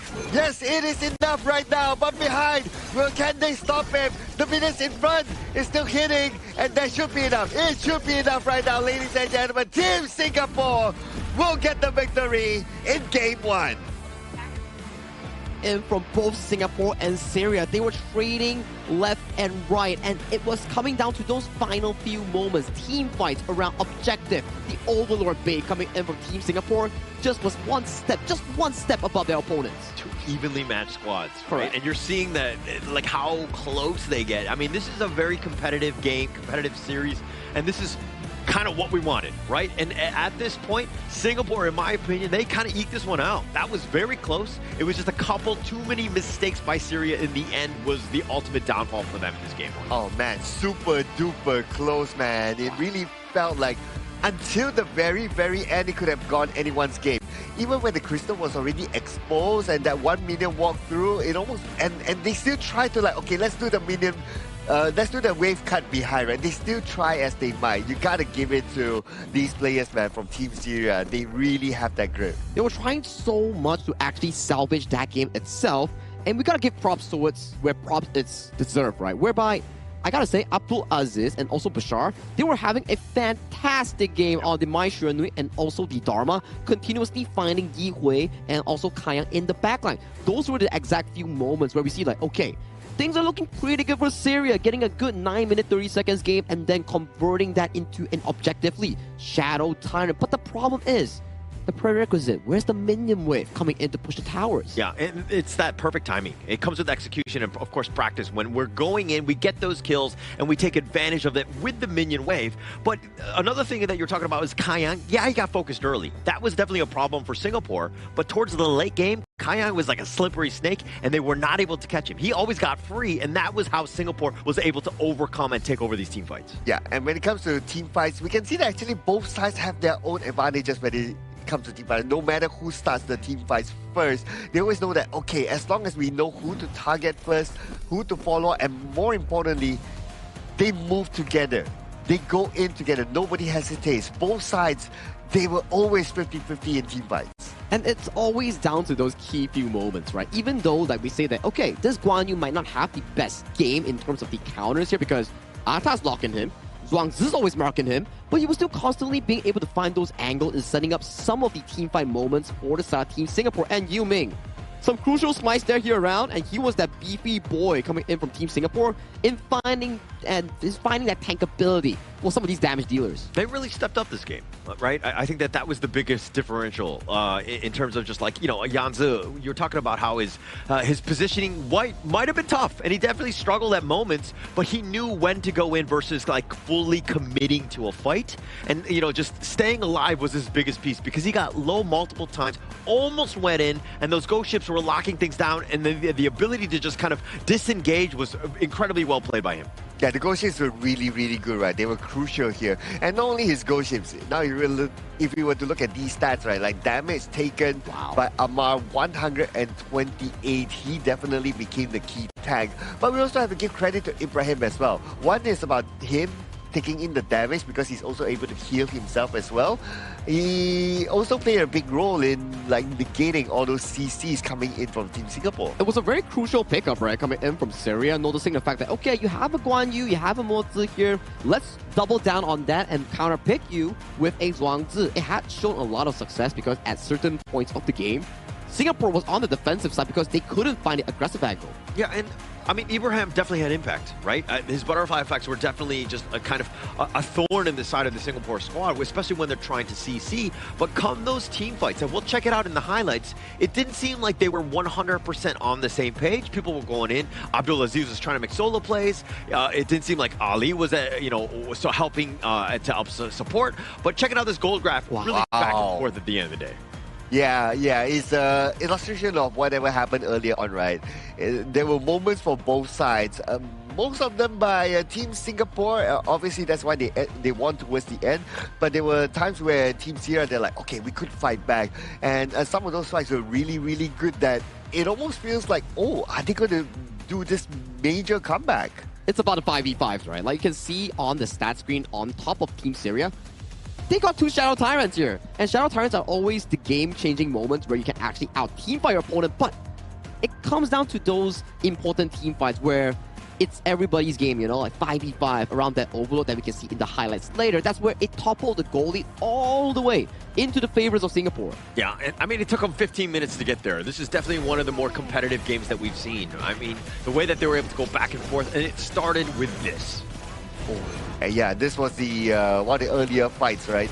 And Team Syria, they had the momentum, if you kind of think about it. Like, they started by winning in the farm lane, and then they saw more opportunity at the farm lane, and more importantly, they need to stop Kayang from scaling. And that was a crucial miss, I would say, coming from Abdulaziz. Although, yes, he has had a lot of fantastic moments in this game, but if that Blue Engine Flash was the hit, this entire storyline coming in from this play or the game one itself might be a bit different coming in for the side of Syria. Especially since Syria had a better early game, I would say. I mean, Singapore, they had to come back, and it had to come off of his mistake. This is a beautiful truth, by the way. And that was a nice little 2-man kill on that. So Syria had their moments, but these are the kind of fights that I didn't really like, right? Look at they're all over the place. Now they have to run. The rest of them, 4 men, get on out, but you basically sacrifice somebody because, again, they're not all on the same page. Yeah, and I understand why you put Amma in front, because obviously he's the tank, he needs to open up the space and whatever not.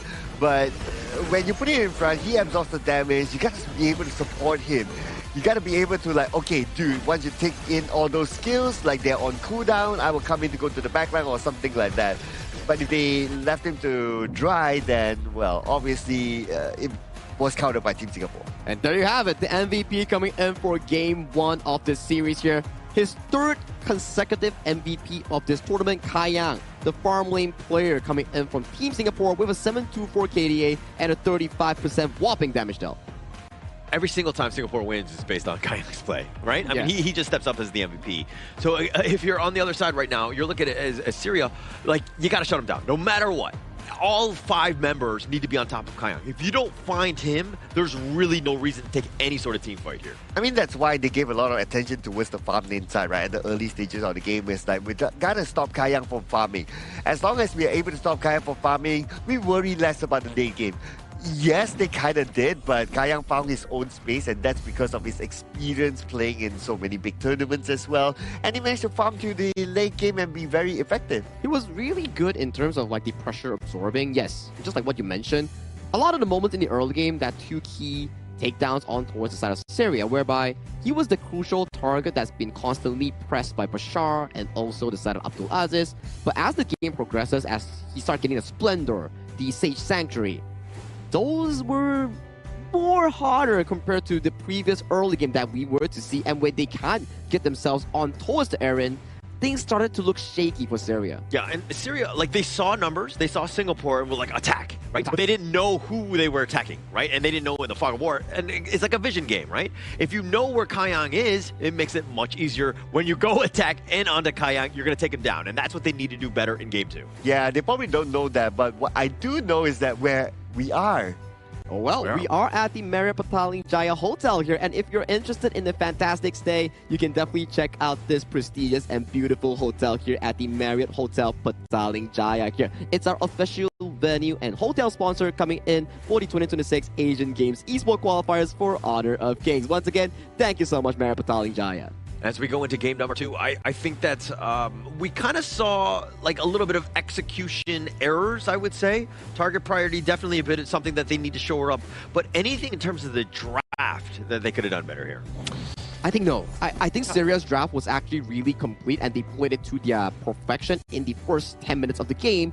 When it comes down to the planning on how they strategize their team fights, I feel like 4 members are on point, but they're not synchronized in terms of the last players coming in, where sometimes you can see Abdul Aziz clearing the wave, wanting to come in later for a team fight, but it's a bit too slow for his past pacing, whereby it's either, okay, 4 members go in, and then the last player is too slow, or the last player is too fast, and the 4 players are too slow. It's a bit desync in the later stages of the game. I saw that too, right? I noticed that, especially when the coordination of a team fight happening, that jump in. Abdulaziz it seems to be like, you were rightly pointing in the sense that like he's very fast, right? He sees a moment, he just goes for it. There's no waiting, there's no patience. But I think that if Syria want to hit on that and take advantage of that, they need to kind of, again, be on that same level. Like that coordination is not really hitting its mark. Well, they have to stay focused, right? And we're coming back into the draft. What kind of draft will we see? The difference this time is that Team Syria will have the first pick. So they pick up Erin for themselves, and then the Zhangfei, and then the Angela. This is going to be a very different type of setup from them. Now, Team Singapore, they can still go for the Garden mode to counter the Angela. Yeah, and if we were to look at these certain picks, right, it's actually a very fast pick and bans coming in thus far, and you can see Singapore's approach is like, okay, Kayang was having a bit of a trouble handling the Maestro, so let's ban it away. Let's not have it at all because it was having a very good game thus far. So that's going to be a bit of an engaged potential removed from the Syria side. Maybe coming to the second phase, we might even see the Dharma, Guan Yu being removed from the pool. Yep, and they're going to pick up the Yukio as well as the Byron. This is a very strong, tanky, early, in-your-face type of lineup. You back that up with a Yuan in that mid lane. Potentially, it might be Rome. I'm pretty sure, though, it's looking like a mid.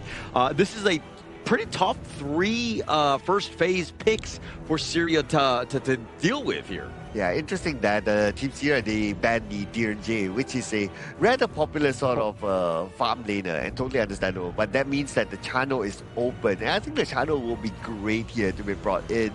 Or maybe they're thinking that, we can deal with the channel anyway. We do have the Blazing Brilliance and so on and so forth. But when it comes to the farm lane phase, or the laning phase, the channel will still be pretty good. Yeah, and that's 4 farm laners banned away from Kayang, man. Oh, yeah. The channel is out, yeah. Yeah, it's like, okay, let's pick Aaron, and then let's ban away 4 upcoming farm lanes from the side of Kayang. And you can see, those 4 heroes, gone. Aaron, gone. That's 5 heroes here. So as we venture down the available pool of farm lane, potentially we might even see things like the Shouyue, Consort, things like the Fang. Yeah, I think Shouyue makes perfect sense. You want to put your eggs into a consistent fund, which is Kayang on the late game carry here. But it puts in the same thing. This is a pretty weak early game farming if and only if he can't hit his skill 2. Yeah, but I look at the rest of the other guys, right? I'm kind of looking at Byron and Ukyo to create that space, right? And I think that while Shoyu is definitely late game and it's going to take a while to get there, I think that you're not putting all your eggs in one basket of just being an early or late game composition. You are somewhat balanced. So I think that plays into the hands of Singapore in a proper way in game 2 here. Well, I would say that if Shoyu is bundled together with a Mozi, in this case, and it's still possible there. It's still possible, Yeah, right? you get the long-range projectiles that is so annoying, and that will allow you to win the early game phase. You win the early game phase, obviously you scale in terms of damage rather quicker. Go for the Moza, I would say. Well, I think that's definitely something potential that they can actually go for. Maybe utilize the Yuhuan in towards the mid lane, and then pick up the Mozi so you can have like a strong 2v2 coming in for the bottom side that helps Kayang win out the laning phase against Ali just now. It comes down to what Singapore wants. Is it the Yuhuan Rome? Is it a different mid lane like the Ganemo against the Angela? Options are available coming in for the side of Singapore. It looks like a Swangzu would be nice here, right? Oh, okay. Oh, wow. Completely pivot off. Okay, interesting. The Kongmin in the mid lane, they're going to go high damage, dealing with the Angela, who's going to be largely static. The Nakaru, obviously you have burst, but you're able to kind of blow her up if you need to. So this is an interesting draft by Singapore here. Yeah, what do you think, Sagi? Before we let you go, which draft do you think is better? I gotta say, if we were to look at a 50-50 side, right, where we don't look at players here, let me take a look real quick. I think Syria's draft is more consistent here.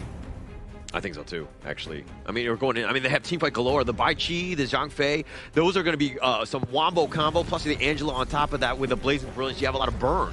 So it really comes back to execution. Singapore on the other side, if we're looking at this show you, I mean, Kai Yang is your win condition. Give him space, he will carry you. But on the record, yeah, Sagi said that the last time too. That Syria has the best draft.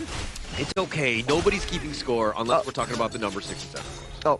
Oh, okay. That's the number, right, to keep track of. Okay. Okay. I'll keep an eye on the next one then.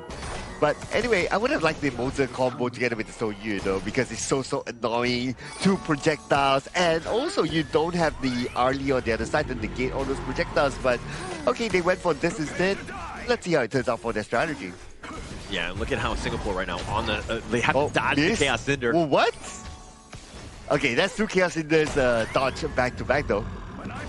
I mean, but there's still, it's about this, the Firehawk more than anything else. I think Singapore, as long as they don't, it doesn't look like Abdulaziz got any sort of value out of that. They didn't get a kill, they didn't get the Firehawk. He's just moseying on his way back to the mid lane. Oh, but look at what's happening at the top though. Pasha opening up the space, he sees the blue buff being taken and they will jump in to try to get that one. Ammar is really low on health and Yihui gets the first strike. Abdulaziz trades it back by taking it down, so it's a 1-4-1 for now. Pasha kind of low, but he is the Bai Chi. Yeah, I love the way that they engaged there, Singapore. I mean, they were looking to be aggressive. They took 3 members, understanding that, hey, they're going to be weak in other lanes. It happened to be the bottom. Abdulaziz rotates all the way down there and actually made it back somehow to have some sort of an impact in that team fight. But Singapore came out on top. Oh, snipe or miss. Okay, but that's the scary part, right? If you're going up against the Shoyu, right? It's like, okay, you can see that line and it kind of gives you that anxiety of like, okay, will it hit onto me? Will it not hit onto me? So you're always thinking about dodging that line. Yeah, man, I hate lines, don't you? Oh, yeah, I do. So don't cross the line. I've crossed it many a times, but Ali getting a little low here, and look at, he's just looking to, like, I mean, just explain the way he's playing. I mean, he's just pointing it away, and at the last second, right before it's about to shoot, he then tries to unleash, try to catch him off guard. It doesn't look like Kaiyang's been on point thus far. Oh, Yuming now, they're starting to nick this jungle invasion, and did they manage to get it? Oh, not really though. Abdulaziz got it, but more importantly is that it's taken away from a jungler. Yeah, contest, right? And you're creating, I mean, it's still, actually, it looks like they did steal it away. So Yuming actually got smite on it, so that's tremendous value. Taking it away from Omar, and you know the Nakaruru wants to be farming. He wants to be left alone, and he will be able to carry at a certain point. But right now, Singapore being aggressive. Yeah, they're turning on the pace right now. They see Abdulaziz, and they immediately get a strike onto him. In fact, they get a double strike together with Ammar at the same time. That's a double 8 down. Yeah, double. Huge for them. I mean, taking both of them down, but Abdulaziz, these are also moments where like, hey, okay, Ibrahim, you gotta rotate. We gotta get the numbers even so that we can contest and defend our own jungle. Singapore right now putting the hammer down because they're being so aggressive, taking even your boars from under your nose. And look at what the Shoyu is doing at the bottom, right? It's like a free lane for him. He can farm, he can push, but lucky for a Team Syria is that Shoyu is not the fastest of pushes. So the best that he could do is that, okay, I just push forward and then I farm, I turn back and I farm more. The focus right now for Kaiyang is to farm as quickly as possible. Oh, the Chaos Cinder and the Umbrella Outburst, both of them missing. Oh, and they're going in. Yumi takes a lot of damage, and Ali was ready for him. Thanks to a little bit of help with the tower, Yumi was not able to follow up. Yeah, Yuming, not the greatest of decisions. I mean, Ibrahim had just missed his Umbrella Outburst. He was still in Ferali form, so he was going to be tanky enough to take on any sort of assault. So Yuming, again, I think it was more of like, hey, I feel great. We feel like we're ahead. Let's try to force something. And again, Yuming with a bit of a mistake there. Okay, and why Kaiyang like channels his snipe from behind before he moves in front, right? Is because he doesn't want to allow his opponent to see that line. Because as an opposing side, you still can see that line, whether it's aimed at you or not. So he wants to have that element of surprise to like, okay, I channel it, and I turn around, I straight on snipe without giving that space for his opponent to just to react to it. Yeah, but now it looks like all 5 members here just to take down their tyrant. We were like, okay, you have to defend, and they're like, okay, let's just call the village over, making sure that we do secure this and take it away, because Singapore had done such an aggressive move throughout this entire game that they're up about 3.5 at this point. Oh yeah, that's a really good point, right? Like they're up so far right now. It's a big gap, and they're looking at Bashar. Bashar underneath the tower, he's still okay. Ibrahim waiting at the side. He does have the unbridled outburst, but they're not going to pursue. So this is a big problem. When you've lost that bottom T1, now it looks like Ali not comfortable. He's going to be taking the mid lane, so somebody else is going to struggle. Oh no, Weekend walked into the brush at the wrong timing and he got deleted. Yeah, wrong neighborhood, wrong time. You know, I think that Weekend just thought he was going to be safe in that river. But in this mid lane...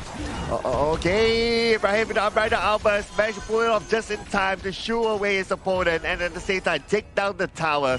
That was an unbridled outburst used at the right timing. Yeah, so they got the kill from Weecat, and then they continued on. Ibrahim with a nice umbrella outburst for that control onto Yuming, turned it into a mid T1. Great team fight by Syria, and that will help them bounce back into this game. Oof. And now for Team Singapore, they seem to be... Okay, they do have a goal advantage, but when it comes to that momentum of winning grounds, or winning the jungle, winning that space, they don't seem to really have that control. Not yet, not yet. I mean, Singapore, they have the advantage, so now they're being aggressive. Oh, okay, speaking of aggressive right now, Blazing Brilliance all the way to the back, will show off Kayang. Kayang will not be part of this fight for now, and without the damage dealer Kayang, Team Singapore, the best they could do is to try to contest this buff. Yeah, and winning strategy is going to be used as well. A little bit of a stun here, but going on. And Bashar, 50% of health left, and Bashar takes a lot of damage, but they will ignore Bashar for now. They will focus onto the buff, and that's what Team Singapore wants. They were still being aggressive, right? Even with Kayang so low, and I think initially, let's just back up a little bit here, because Kayang, he was actually the forward guy. He thought he was going to be safe stealth. Once he got called out, he was so low, I was thinking, okay, Singapore can't fight, especially with Kayang as low as they were, but Singapore like, no, we're still strong, We're going to take the Azure Golem, we're going to fight for it. And then everybody stuck around, and then just at the very end, nice little team fight, they got the pick, and of course, they got that blue. Yeah, I thought they would turn back as well after they don't have Kayang together with them. But now is the opportunity for Syria to maybe find an opening here.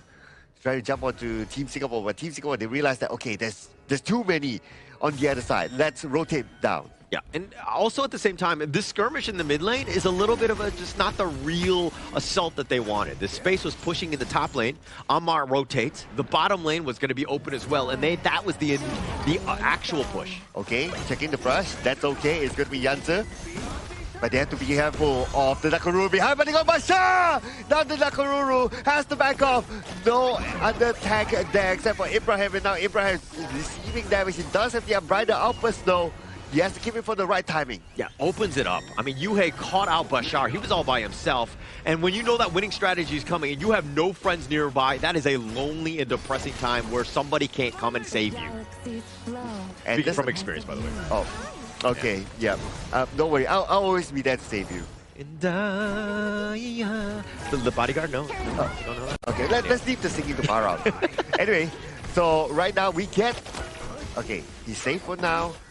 Team Singapore, they're spreading out. They're not looking for a team fight because they know in 20 more seconds the Tyrant is up. And that's the big piece, right? I think the way that Singapore are moving across the map, putting, again, the top T2 just barely hanging on, but it's all about this big Tyrant here and then the Shadow Tyrant later. But again, it's about kind of funneling him and forcing them back. Okay, they managed to get Yumi, but can they delete him in time? Yes, they will. Ammar will target him down.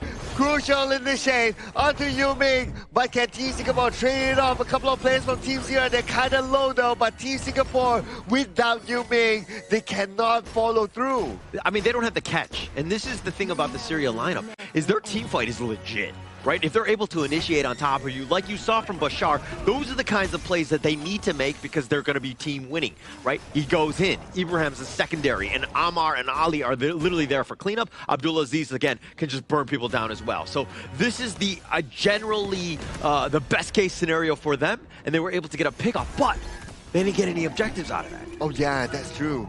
Let's not forget about Bashar as well. He's able to use his lane ways to follow up too. So they have a lot of options there. Now for Team Syria, they just need to find that sequencing. But Abdulaziz went down to the hands of Kayang, and without a big bursty damage from behind, well, this is the opportunity for Team Singapore to push.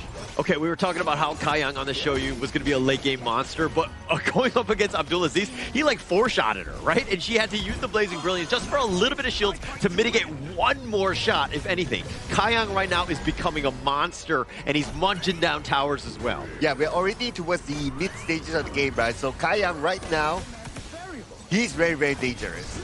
And we can see through the damage that he's putting out right now, even Yu Ming pushing at the top, and he's going to take down the tower just like that. Umbrella Outburst onto the 4, but who's going to follow up from there? They try to stay by though. They still got Yanza, but they will lose their tower in the process. Right now, Team Singapore in 5 man, they got it from him. And Bashar gets taken down by Yi Hui from afar. Yeah, Amar actually went in very late. They were actually disengaging, but Amar's like, no, go. He actually just was barely able to go in, but he gets picked off, and now Syria, in a world of hurt, somehow have to hold with only 2. Oh, okay, look at Kayang's position. He's at the Overlord right now. He's soloing the Overlord by himself. He's like, okay, guys, okay, we don't have enough ammunition to push. Let's get this Overlord and let's push again. Yeah, and I feel like, I mean, if we're checking out this replay, look at the play from Ibrahim. Nice umbrella outburst, but now the follow-up comes in. They get Yansa. Things are looking fine, but then they take down the tower and the damage is for real. Yu Ming and, of course, Yue, both of those guys doing enough, but Amar coming in late. This is like one, hey, if I'm making a grab delivery, I want things on time. Oh, wow. If not, complain? Yeah, well, not like that. I mean, if it's going to be late, the food's going to be cold. Okay, sorry, well, I'm hungry, guys. Unfortunately, no refund here. But, yeah, Umbrella Outburst was great, right? You catch 4 of them, but the timing to come in is a little bit off there. So, yeah, they have to work on that because second chances don't come often, especially if you're this late into the game. And now the Shadow Vanguard, bottom lane, and Kayang, like artillery bombardments from afar. This is like best case scenario for Singapore, as they can slow siege this bottom T3. Oh, I'm also looking at what's happening in the middle. Yu Ming pushing in through, and he almost got that tower. Tower is pretty low, down to the last tick of health, and he will be taken down. Taking down everything. This is a very difficult hold. Now you have the Shadow Vanguard, and now how does Syria hold? Okay, time for them to go in. Yu Ming tries to make them all out, and now without the Umbrella Outburst. Umbrella Outburst used push them too far away for Syria to follow up. Now it's time for Team Singapore to end the game with the minions coming in. Can they actually do so? Yeah, I mean, with all 3 Vanguards, all the different lanes, they're trying. Yanzu is doing a little bit of work on the backside. They funnel them all the way back into the fountain, and oh, and here we go. They're really low. And this is the moment for Team Singapore to push it all the way to the back. And Yu Ming gets some no answers. That's the target that they want. Amar goes down as well. And Team Singapore will move on to the next stage. Welcome to the last chance stage, Singapore. And sorry to say, Syria, this is where your road ends. They take a convincing 2-0 against their opponents here, and they make it on to the next stage. They had their opportunities. This is definitely a series that they're going to look back on and be like, actually, it's closer than the 0-2 scoreline will show. But I think Singapore were just too strong in the end, and it came really down to Kayang's play. Him able to just knocking down some of these guys and just taking down the squishies was the game changer here. Yeah, it almost came to like, who makes that mistake first, right? Like Team Syria, yes, they were really good until at some point it's like, maybe just that one mistake. Remember the Umbrella Outburst at the bottom left? Oh, okay. Yeah, that's a bit of... That's a bit of eye contact. Yeah. Back to your point on the Umbrella Outburst. He's doing FaceTime. Yeah. Anyway, yeah, the Umbrella Outburst at the bottom left, when he got 4, right? Yeah. It was a good Umbrella Outburst, not gonna lie there. But the follow-up from there was kind of lacking. I think it's coming down to a few things that we always talk about, right? Yes, you can get the best engage, 5-man engage, but if there's no follow-up, it's not a good engage. You need to have good follow-up, good timing, coming together, then that's a good team fight. So for me, when I played Zhangfei way back in the day, when I hit those like 4-man Umbrella Outbursts and then I would push them all the way, I'd be like, oh my god, highlight reel for me, even though I didn't get any kills, but I would just report all my teammates. That's how I did. I helped with it. That's why you're not playing Zhangfei no more. Yeah, that's why I moved on. Yeah, that's why I moved on. I'm not the Zhangfei main.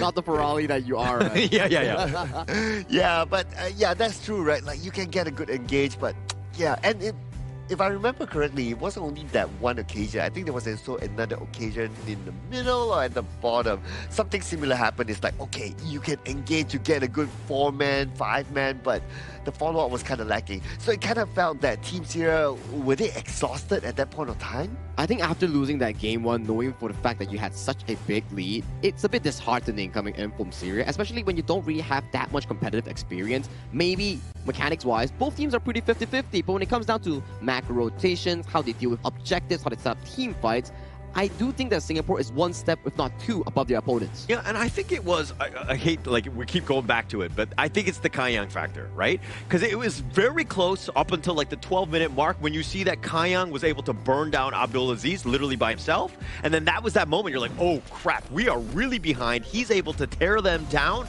And you, again, just another great game by Kaiyang. Wow, a 305 clean game by Kaiyang again. Man, this guy. How did he keep himself nice and safe? I mean, it's not like Team Singapore, they have like a very, very strong frontliner tank, right? Yeah, they had the Byron, but it's not like a traditional like a Zhangfei and all that. But he's still able to keep himself safe. Yeah, proper positioning coming in from the Shoryue player, right? And then we were to look over to the side Yihui and Yu Ming. I think their mid-jungle synergy has been drastically improving, where we saw how they were able to shove up the mid-wave, immediately invade that first Azure Golem away from the hands of Amar. That's why in this game alone, Amar just didn't have a lot of time to actually shine on that Nakoruru. Yeah, didn't have much. That was another big piece. And I think that where there was one where Bashar makes that jump in, and then Amar was there to help clean up. But I think that they needed a little bit more of that. And once they got that, they kind of went back into their own base. They didn't really want to just like, you know, take any sort of fight again. It seemed very odd for Syria to, again, play a reactive game when you should probably be aggressive then. Yeah, speaking of aggressive, right, I'm looking at some of the numbers here. So damage dealt is Yihui. Kaiyang comes in second, but that's also because like naturally as a Shoryue, it's like you kind of channel your skill and then you shoot, so it's not like continuous damage, right? So no surprise to me that Yihui has the highest damage output. A lot of the first few team fights that we actually saw in the game, it was more on towards Yihui and also Yu Ming, the double mid-jungle synergy in laying down those damage here, and then Kaiyang comes in clutch with the snipes on towards a few members as the game progresses. Then it comes down to Kaiyang. His Shoryue skills into those 4 items, 5 items, then starts 3 tapping the front line, and Abdulaziz came into the push.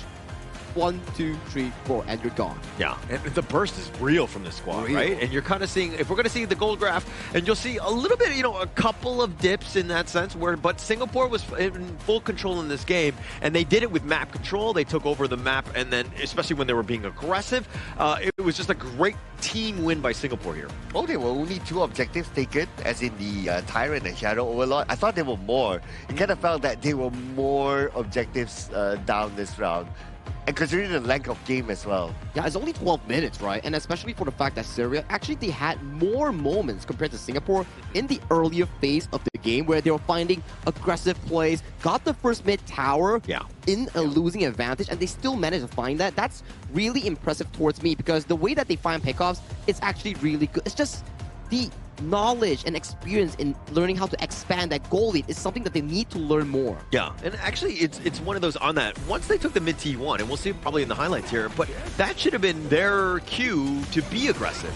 But it started poorly for them because, again, Singapore being aggressive in the enemy jungle. Ooh, and look at these highlights, right? Both sides have their moments, if you kind of think about it. Like, yes, even though Team Singapore, they invade, but Team Sierra, they always try to find a trade-off back. And it's shown multiple times, right? And they adapt to situations like, okay, we know that you like to come at us. We just wait in brushes and we surprise you. And you see, the last 3 highlights, it was serious play after play after play. But as we say, if it's a dry takedown, it doesn't convert much to any goal lead advantage. But we can see, good unbridled outburst. But then the play, Nakoruru, Amar was not here. It's not a 5v5. This is a disadvantage coming in for the side of Syria. Yeah, when somebody goes, everybody needs to be there, or within, like, you know, an arm's reach, right? They were so far. Amar was completely on the wrong side of the map to really take that fight, and by that time, the sacrifice was essentially in vain. Yeah, so the question here is that, is it Ibrahim that should have kept his unbridled outburst, or is it his teammates that should have been together with him? So, I mean, we'll leave that to debate, ladies and gentlemen. But there's no debate here that our MVP this time is going to be Yihui.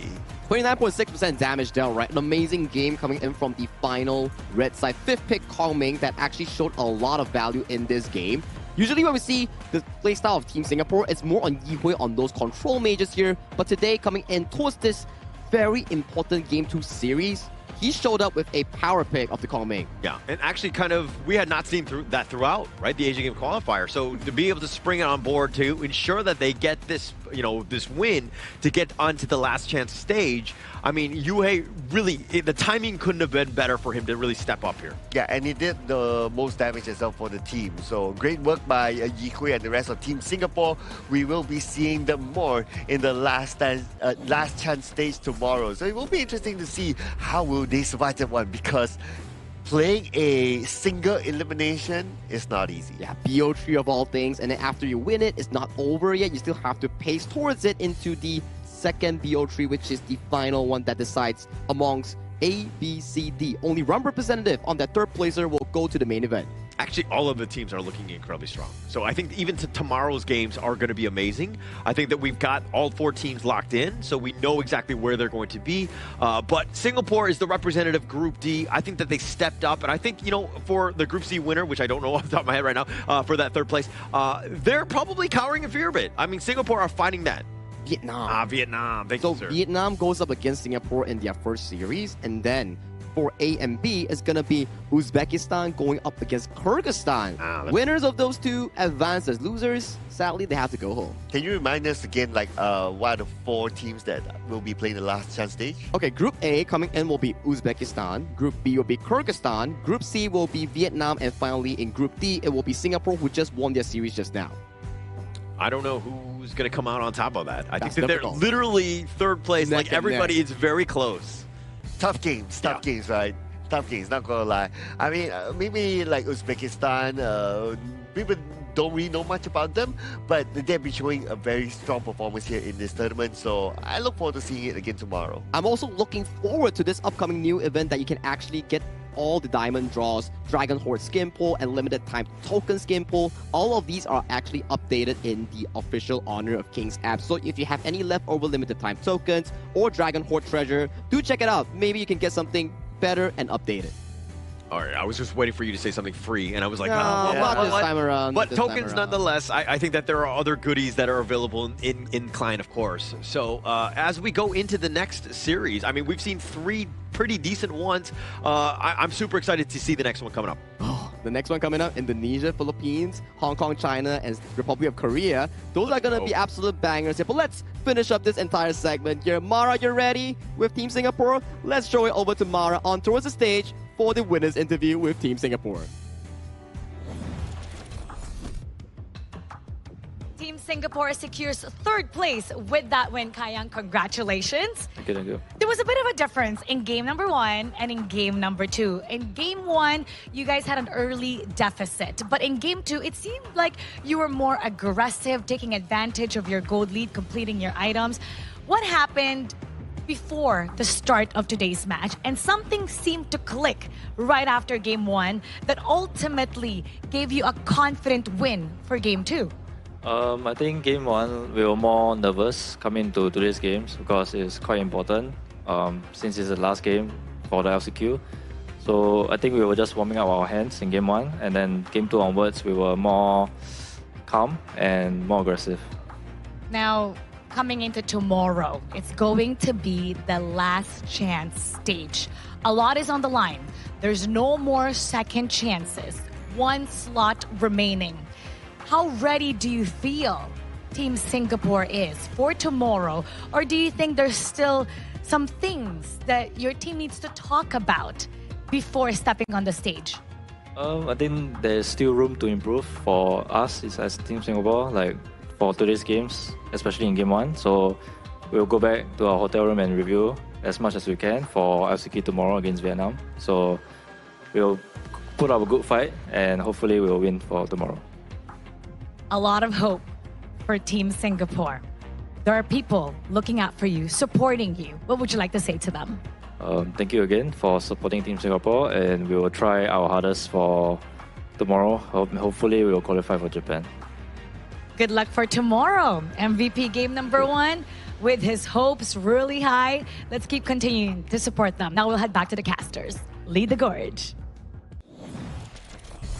Thank you, Mara, and also Kayang for the interview here. I think this gives us a pretty important lesson where if you start on the correct foot, it actually gives you more confidence to finish up the entire thing that you're actually doing. In their case itself, it's winning game 1 and having the confidence to win game 2 even cleanly for Team Singapore.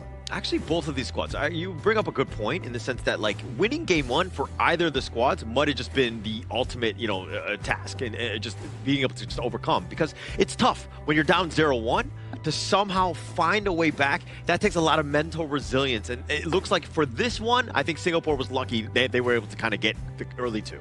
Yeah, and because they won game one and then they kind of snowballed from there, it's kind of easier to cruise if, like, you have that good vibes, right? You have that good vibes. You walk into game number two thinking that, okay, whatever happens, we still have game three. So we can play this a little bit more chill. And it was important for Singapore to win game one. The moment they won game one, they pretty much won half the battle for game two. It's like a domino effect, right? You win game one, you qualify to the upcoming round, which is the last chance stage. Congratulations once again to Team Singapore. But the next one at hand, Korea going up against Hong Kong, China. Group D Giants going at it here. So far, any of these two teams yet to suffer a single loss in games in their respective groups. But today, one of them will have to suffer that L. Yeah, and actually going into both of them, when we talk to both of the teams, they seem to think that they're the stronger of the teams, right? Which you want confidence, right? You want that going into a series, but it seems like the Korea side were like, actually, we're just going to end that much quicker. I think that they were a little bit more bold with some of their statements. But you know what phone is the boldest here? It is the iQOO phone, ladies and gentlemen, that is currently being used as the official gaming phone for the 2026 Asian Games Esports event Honor of Kings qualifiers. The exact same phone that is currently being used by our players to show off those amazing moves. I can't wait for both of these teams coming up in the next match and the one after it to use the iQOO 15R in playing that important BO trade. Like, ladies and gentlemen, I understand that the coming games, they don't have that substance where I say in terms of like qualifying or not qualifying, because the upcoming 4 teams that are going to play, they're all qualified to the main event, but it's the grudge match, the battle of first, that's so entertaining between these 4 teams. We have Indonesia going up against Philippines in the last series of the day, and later on, just now that we saw, Hong Kong, China, and Republic of Korea. These 4 teams, these 2 series, is going to be an absolute banger. Yeah, you don't want to go in limping, I would say, right? I think that you want to go with your best foot forward. I mean, we've kind of been talking about even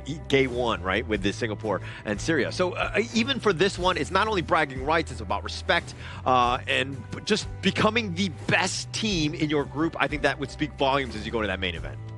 But you know, good things takes time to cultivate. We need to give it a bit time to actually marinate it before we come back for the important match between Hong Kong, China, and Korea. So after this, we will come back after this short break.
Who will be the next to shine on the Asian Games stage? Contestants fight for the honor of their regions while we cheer them on from the stands. Double kill.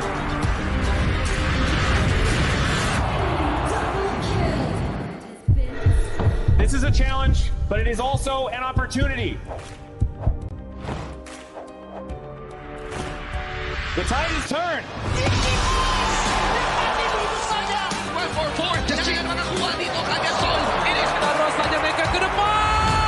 Aspas in front. They're going to use it. Golden tight close out top 3.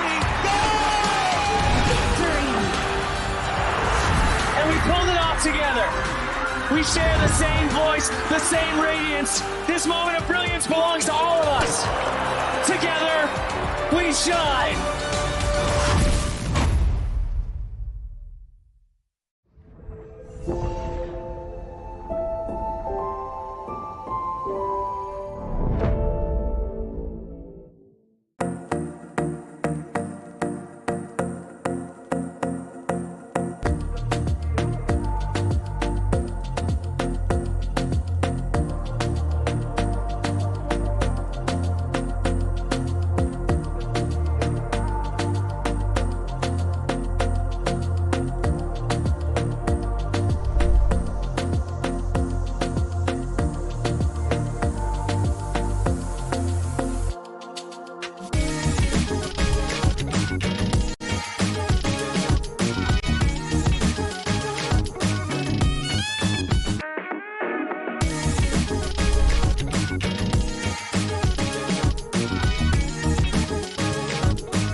Welcome to the 2026 Asian Games Esports Qualifiers, Honor of Kings. 20 regions, one stage, and only the strongest 9 teams will earn the right to shine above the rest. Taking place in Malaysia, June 13th to 21st, 2026. Coming to Malaysia, this is the battleground where teams fight for the right to qualify for the Asian Games. 20 teams enter, but only 9 teams will move on. Apart from the 20 regions, there are 3 regions that have direct qualification. Here is the 2026 Asian Games Esports Qualifiers Honor of Kings format. First, the 20 teams will split into 4 groups of 5. In each group, every team faces every other team once in a single round robin, with every match played in a best-of-3 format. That means every match matters. Every game matters. Every single point matters. The point system is simple. Win the match, earn 1 point. Lose the match, earn none. At the end of the group stage, teams are ranked by the total points they've collected. And from there, the road begins to shine. The top 2 teams from each group qualify directly to the Asian Games main event. That gives us 8 teams advancing straight out of groups. But for those not through yet, the light isn't out. The teams that finish 3rd in each group still have 1 more shot. They move into the last chance stage. There, they battle through one final BO3 single elimination bracket until 2 teams remain. The 2 teams will then face off in a BO3 match to claim the one final qualification slot. So in total, 9 teams will make it through, 8 from the group stage and 1 through the last chance stage. That is the rule. Now it is time to see who can rise through it. From across the world, regions gather here in Malaysia. 20 teams, and only 9 will qualify. The path is set. The stakes are clear. Together, we shine. Stay tuned, and we'll see you at the stage.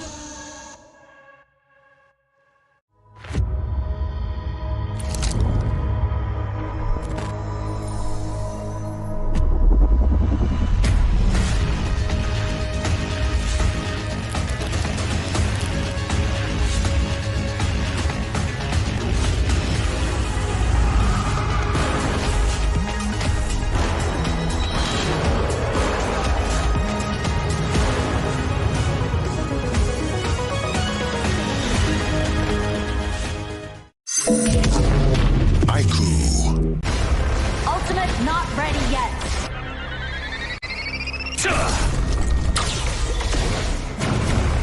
You have slain an enemy. My magic murmurs in ecstasy.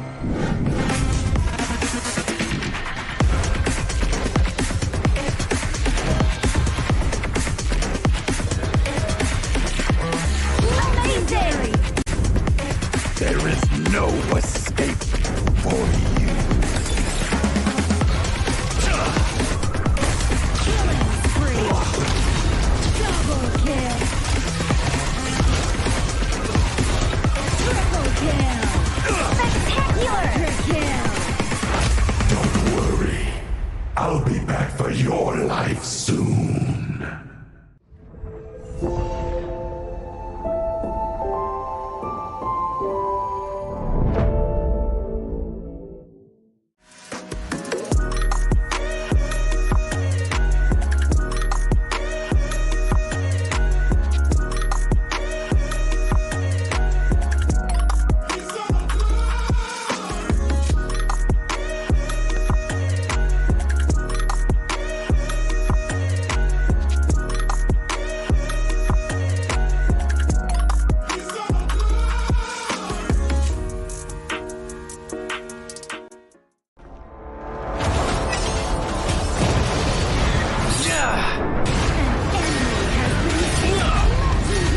Double kill.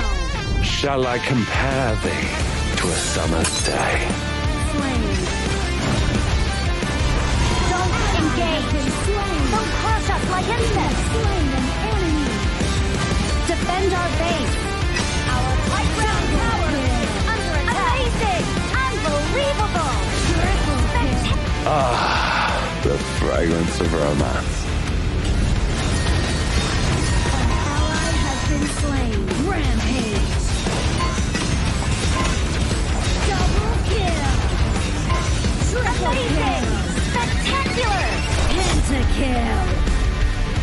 Lady Fortune is on my side.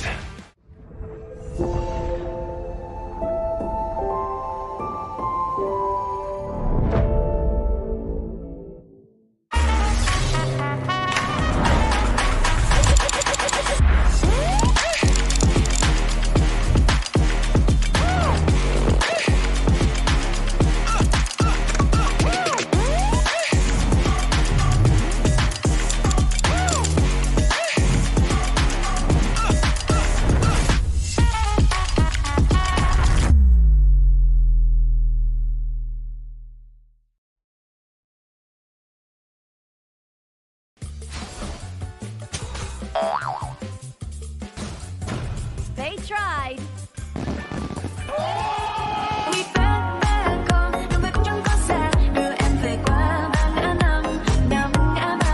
The new Spritling skill, Dig It, is a passive skill, which will automatically trigger at fixed times each match, up to a maximum of 10 times. The skill grants guaranteed standard rewards like gold, XP, shield, health recovery, and more. There's also a small chance to uncover mysterious grand prize effects during the match. Dig It may also produce tradable high-value treasures. Detailed information about acquired treasures will be shown after the match ends. Each treasure has its own rarity and storage size, and obtained treasures will be automatically stored in your warehouse. If you want more high-quality treasures, make good use of the Treasure Fusion feature. You can also copy and share your code so friends can help speed things up. Treasures in your warehouse can be sold for event currency, which can be used to redeem skins, items, and other rewards on the event page. You'll even have a chance to win physical prizes like smartphones and cash. You can also spend event currency to bid on high-value rewards. The auction uses a hidden bidding system, where you can submit 2 bids for the same reward. The highest bidder wins, giving you even more ways to obtain rewards.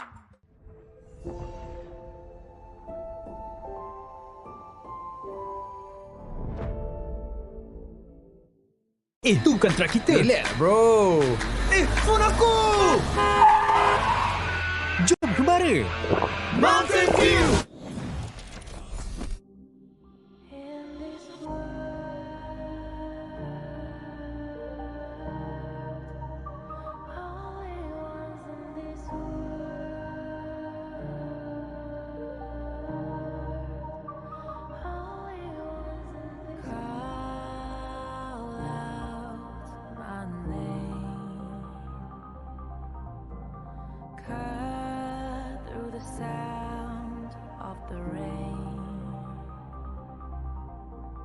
No matter how I feed the flame, you know I feel the darkness and the pain. All of the ways we tried to break free from the night.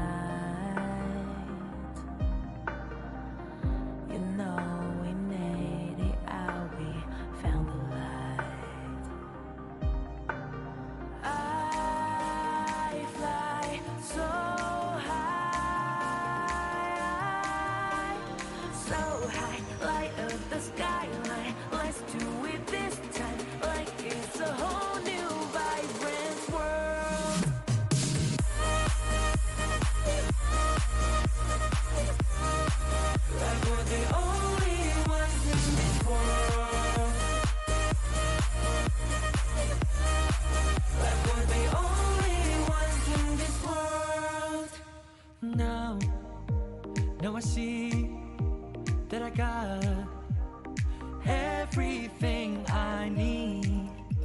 It's alright, I'm on fire, I'm alive, 'cause now I fly so high,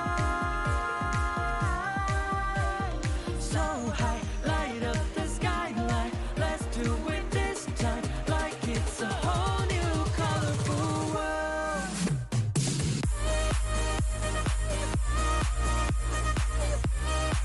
Like we're the only ones in this world. Like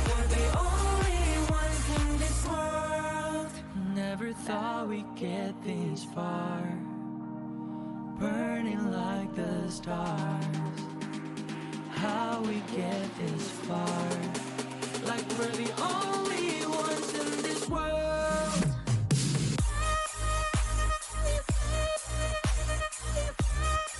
Like we're the only ones in this world.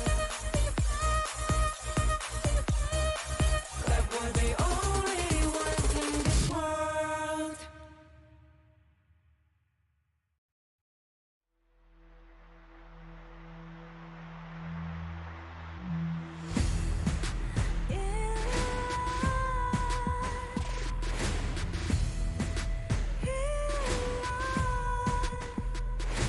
What's a life without its worth?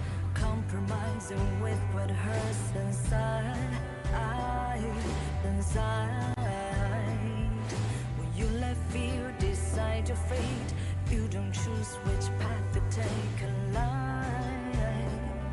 In life, I'm finally letting go of everything that still holds me. I'm against all odds, but I won't give up, 'cause it's my time to shine.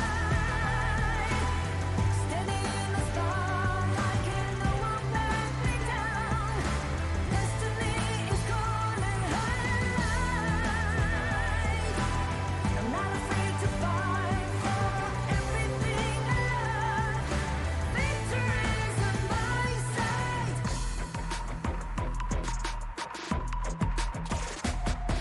The more we lose, the more we gain. The more that nothing stays the same. In time, can love ever, can't forget. What you see is what you get. Sometimes,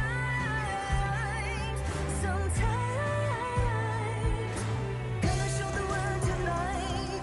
The light that shines inside us. We're against the odds, but we won't give up, 'cause it's our time to shine.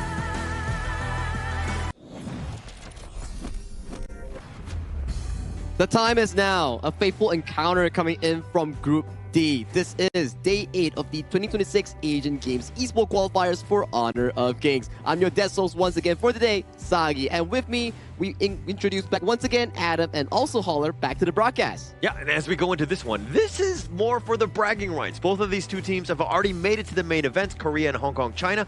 But now, who's going to come on top? I think everything is at stake again. You want to have those bragging rights. Yeah, that's the question, right? Because the Republic of Korea, Hong Kong, China is one of the most weighted teams for everyone to be watching from home.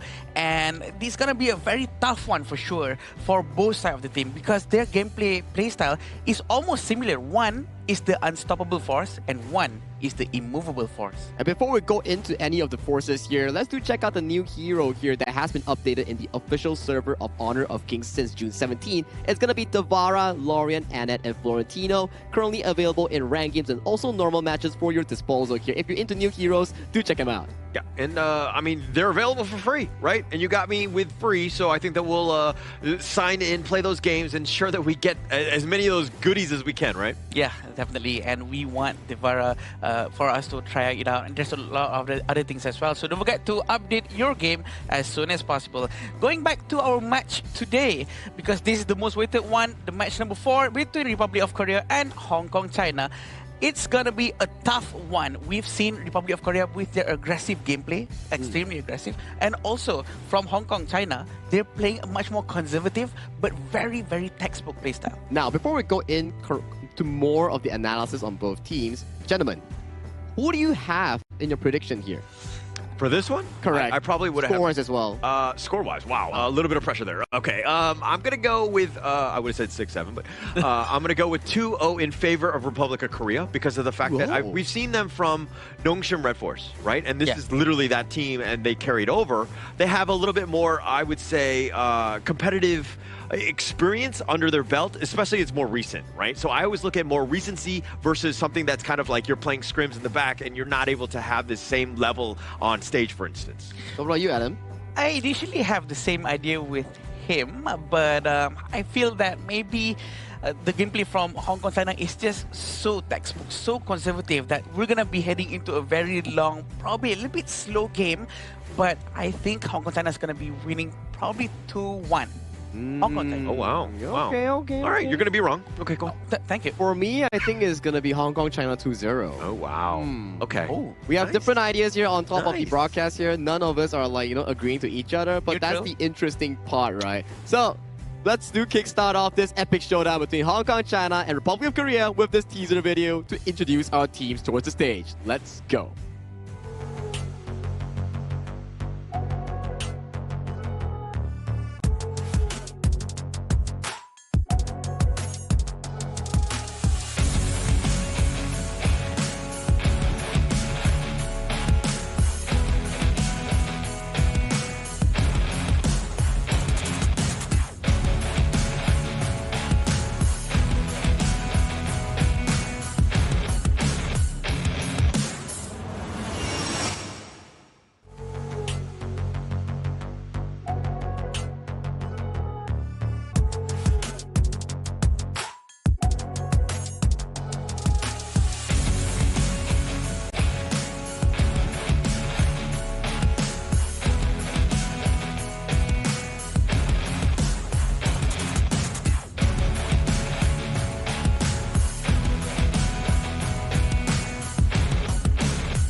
Fast, aggressive, relentless, a team that has torn through the competition with confidence and precision. Their win streak continues and every opponent knows the challenge that awaits them. Here comes the powerhouse, Republic of Korea!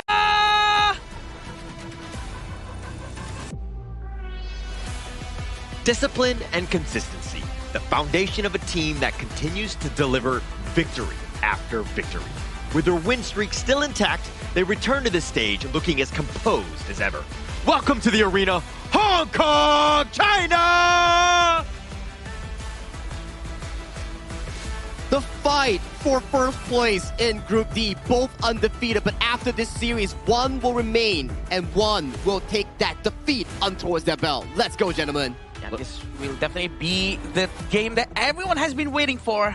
The last two matches, Republic of Korea against Hong Kong, China. This is the lineup for Republic of Korea with Jihoon, Sungbin, Hoonmin, and Songgon. We do know the rotation coming in from this team is gonna be very, very close and very quick. And arguably, both teams, right, coming in for the side of Republic of Korea and also the side of Hong Kong, China, their playstyle is actually really, really similar.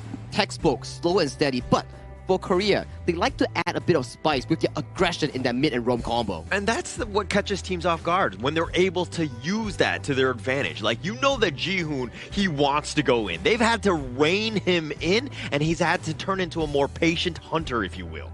Yeah, definitely, and we do want to see on how Hong Kong China is going to go in right now. Yeah, and it's going to be Hong Kong, China. They're going to be made of Zikin, Kahing, Kawa, Sumki, and Kahing to end this one out. And these guys have a lot of experience. They played together on Fearless Esports. There was AG Global 2024, as well as Pause Gaming. So they have the pro experience as well. A lot of experience for sure. The rotation coming in from Hong Kong, China has been excellent. They have been doing this gold sharing technique flawlessly, and this is the team to look out for and learn from to do these economical advantages from the early game. Even when they're at a disadvantage in terms of the takedown score in the early game, their consistency in terms of being able to search goal and counter out against their opponents is just really, really beautiful to watch. As you can see towards the KDA, all right, Holler, it's on towards you. The first strike rate, 67-6-7 from Hong Kong, China. Yet again, it How does seems it always like happen? all of the teams have that rate. And okay, look, I was predicting that Korea wins this one, but after that first strike rate, I'm going to change my prediction into Hong Kong, China, just for the 6-7. I don't know why this keeps on happening every time Holler gets on the desk. All right, let me just bring you in on towards this again. You do see the total games played down there. After this, although it's not going to be shown on the screen, one's going to be 6-7 and one's going to be 7-6. Oh, no, that's- 7-7. that's Sorry. true. He's trying. 7-7. He's really helping you to manifest this 6-7. Definitely. And I think that, I mean, all jokes aside, first strike rate is one where you know that the team is a little bit more aggressive. Yes. Because that's when they're able to be successful. It's on their terms, so to speak. But Hong Kong China have been proving so many times on how the first strike rate doesn't really matter too much, especially when it comes to a proper rotation coming in from their team. So they do know how to really cultivate the lack of the first strike rate with a proper rotation, trying to win the entire match. And they're also really similar in terms of the hero pool, right? But if you were to compare the KDA between two teams, you can see Hong Kong China's pacing is more slow and steady, lesser mistakes, and more towards the ultimate goal of the late game team fight. But on the side of Republic of Korea, they like the brawl style, like the fighting style, and this is the head-to-head between two of the roamers here coming in from both teams. Yeah, Sunggun and Ka Hing. I mean, if you're looking at average assists, that speaks volumes. I mean, their KDA was much higher, so his assist rate would probably be higher as well. And a lot of the kills that Hong Kong China get are based off of what Ka Hing does. His setup, his stuns, all of the good things that you're looking for from a roamer here. And the good thing about Kai is that wherever he goes, his mid lane is always with him. The rotation coming from the entire team is always sticking close together to make sure the gold sharing technique has been maximized to the max. And average assist for Kahing is arguably a lot more than Songgon. Yeah, and it also comes down to the discussion on sometimes we see these stats. You have to relate back into a very key thing, especially on average assists and average damage taken. The duration of the game that they've played so far in the general games that we've seen from Hong Kong, China, it's strategically more slower compared to how Korea ends their games quicker but in the more aggressive tone. Yeah, and I mean, if you're picking a team, and you generally want a team that's able to close games out, right? And not to kind of, do it where you have to extend it, because every time you extend it, you give the opposing team a chance to get back in. So this is also why I look at the Korea as a little bit of a favorite here, because I like that ability to close the games out. I do like the idea of being more aggressive actually gets you more stuffs, because you're basically creating your own opportunity rather than trying to wait out for a chance, or maybe someone's going to be off position and whatnot. So we do see on how Korea oftentimes will try to dive into tower more often, and sometimes maybe make some sacrifices along the way. It's about the gameplay of the side of Korea, right? It's more aggressive. It's more saying that, okay, we ride on this play, we use the aggression into the next play, But then we compare it towards Hong Kong, China. Yes, we mentioned that both teams, their play style is very similar. Textbook style, resource heavy, play on the combos and team fights. But for Hong Kong, China, it's like you play a video, but on a 0.75 of speed rate, and Korea is the 1 speed rate on the regular speed. So for these two teams, it's the clash of philosophy. One is careful, calculated. One is slightly more careful and slightly even more calculated. Yeah, and actually being calculated is going to be key, right? I think that between these two teams, it's basically whoever blinks first in terms of those mistakes, right? Is Korea going to just step out, get punished for being over-aggressive? Or is Hong Kong, China going to be just too timid and, again, giving space and time for Republic of Korea to get back in, take over the game? And the last time we saw the gameplay coming in from Hong Kong, China, they did actually make a mistake with their last game. When they tried to invade towards the blue buff, they were caught off guard and they were actually punished for that. I remember that, yeah. Which means that, they do mistakes as well. So there might be some chances for Korea to try to make good use of that, knowing that Korea actually oftentimes try to find an opportunity. I like that point, right? Because even if you do compare Hong Kong, China's game against Singapore, yes, they went for a 2-0, but there was signs of mistake coming in from Hong Kong, China, because in the end, they are still humans, and humans have errors here. It's unavoidable in this sense. And coming in towards the draft, you can see the priority coming in from both teams. For Hong Kong, China, it's about banning the channel, banning the mine. Some of the key picks coming in from Korea's draft. And for Korea, extra focus against Ka-hing on that roamer role. Yeah, and actually going with Sunggun's tried and true. He's only played 4 heroes here at the Asian Games qualifier, and Lapu was one of them. So this is one of his mains, and backing that up again with Hyunmin's Siri, which, Hyunmin's Arlie. He's Siri, his actual IGN, but he's a phenom on this hero as well. Yeah, for sure. Be able to follow up very quickly with the Parasol that he has.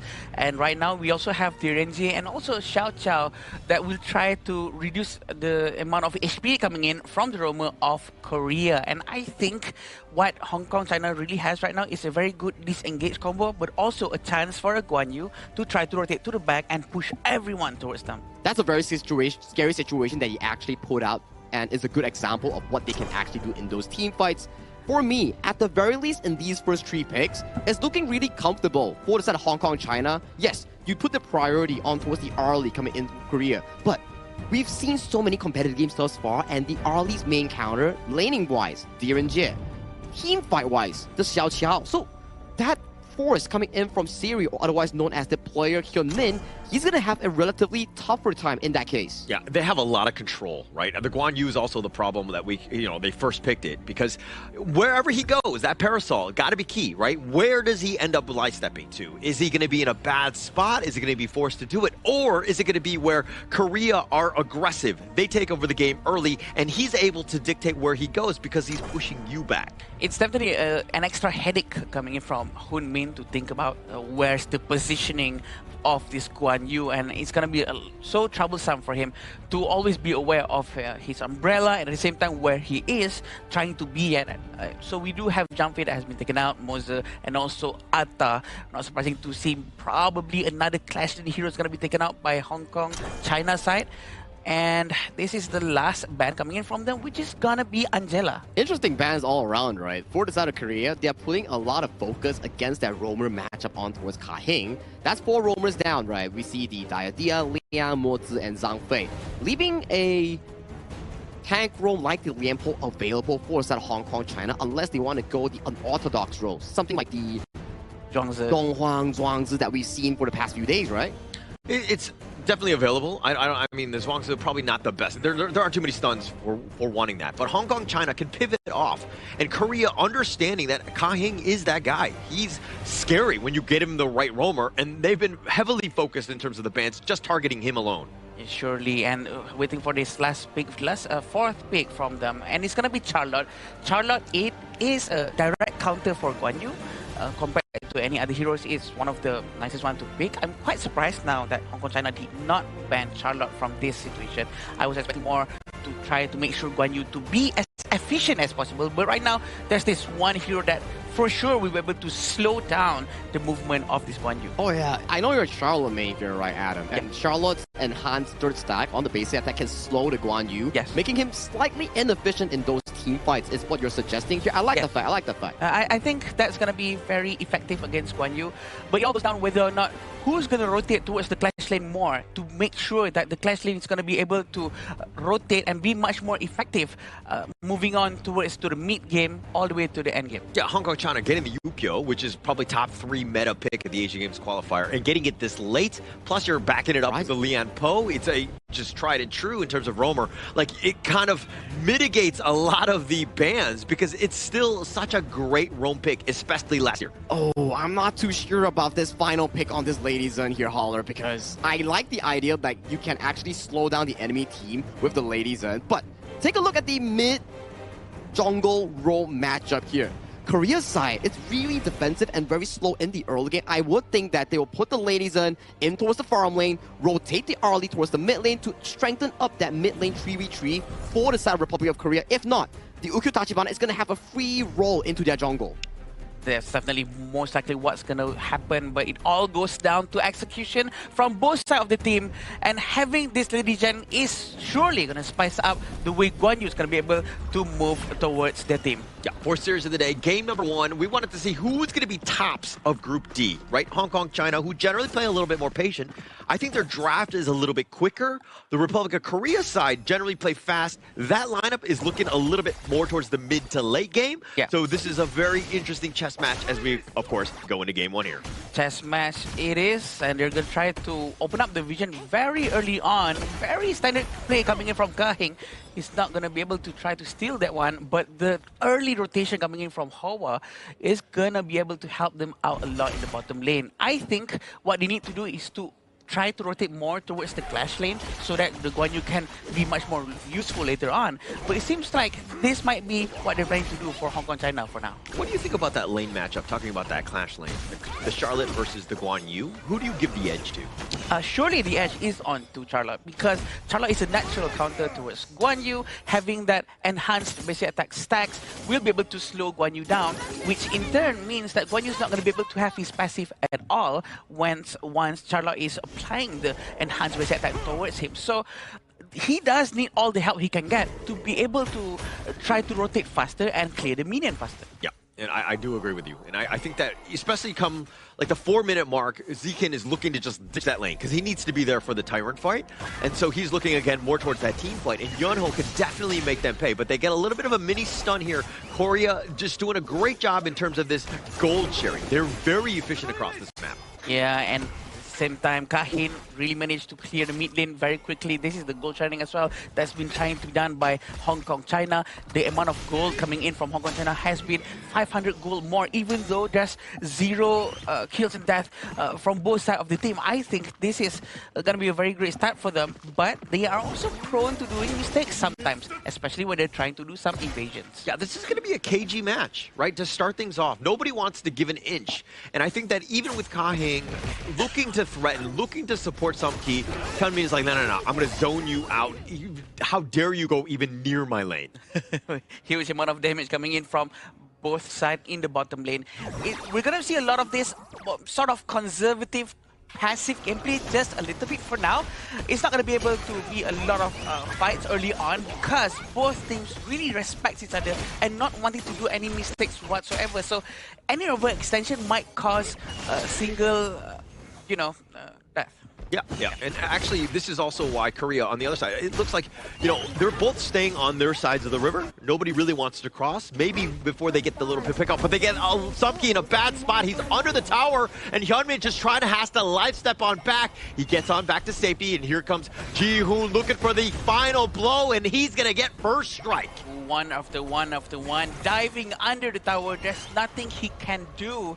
The rotation coming in from Republic of Korea definitely is fruitful just now. And I think it's a very good move coming in from them. They know what they're doing. They want to really focus down onto Sumki, making sure that he doesn't get all the gold that he needs. Yeah, and Hyunmin was, he took him down quite a bit. Sumki was very low, and I'm sure Hyunmin was like, if I just had a little bit more damage. But he set things up, right? It's about your teammates, it's just success across. Sometimes you need to start sharing. You know what? He does get an assist. So he does get an assist goal, which is more than enough rather than not getting anything else. Right now, the money is almost the same, which is because of that one strike that has been done by the Republic of Korea. So they might want to try to continue this momentum that they have to make sure to extend the goal lead. Yeah, they're going to take the Tyrant in a hurry. Right at the 4-minute mark, everybody was there. Now they're looking to just invade. And Ji-hoon was not even in the right side of the map to even contest. So Korea a little bit behind in terms of this initial phase of the game. Yeah, with the same amount of goal for sure. But Republic of Korea really have an edge just a little bit, but still waiting for a commitment coming in from both sides of the team. Very rarely to see on how Hong Kong China is sort of squeezed a little in this situation, but it seems like there might be something happening here. Yeah, a little bit of a teleport, not really too much by Korea. It's just more of a threat, right? Like, they don't need to be in the top lane. Yunho had already cleared the wave, and now he's looking to make some sort of an impact in the other lanes at this stage. Very interesting to see on how Sekin is still at the top lane. He's cutting the lanes very quickly, leaving big of a problem for him to actually clear the tower up top, but he decides to just come towards the mid lane. Leaving his lanes out for the minions and the Sekin to actually go all in and destroy the tier 1 tower. Yeah, it's going to do a bit of damage. Yunho now rotating there. He'll be there to just, make sure that it doesn't actually go down. But he did take some structural damage, which is a bit of a problem here. Korea definitely on the defensive. Now they want to go for the Tremor Smash, but he uses the passive to dodge that. And now it looks like Kahing on the run. It might be too deep. He does get on out because he does have that speed from the burst ramp. A great use of first skill coming in from Sungbin from the Lady Zhen. He doesn't need a Splendor for that, but looks like something's about to happen, but they're gonna pull back a bit. A little bit of poking from here and there. The first skill usage from Sungbin is just on point, really wasting a lot of skill sets coming in from Hong Kong China. And the goal is showing to us that it's equal amount of gold for both sides of the team. they are respecting each other so much that they're not forcing anything at all. Yeah, it's a little too much respect, but I think it is very early. This is a game one, right? Again, it's like a feel-out process. Whenever you see a heavyweight fight, they'll jab each other. They'll get a little bit of an idea of like how far they need to be, what sort of defenses you're looking to do. You're not going for heavy swings right away, if you will. A fake teleport coming in from just now, and this is what I talk about, right? Korea being the unstoppable force and Hong Kong China being the immovable force. So they're sort of trying to poke against each other to see who's about to do the mistake first. And they're do to rotate together towards the mid lane right now and still seeing if Arlie can do something, but they're going to try to be much more slower. Very 50-50, if you will. And I think that's what we wanted, a very competitive match. And they set it up. I mean, this is the last day of the groups here. And to see exactly who's going to be the top of Group D. And now Korea waiting in the wings. Ka-hing, though, rotating as well. I'm pretty sure Ji-hoon did spot him out. But again, Ji-hoon not farming during this time. Yes, Ji-hoon is sort of wasting time the longer he waits in here. But is he going to commit into this one? He probably knows there's someone else nearby as well. But he's going to try to capture everyone in the back line before the next team fight happens. Oh, nice little play of the Spark. He gets on the side. He'll flash away. Hawa's not going to get the safety. And now the burst ram. He's just trying to turn this into the Tremor Smash. Knocks him up. Ji-hoon will fall as well. And Korea right now all scattered about. The double strike already happened by Sumki. And it looks like Zikin not able to find anything else, but they get a 2-for-1. A very quick turnaround coming in from Zikin. He actually managed to capture a couple of heroes at the same time, trying to turn the fight there. And also, actually, it all started because of Sumgon. Sumgon, who's playing Lapu Lapu, he actually tried to go in first. He opened the space for the Nakoruru Ji-hoon to go in. But the counter fight coming in from the DRNG, free hitting everyone, and the Guan Yu pushing everyone non-stop really helps them out to get one after another, which is a very good thing. Yeah, he's all surrounded by 3 members. Ka-hing's going to take him down, but they got numbers elsewhere. The Raging Sea, they find Sumki, so they get the return kill. That's a bit of a trade, but they lost 2 from Korea. A very nice team match, a team fight just now coming in from Hong Kong, China. They managed to actually come out fine once again with an extra annihilation and a strike for sure. 2,000 gold in front, 1,500 for Hong Kong, China. Definitely going to be giving them a lot of advantage over the next few minutes. All right, so Ji-hoon has died twice, but he's gotten 3 of the kills. Right, so it's like feast or famine on this guy, where when he's rolling, obviously he's doing a great job, but at the same time, he's kind of giving away some of that lead here. So Ji-hoon, it's one thing to get those picks, but you gotta stay alive in some fashion. It seems like he's not able to do so. Yeah, and Songgon is still trying to open up the map from the front line on the left side. They're trying to find and see where Sekin is going to be.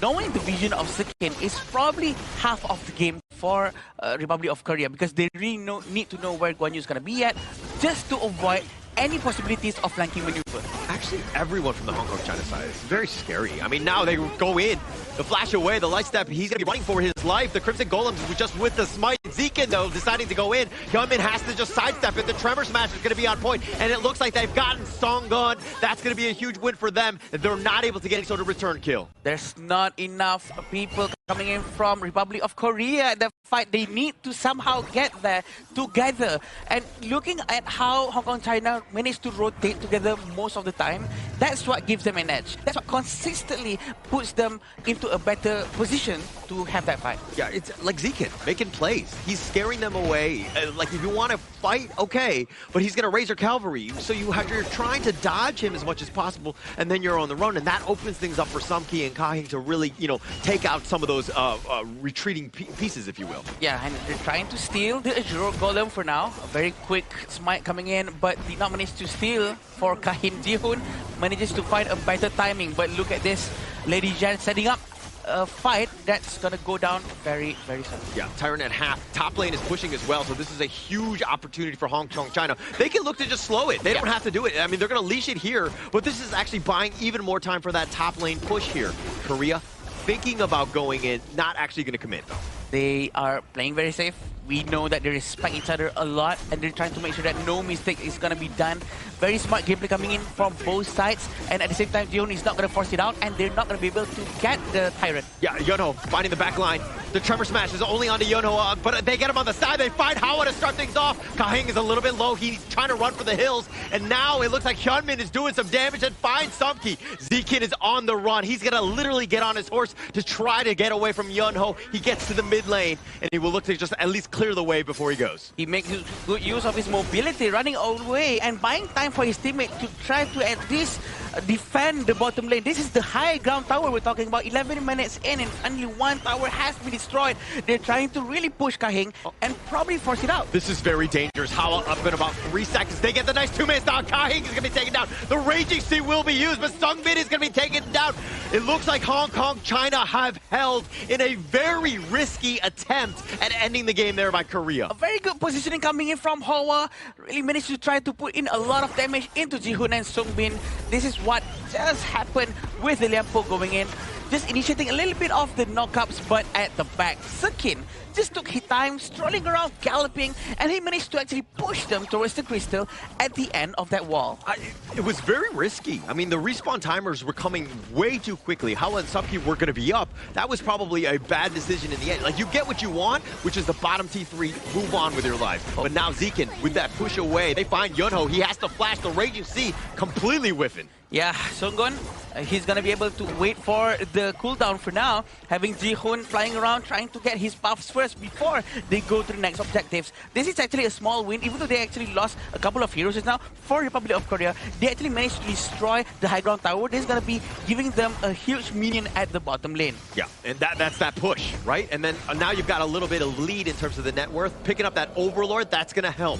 And objectively, Korea, this is the way they like to play. It's not all about the kills. Yes, they tend to be aggressive, but they turn those initial kills into bigger objectives. And this is what we want to see, right? Because we rarely see on how Hong Kong, China try to defend when they're on a high pressure situation. And this is going to be very interesting for us all to learn from. How are they going to set the chess pieces in front of them, trying to be ready, be prepared for the oncoming onslaught of Republic Korea. Yeah, Hyunmin just dancing in and out, like taking his shots, understanding just the absolute limits. Is he at risk? Shadow Vanguard in the top lane, though. Sekin behind them, still waiting for the moment. He's waiting for any vision. That's going to buy a lot of time for Hong Kong China to do something.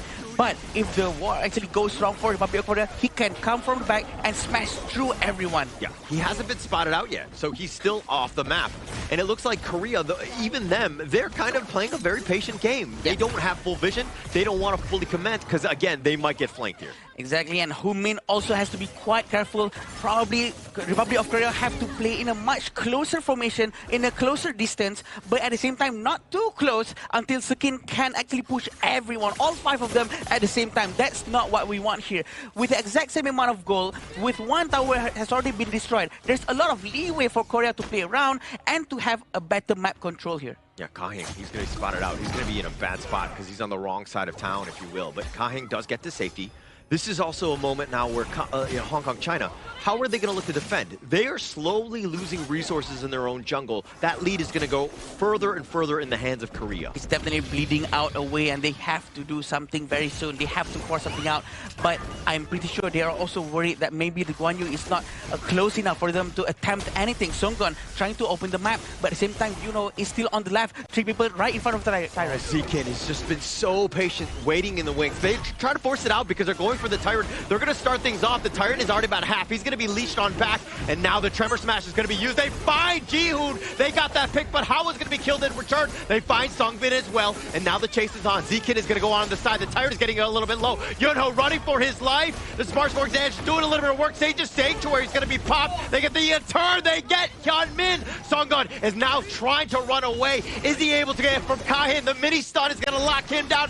Sungun with no chance. Double strike going the way of Kahin. Yunho looking to recall, to salvage, and to save the base, but he too will be chased. Kahing is on. He's got the shields, the burst ram, and the reinforcements are on the way. Subkey is going to be there, and now Zekin fully healed, and now he too will take down Yunho. What a long team fight coming in from the both side. They actually managed to get Tyrant eventually, but what happened just now was on how Zekin tried to go for Arlie, and Arlie used the Parasola, and he missed a couple of skills, but eventually he managed to bring him down, but also pressured by Hunmin. On the side of Tyrant as well, we still have Yuno trying to run away from the Tyrant, and this is how they set the set pieces, right? They really try to play around with a very wide area, and Hong Kong China actually managed to cultivate and try to focus on focusing fire on one by one. They call out the heroes during communications, and all of them moved towards the same direction. 3,000 goal in front for Hong Kong China just from that one team fight.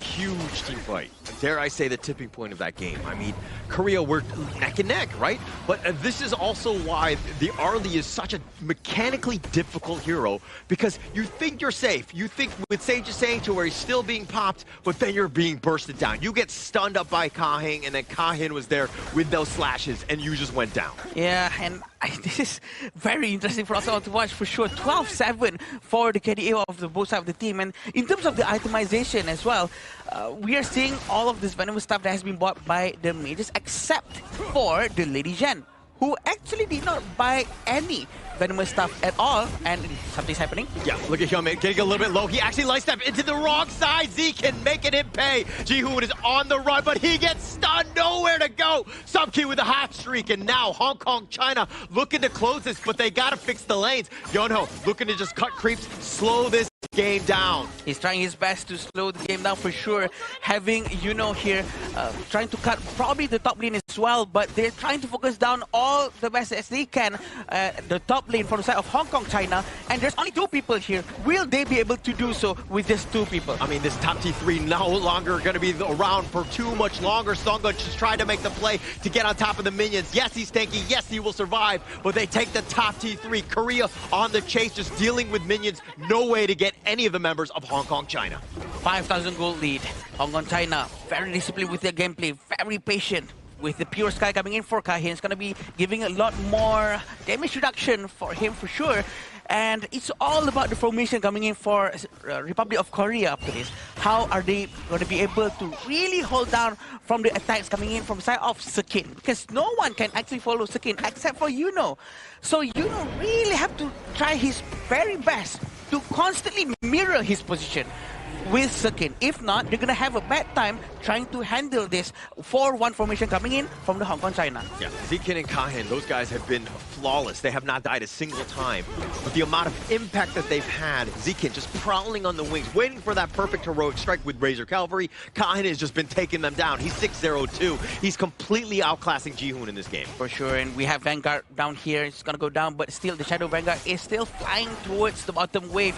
6,000 gold, still waiting for how are they going to initiate this fight. At the back, they still have to be careful because Jihoon is trying to prepare to try to flank anyone that he can touch at this point. Yeah, he wants his own flank, but you see Zekin also on the flank. Yono is going to be there. It's an all-out retreat because they're looking to just regroup. This might be a problem for Jihoon. He decides to just cancel that mission. He's going to go back to the top lane. Oh, very quick reaction coming in from them with one voice, but this is what's going to happen. Yeah, and I mean, you would think that they would continue on with that Shadow Vanguard, but Hong Kong China on the low side. They're going to look to retreat, and now look at Jihoon. Looking to potentially go for that flank. Finds Kahin. He's going to do a little bit of work on top. They have a little bit of the stun. They do have the burst. They take him down. Subkey gets Raging Steed. Sage's Sanctuary is going to be popped for him, but the little burst is going to be on point. They find Hawa. Another Sage's Sanctuary is going to be popped, and it looks like Zekin and Kahin are the only 2 standing. Republic of Korea really managed to find all of their targets. Sekin is going to be frozen just because using the freezing charge, and he's going to go down as well. The damage is too high coming in from Jihoon. They're going to try to end the game. Yeah, it looks like Kahin just trying to deal with the minions. This is an all-out approach.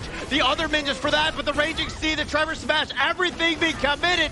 But Korea is too strong. Off of the ace, they will take game number 1. Absolute cinema of a game number 1 is such a series between 2 giants coming in from Group D. We imagined this game to be as of this extent, but not as of this close between these 2 squads. Extremely close for sure between Republic of Korea and Hong Kong China. What a game coming in from both of them. It's both picture perfect. Both of them know what they're doing, the way they distance themselves from each other, trying not to overextend anywhere else, and at the same time, really trying to play around the existence of Sekin. Just the resilience to bounce back in that game, right? Like, it was looking bad for both sides at moments, but that one where even towards the end, I think that was like, oh, I was like, okay, Hong Kong China definitely have this game. but then Jihoon somehow, some way, even with the Shadow Vanguards pushing, they get the perfect team fight to completely change this game. I think it was also down to Seongbin, the late Zun in that late game, finding that burst of the damage in towards the backline. When you see the Direnjie and Xiao Xiao coming in for the side of Sumki and Hoa being so low, the flank coming in from the side of Korea, just piling on towards the main two carries here, and then you're like, oh no. As of this point, goal lead doesn't matter. When you drop someone at the 18-minute, 19-minute mark, that's a 40 to 15 seconds death timer, and then you saw instantly coming back with a outplay, going in for the game-winning push. I think the way that Republic of Korea actually managed to try someone, find someone who is almost similar as Sekin to actually try to do the same flanking maneuvers such as Sekin. Sending Jihoon is a very good idea, and that sort of disrupts the formation that Hong Kong China has. And they actually managed to do so well, knowing that Sekin cannot do the same because the Republic of Korea is busy defending the entire base. He cannot go to the back of Crystal, right? So Jihoon has the space, and it's just so beautifully done. It was his mission was to catch a predator, if you will. Sekin was on the flank, constantly looking for that team fight and to catch people off guard. And Republic of Korea, like, okay, he's done it a couple times. Let's stop him. Let's send out Jihoon, our Terminator, if you will, hunt him down, take him out. Because again, once he's gone, the team fight you're kind of seeing, they don't really have that frontliner to deal with the rest of the Republic of Korea squad. Which is a very back and forth game coming in from both squads, right? Whereby when it comes down to top tier HOK, I think this is one of the prime examples that we actually had coming in towards Group D itself, where both teams have signs of error, but the way that they reassure themselves, they claw themselves back into control, and then at the later stages of the game, every single member had their time to shine. Yes, you can say, Hyunmin had 2 takedowns coming in from those mistakes, but he still was able to provide those gameplays at the back, and then Seongbin, only 9,000 gold, but found the most important play in that late game. Yeah, and that important late game was when they were able to find Zekin and Kayan. I was talking about how they didn't die a single time. They were 3-0-5, 6-0-2, and then they ended up with 1 death apiece, and they lost the game. That's what they mean to these team fights. This is what selective damage or selective use of skill really means, right? Even though maybe, you know what, the assists, the strikes is a very low amount of numbers, but it doesn't matter when the time is right. So the impact of that is so much more bigger when you can actually try to string it all together all at the same time. And take a look at the damage here coming in for this exact game itself. I would say Hoa didn't have the best of the best games, but he was actually trying to limit Hyunmin in most of these team fights, and sadly to say, he was the prime target coming in for the majority of the flanks coming in from Yuno or Jihoon. And then you take a look towards the side of Seongbin. Also 33% team fight rate. But the last play is exactly what you need, a heroic one, to topple games at this high level. Yeah, just that final moment. Final moment. And then, but I like you rightly mentioned the Hawa one, where in the sense that he was prioritized almost the entire game. They were willing to throw everything in the kitchen sinks to just at least take down Hawa to start things off. And sometimes it wasn't great in the beginning, but towards that end, once you take away his damage and that control, this team really starts to struggle, if you will. And that really proves something, right? Because without Hawa being able to get all of his itemizations and all of his damage out efficiently, it really affects them because that's the only magic damage dealer. And there's nothing that he can do when he doesn't have all the items that he needs to actually put out all the damage towards Republic of Korea. And you need gold for items, right? Just check out this gold chart here. Up until the very last moment, both teams were neck and neck. But there was just one big moment I remember coming in for is that Hong Kong, China. Back-to-back fights, they found Hyunmin's early, and they were able to ride on that goal lead into that later stages of the part of the game, where it's 6,000. But then, a play comes in for the side of Republic of Korea. The flank coming in from Jihoon. The burst damage laid down by the late-game ladies in on the hands of Seongbin clawed them back into a game-winning comeback. Yeah, and I mean, this gold graph, it looked like Hong Kong, China, we're gonna win. I mean, checking out these highlights, most of this, it is back and forth, but Hong Kong, China, we're in control. Like, that was their game to lose, essentially. And it just seemed like at the very, very end, getting in that situation where you're like 19 minutes in to close out a game, not the easiest of situations. And teams sometimes will crumble under that pressure. This is going to be one of the longest replay in this particular fight because this fight started from this spot and it moved all the way towards Milan and all the way to the base because of the amount of mobility coming in. And this is just all very organized and very controlled. And even though it looks like it's all over the place, but it's all panned out very, very well. We do know that Yuno managed to really survive very, very long here. And with having the other two trying to help them out from the back, a very good move coming from both sides. There's not much for me to say here. I mean, if you were to analyze the team fights, right, Sukin is always on the aggressive end looking for Hyunmin in those team fights here. As long as they can find Hyunmin, the team fight will always go in favor for the side of Hong Kong China here. But going into the remaining parts of the game, that's where you see this is aftermath of Seongbin dropping the Destructive Deluge on towards Hwa and Sum Ki. When everybody is fighting on their own grounds, that's where Team Korea jumps in, pounces on the remaining targets, setting the stone for a great comeback despite the fact they were down 6,000 gold. Yeah, crazy game. I mean, Korea, again, how they were able to bounce back. I mean, Jihoon didn't have the greatest of games. He died 5 times. Things were looking rough, but Hyunmin, he's like, okay, I'm on my Arlie. This is my tried and true. I will carry you, brothers. Yeah, I'm not surprised if this Arlie gets banned afterwards. Congratulations to Hyunmin for being the MVP. 4-4 with 29% damage. I don't know how he managed to get that much of damage, even though we actually saw the team fights were actually pretty minimal and he was chased all over the map. And this sort of hero, right, Arlie, there's no middle line. It's either you're really good at it or you're really bad at it. And this showcasing coming in from Hyunmin or Siri, he's really good at the pick. Yeah, he loves this hero. He loves this hero. This is definitely one of his tried and true. You're like, okay, I think that going forward, Hong Kong, China, like, if he was on something else that was not as high of an impact, a little less mobile sort of farm laner, I think that they would have had a better time and maybe able to close this one out because he had just enough to get away. Then Jihoon, you was coming in also very mobile as well. So it seems like, again, these are the two you want to prioritize as much as possible if you're Hong Kong, China. Yes, and the fact that they can quickly find a solution for them to find someone who is almost similar like Sekin and sending Jihoon is just, to me, that's just genius. And I wasn't expecting for that to happen, to be honest. But thinking about it again, yeah, Nagororo actually has the ability to fly and go over the wall, over everything, and they can really literally just go around and just find a target, and he manages to do so. And I think these are the few moments where I really enjoy Honor of Kings itself. And not to say that I'm not enjoying the past few days, but these moments where giants clash, it's not only about team fights, it's also about macro decisions, comeback moments, legendary moments here. And in a visual term, that's the game you get. Yeah. Exciting. Cinema, right? Cinema. I think that when you see two competitive teams and they're very even, you're going to get games like this, right? We didn't see a Tempest Dragon, but we were so close to it. This is as much drama as you get without a Tempest Dragon. Let's put it that way. I can't imagine what's going to happen if Tempest actually brought up just now, because I wouldn't be surprised if that actually happened, because the game was moving towards that direction. It's just that the way they actually force it out, again, in a very Republic of Korea way, they force the fight to be, and you know what? The unstoppable force is actually unstoppable. Unstoppable being able to move the unmovable force here. And all this is happening right now at the Petaling Jaya Marriott Hotel, the official venue and hotel partner coming in for a prestigious event of the 2026 Asian Games Esports Qualifiers for Honor of Kings. All this wouldn't be possible without Petaling Jaya Marriott Hotel. Thank you so much. Yeah, thank you, Petaling Jaya Marriott Hotel. Without this, again, we wouldn't have this drama. We wouldn't have this competition. We wouldn't have this series, right? But now Hong Kong, China, what are you doing to respond to that game? Like, how are you getting back into this one? I think they have to be off the books just by a little bit. I think they were playing it too safe. I know for sure that they have the mechanical skills and they do have the macro strategies to go along with any aggression. Probably even better than anyone else would. So I just would like to have them try to make good use of the knowledge that they have to actually try to be more aggressive and probably be more aggressive than Republic of Korea.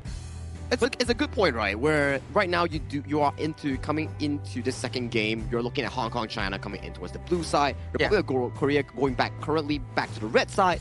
And you need to be thinking like, okay, was it a draft issue? Was it an execution issue? Because for me, draft wasn't an issue. Both teams were playing to their strength, like what Holler mentioned. Everybody got their picks, but it comes down to execution. It was only a tiny step from Korea that was just higher compared to their opponent. Yeah, it just came to the micro details, if you will, of that mid to late game, of being able to overcome when the adversity hits.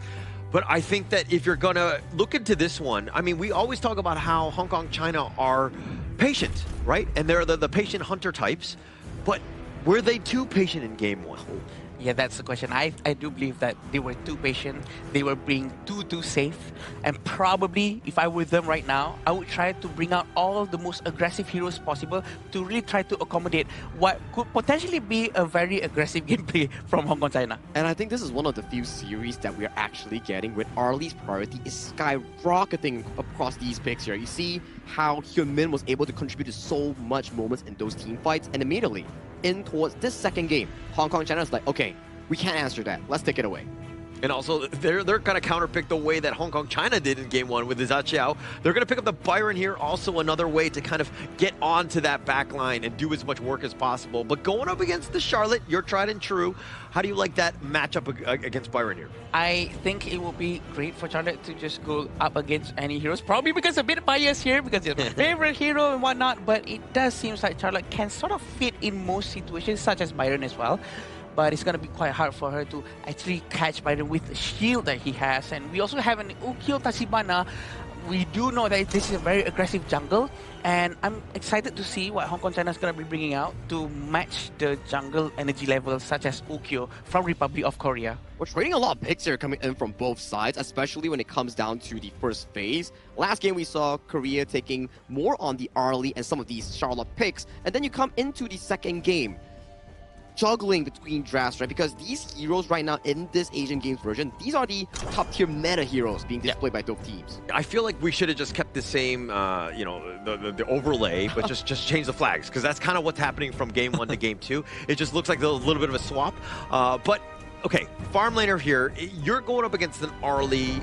It looks like the Chano's been banned out. A nice counter to it. What else are you looking for here to deal with Zeke Sumkin?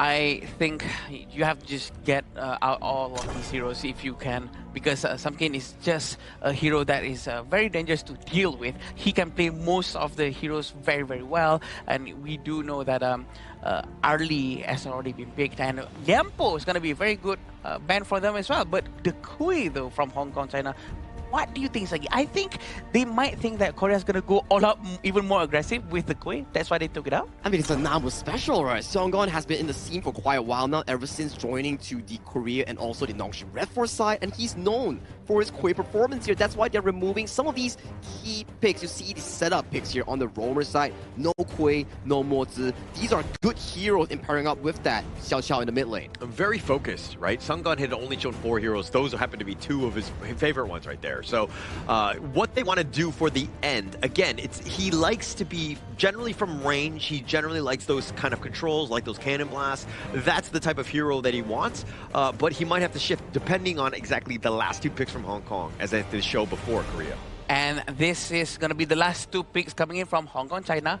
They want to try their very best to pick the best heroes. They need somewhat of a tankier hero to be able to deal with what's coming from the Republic of Korea side, because they do have Byron and Lapu-Lapu.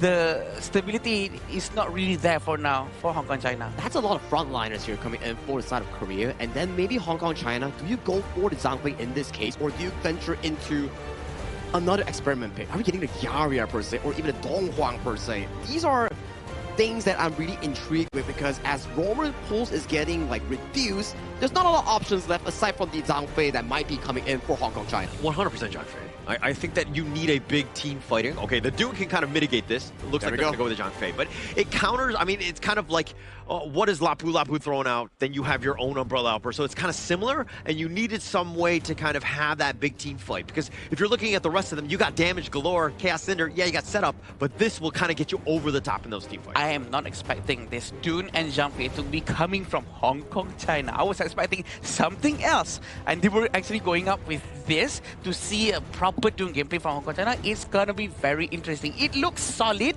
It looks very aggressive. It looks like a lot of space gonna be given to Sumki. I mean, it's also pressure, right? If, let's say, Sumki does fall, that's your only source of late game damage removed from the pool.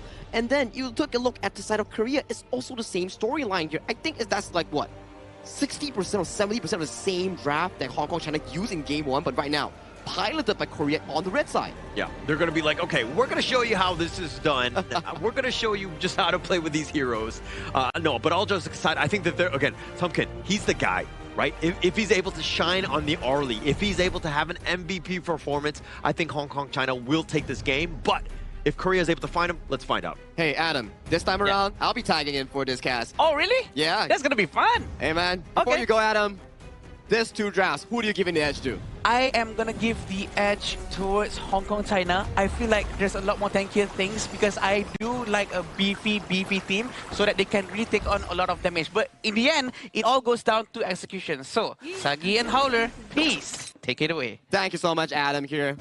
Howler, it's been a while since I'm on here, man. It's been a long time, my friends. As we go into this game, of course, fourth series of the day.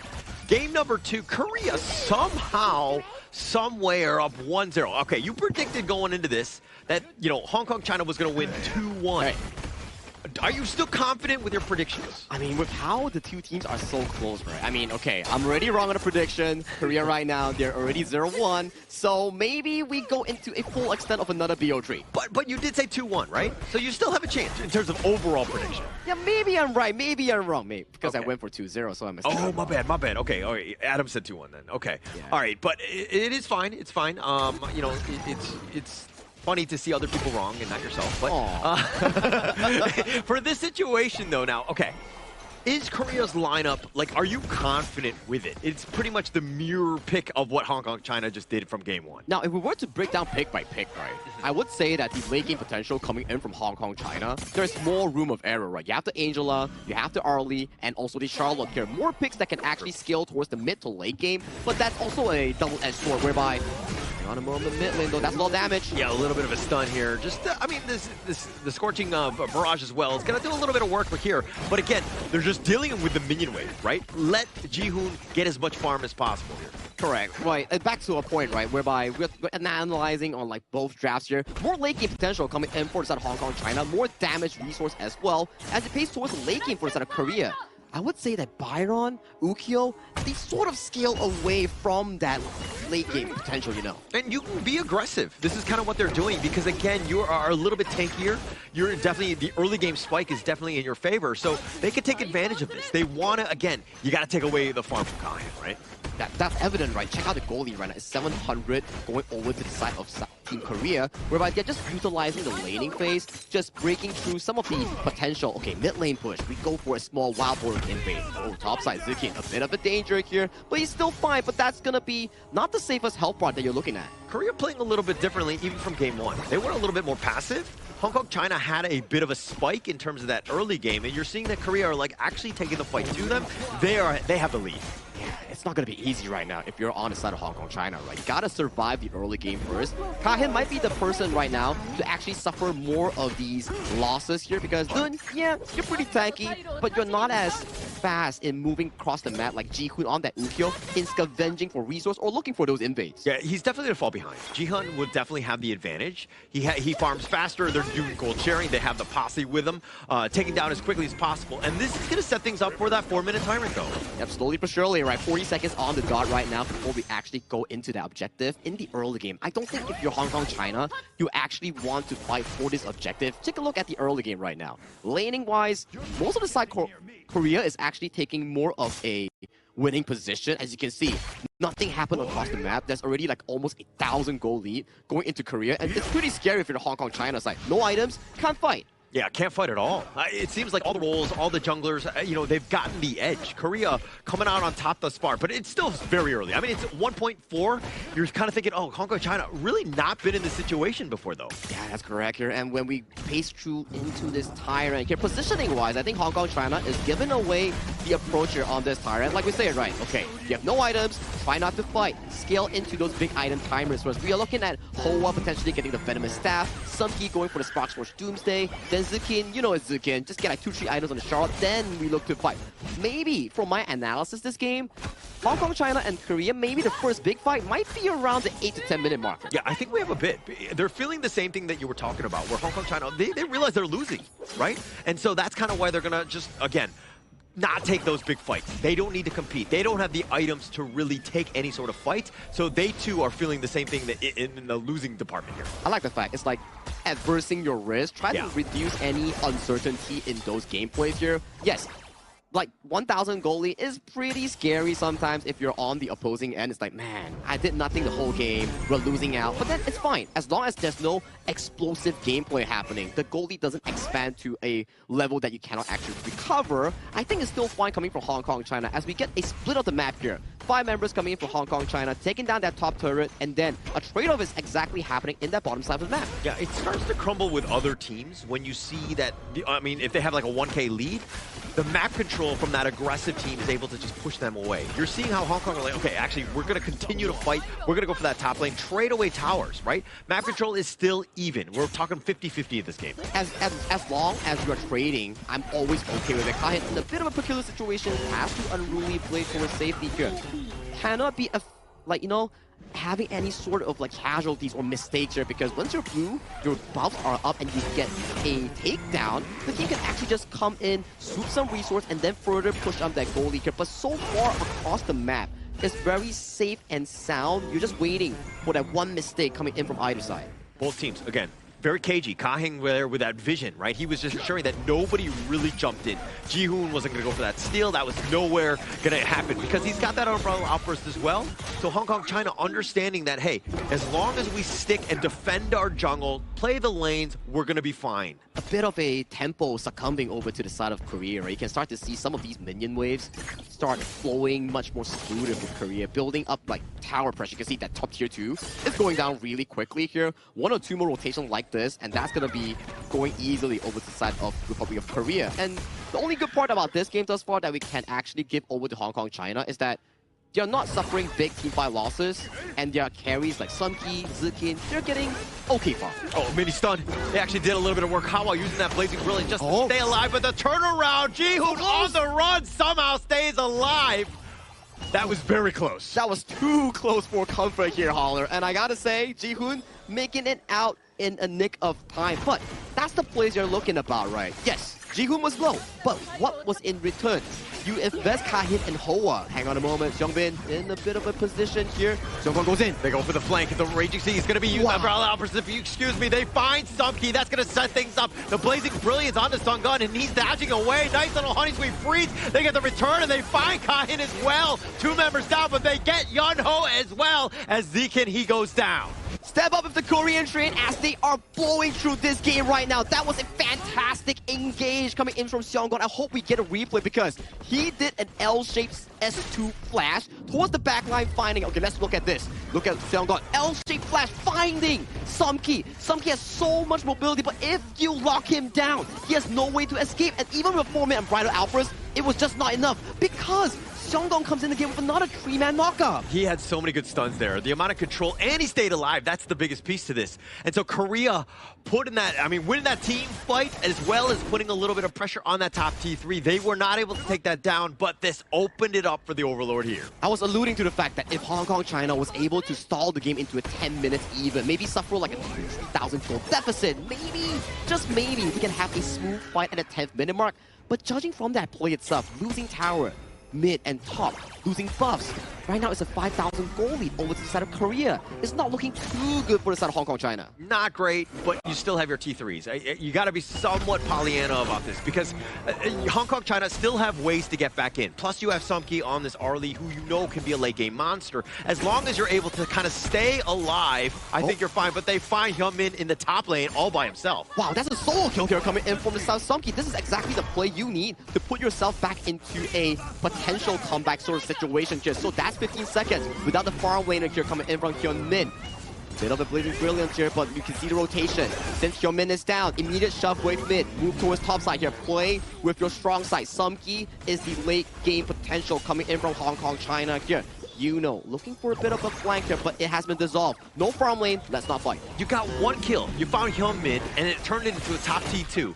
That's how quickly this game can shift, right? Yes, you still have a lead from Korea, but that will dwindle as we get in further. Taking down Hyunmin was huge for Hong Kong, China. His position has been found out here. He might be in a bit of a trouble. Yeah, now the little bit of a flank here. Sungun, though, he's going to hold it, and now the Jose Freeze, they find Sumki. The Blazing Brilliance is actually not going to be enough, but the Umbrella Outburst is on the pushback, and it looks like Zikin Kahin wants to go, but he's very low. He too will fall. The unruly blade, Kahin on the run. The rest of them are going to just try to get on out of this one. Jihoon decides to go back in. The Chaos Cinder covering his retreat. They find that, but the mid T2 is going down. One good play, but after that, over-aggression coming in from Sumki, and that's 10 minutes timer here, opening up both shadow objectives for the taking here as we check on the replay here. He found a bit of a damage on towards Seongon here, but the Honey Sweet Breeze finding the return of the Parasol coming in from Sumki. And Zukin goes in, has Pure Sky, has Flash, but unable to use it, gets punished. And as of this point, you're losing both objectives to the side of Republic of Korea, and right now it's not looking good at all. Korea, total control. Total control. I mean, taking both, that's incredibly greedy. Also, Sungbin, this is the counter pick, right? The Zachiao, you know where Sumki is going to be put in that Parasol. You can see it. And being able to time that Honey Sweet Breeze with the threat of him, you know, and then he has to try to escape. Sumki got splattered like a fly he is. And now Sumki has to somehow get back into this game. Somehow. Good wordplay there. But you know what? If we were to put our focus back into this game, not all hope is lost coming in from Hong Kong, China. At the very least, the biggest goalie is between the junglers here. This dude can still be the front line here, but Jihoon goes in. Yeah, it decides. I mean, they're going to back off, right? Kahin is still around. There's no minions. They're going to chip away with this, especially with Hyunmin's range advantage, taking the bottom T3 for essentially for free. Yeah, this is going to be a bit of a choke coming in for the side of Hong Kong, China here. 8,000 gold deficit here. All three towers notably to go down. The big Overlord is still marching towards the top side here. If Republic of Korea finds a good engage, this might just be the game-winning push coming in for the red team. Yeah, and I mean, not even 12 minutes into the game, but the way the Korea are moving around, they've zoned them away. They've taken the top T3, the Raging Sea on top. The Umbrella offers in return. They find Hawa. Kawan just trying to stay alive, but he too will fall. Korea is too strong. 3 members down, and now they want to go for the race as they push them all the way back into the fountain. The crystal is wide open, and Korea are going to take game number 2, and they will sweep the series. An amazing game coming from the side of Republic of Korea, managing to secure a 2-0. And it seems like, Sagi, Holler was right. He is right. He's the prophet himself, and he made the prediction work. And that was a clean game 2 coming in from Republic of Korea, where they found the game-winning moment here, punishing Sumki for being overly zealous and aggressive for that play. I want to say I told you so, but you know, you already did. Take the higher road on this one, even though I didn't. But yeah, look, Republic of Korea, when they're on, this is what they're like. Yeah. They're incredibly strong, they're efficient, and of course they're able to close out games as quickly as they could. I mean, Republic of Korea, we're on another level. I think this time it's probably going to be, I'm going to blame it towards the draft, I think, Sagi, because it seems almost as if there's not much Dune could have done just now. Correct. He could only unruly blade go somewhere, maybe win slash for one time, and then that's about it. And he cannot contribute in any other way. But that also allowed Republic of Korea to really stampede towards the side of the Hong Kong China.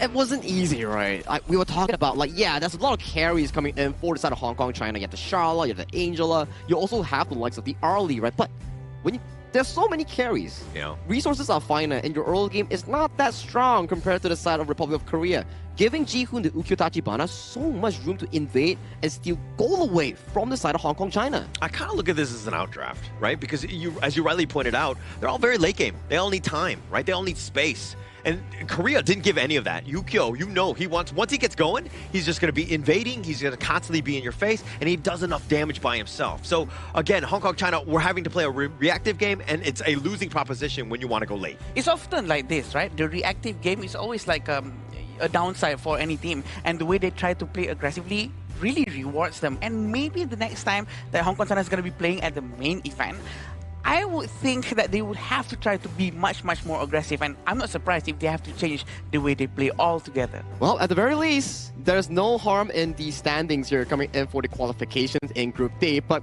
congratulations, Republic of Korea. 0 losses throughout the group stage. Against a giant like Hong Kong China, they still managed to pull through 4 clean wins, 8 games wins. Done. done. And the way that they did it was pretty dominant in that fashion, right? I don't think any team that, I mean, game one was a bit of a back and forth one. Yeah. That was probably the closest one. But all of the other ones, completely what you saw right there, it was all Republic of Korea. I think, again, thanks to the draft that they had in the game one, because the capability they have with Sekin to be able to really rotate to the back. He tried to do the same with Charlotte, Correct. but he cannot do the same to actually dash from the back line and try to catch someone, because Charlotte's damage is not really that bursty, it's not really that explosive compared to a Guan Yu who can just ram into people. So they do not have that catch by surprise sort of moment. I think you make a good point where it's also a bit of a thing where imagine you are on the side of Hong Kong, China. Game one, so close, you just barely lost it out. Kind of feels bad moment, but your mentality is still there because you're like, okay, pretty 50-50, we can make it a comeback. But imagine the mental damage that you actually receive because your opponent played your same exact draft, 80% of it, and it won against you. Yeah, it's the ultimate disrespect, if you will, right? Like, they're like, we're going to show you how to play it. And, I mean, you're seeing exactly, it was pretty much flawless. I mean, Hyunmin and Yunho died a single time. Everybody else was just setting things up. Songbin on the Zaqiao, with how many good Honey Sweet Breezes did he have? Yes. Oh, so much. Right? Yes. That's my answer. I can't count. Yes. Yes. I saw that, and there's a lot of damage coming in from him, and the fact that there's no one who's going to be able to touch Songbin once more, and then this time it's not a Lady Zhen, it's a Xiao Chao. It's just so magical the way he controls his positioning, thanks to Arden as well, with the shield that comes out when he gets low. Gives him an extra confidence to just go to the front, and with the Honey Sweet Breeze, just keeps on hitting on point. Wow, I can't pick the MVP here. It's either Seongbin for all the Honey Sweet Breeze, the consistent gameplay coming in out of him, or Seonggon. Yeah. That L-shaped Lapu Lapu flash. That was sick. Finding Sumki in the backline, that was insane gameplay coming in from a Roamer. I don't want to hear anything of Roamer main saying Roamers can't carry because that is a carry performance coming from Seonggon. Actually, throughout this entire series, he's actually played so well. He was always on to Sumki as well, just, you know, because he does have that a little bit of an advantage in that he's just tanky, right? He's able to survive.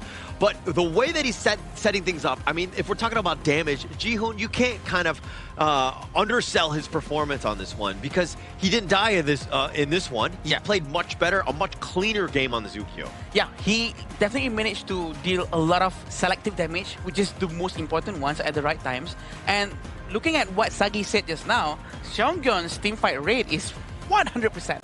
Wow. And he's involved in every single thing. And his KDA was actually 0-0-10. Even though it's 0-0 in front, 0K, that just means that, you know, he's carrying in terms of assisting, and the things that he does enables his entire team to do whatever they needs to do. That's why when we calculate KDA, there is that assist factor there because assist converts your team to takedowns that you are looking for here. So Seonggon and also Seongbin, they definitely did really, really well in this game. I'm not sure about this, you know, like this is this the ultimate form? Is this the pain train that's going into the main event because they look so good. It looked very good, but I think that this is a team that's starting to grow, just like this gold graph, right? Everything is kind of going in their favor. You could see the hard work that they've put in, even from the beginning when we're talking about like Season 4, kind of setting things off. We were like, they had 2 new additions. How would this team do? Yeah. And you're seeing them evolve. They are all on the same page. I think this is the final or the best form of this Korea squad that we've seen, at least for the past couple of years. Everything you just described is exactly what went through my mind before coming into this Asian Games qualifiers, because the way that they play was just very different from what I expected. Actually, I was just reading your mind. I just was ahead of you, and that's how I was able to do it. Oh, wow. I'm traveler, I see, huh? Very proud of you. Please stop reading my mind. I don't want it to continue. Oh, you're hungry. Okay. It goes back to the interview yesterday with the side of Korea's representative. They said, like, okay, we're going to deliver a fast 2-0. Man of their words, I'm telling you. This was a great series coming in for both teams. I thought it was just a slight pound coming from them just to have fun, but they were actually serious. Now they've proven their words very right. That's what we wanted to see. I mean, if we're talking about highlights, we wanted to also kind of, you know, see the players back up their talk with the actions, and I think that you're seeing those actions here. The way that they were able to take this team fight, I mean, it really set up by Songgyeon, just complete, dominance here. L-shaped Lapu Lapu spell 2 flash is just mesmerizing in these team fights here. Like, he even juked out the Chaos Cinder coming in from Hoa and still make it out, but this was the key play coming in from Seongbin. Their reaction play on the prediction, on the return one, beautiful. Beautiful indeed. And how many times do we have to watch? Kahing was actually trying to use Umbrella Outburst defensively instead of offensively, what we're used to watching them. And this is to the point where the pressure is so high coming in from the side of Korea that they had to change the way they play, which is very refreshing for us all to see. And as we go in, I mean, they're just like pushing them all the way back in the fountain. Yeah. Just complete control, right? Yeah. Like able to take over this game and do it in the dominant fashion that they did. But it's going to be the MVP, and it looks like roam lives do matter. The Lapu Lapu just 0-0-10. What an amazing game by Sungun. I mean, the only difference between a roamer and a jungler is that roamer doesn't need to farm the jungle, and they don't do that much damage when it comes to setup, though. Roamer, so really, really important overall, man. So don't, people at home, don't say roamers can't carry. If you don't think so, check out Seonggon. This is your man right here. It is actually most likely one of the hardest role to have because your job task is a lot. You have to open the vision for your team. You have to consistently try to find opportunity for your team. If not, your team will start to blame you regardless of what you do. Yeah, actually, that's the number one thing. That's why I switched roles. I hated being blamed for everybody's ineptitude, I would say, in my rank games. But so are you the one blaming the new roamer now? Oh, yeah. Oh, God. Yeah, you became the person you didn't want to be. Of course. I have become the villain in this story. You probably have to try to change your circle of friends because it seems like that's not a good circle to be with. All jokes aside, my reporting rate has not changed between the different roles that I play. If I lose, be prepared to be reported. Okay, you know what? Be careful. I'll leave you to it. Yeah, be careful, please. At the very least, if you're friends with Holler, if you're friends in-game, you can't report your friends. So that's something you need to take off of. Maybe let's say you're playing with friends, unfriend him first, then the next game he feeds, you can report him. That's Don't what teach that. I unfriend. Don't teach that to him. You're not supposed to teach that. That's very bad. But that's true, though. We sometimes do that. But that's definitely a very nice match for us all to watch now between Republic of Korea and Hong Kong, China. They presented to us one of the best matches we've seen so far in the entire Asian Games qualifier. It took us a while to get there, right? But they're there, and we knew that these two teams, like, who was going to be the top, right? It's like they're already in the main event, but they wanted to play each other. I think that when they saw the groups, this was that number one target that they wanted to go for. Definitely. And they did manage to actually climb all the way from that original spot to that top spot in Group D. Because we're talking about Group D, right? It's the group of difficulty. Okay. There's so much on the line. Like, everyone is so strong in this group itself, especially the top three. And right now, you finalize the standings here with Republic of Korea being first place, Hong Kong, China second, and finally, Singapore will be heading into the last chance stage as the third place representative of Group D. Yes, that's what happened just now. Yeah, I think that with those three teams, though, we would relatively put them in the top three. Like, there weren't too many surprises in Group D. Like, we kind of knew.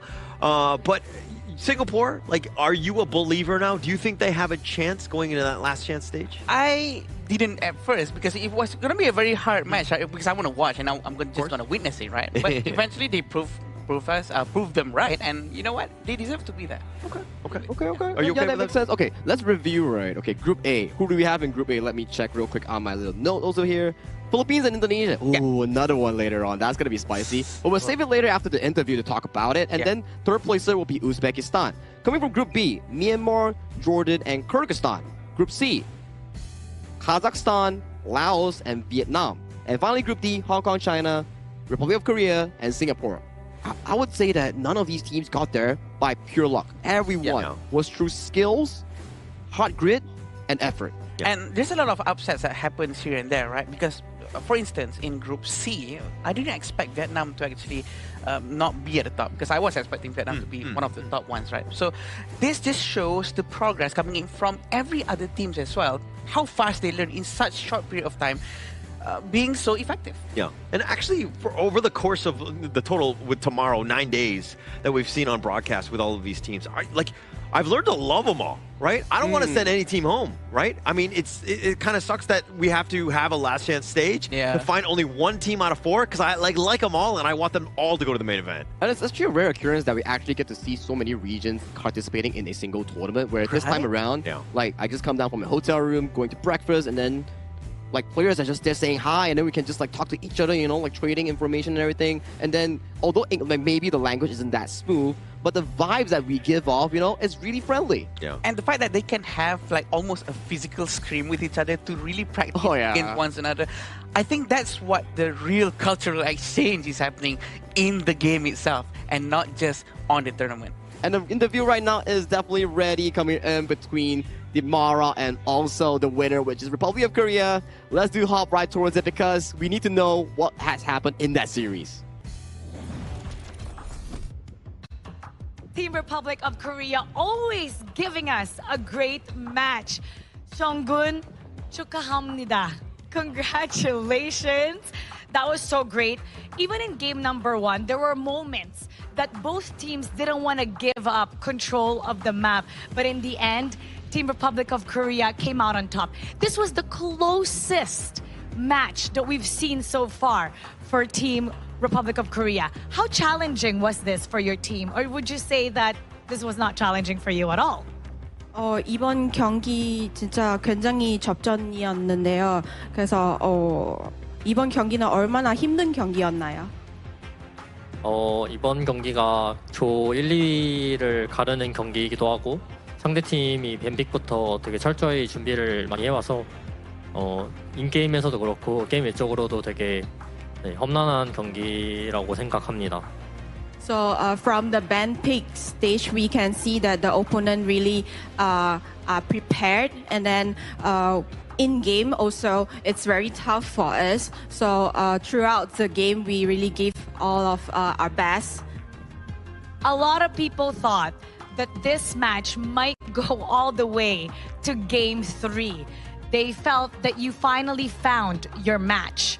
Now, in this matchup, how important was it for Team Korea to remain undefeated? And when did you realize that you were going to dominate Hong Kong, China? 그래서 이번 대회는 진짜 무패로 마무리하는 것이 팀에게 얼마나 큰 의미 있다고 생각하시나요? 이번이 이제 저희가 예선에서 무패를 달성한 게 이제 저희가 본선에 갔을 때도 얼마나 다른 쟁쟁한 국가들과 경쟁했을 때 저희가 얼마나 경쟁력이 있는지 보여주는 경기였어서 이번에 되게 중요한 매치였는데 이겨서 되게 기분이 좋습니다.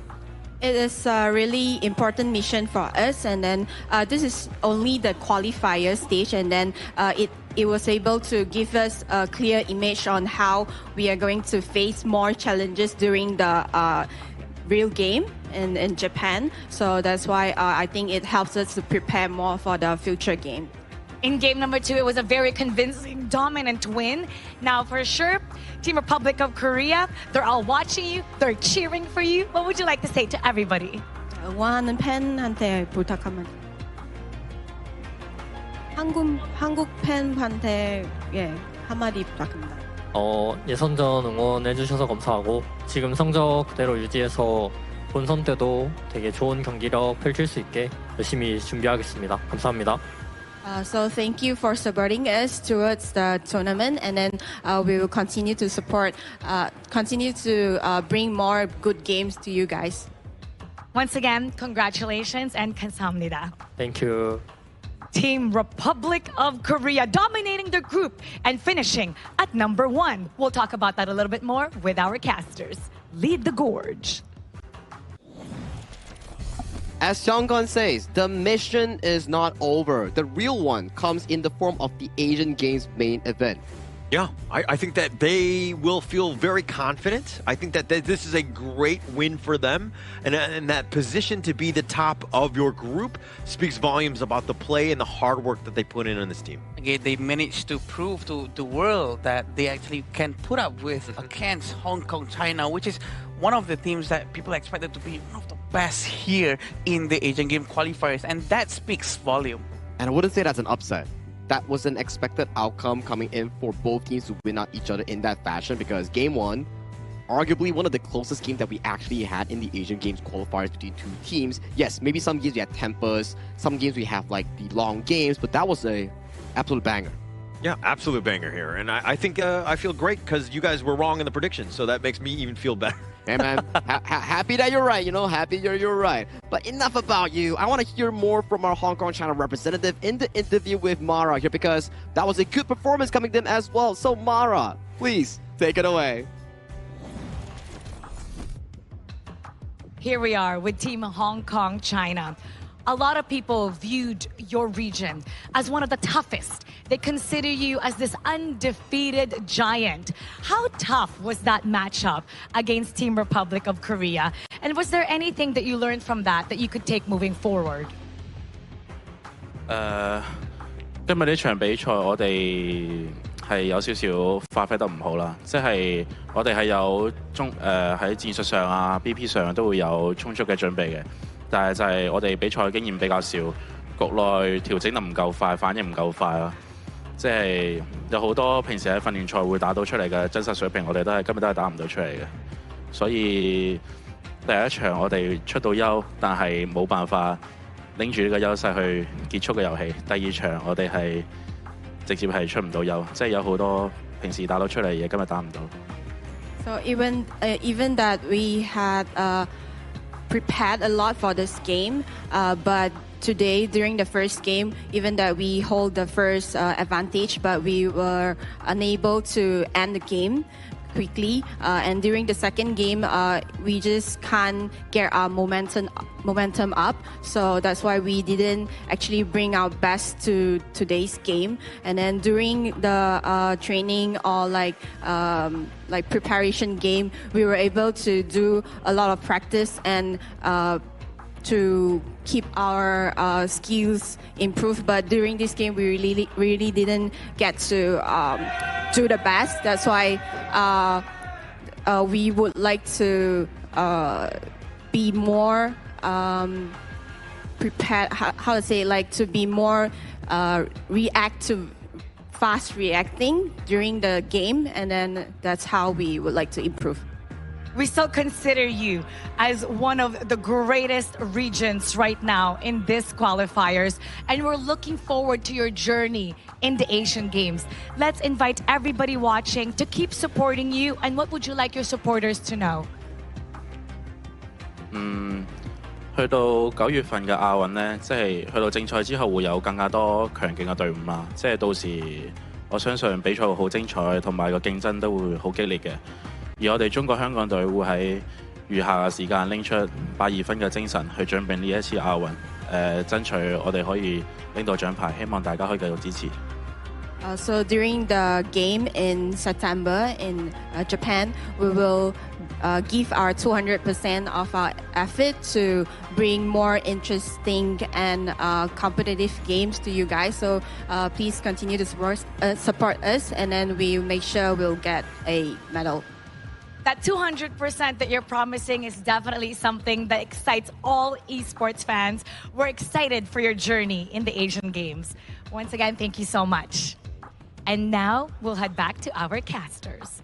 The main takeaway here coming in from that interview is that however you scream, however perfect you are, if you cannot convert that into tournament experience and gameplay, it's not a waste, but you cannot realize your full potential here. Like what Kai-Hen mentioned, right? It's like they always can do certain things in their scrims. When it comes down to the tournament, they couldn't bring their 100% from the scrim to the tournament performance itself. Well, for him, just like he mentioned here, there's still more time, and he hopes that he can actually claim a medal and deliver more interesting games coming in with the Asian Games main event. Yeah, but playing on stage versus playing in a scrim, very different situation. The bright lights are on you, way more pressure, right? And I think that with this time, hopefully they'll be able to level up. They definitely have the foundation to do so, but I do expect big things as they move on here. You know what's the next big thing? I'm sorry, Adam, okay, but I gotta cut you off here because next one, Indonesia, Philippines. Our last game of the group stage. The last game of the group stage, one of the most important ones today as well. But what's more important after that is also our phone sponsor. It's gonna be the iQOO 15R official gaming phone for 2026 Asian Games Esports qualifiers for Honor of Kings. So ladies and gentlemen, if you want to see Philippines and Indonesia, our final game of the group stage, two regions yet to be defeated coming in from Group A, duke it out, you must must come and watch the next series because this is not just only a BO3. It's a grudge match. It's a battle between brothers. Yeah, definitely between the two, right? And I think that there's going to be a lot of fireworks on this one. I mean, we might see a Game 3. We're going to have to find out coming up here. All right. Enough of that talk. Let's go to a short break before we bring you the final showdown between Philippines and Indonesia in the Asian Games qualifiers. See you later.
Who will be the next to shine on the Asian Games stage?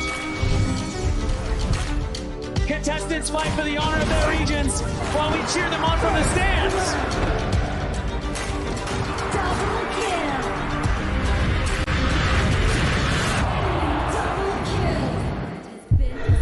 This is a challenge, but it is also an opportunity. The tide is turned.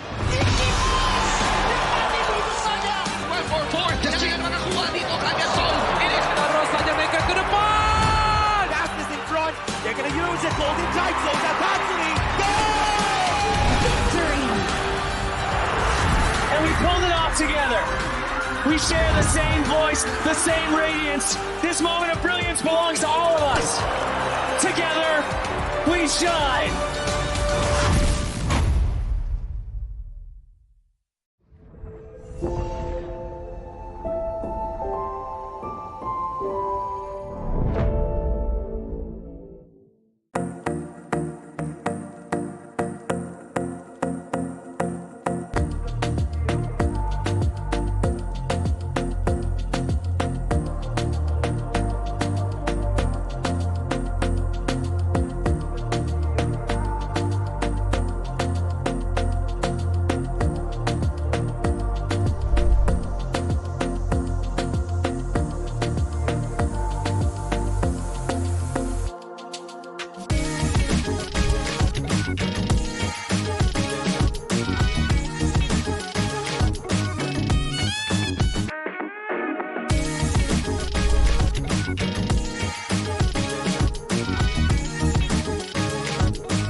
Welcome to the 2026 Asian Games Esports Qualifiers, Honor of Kings.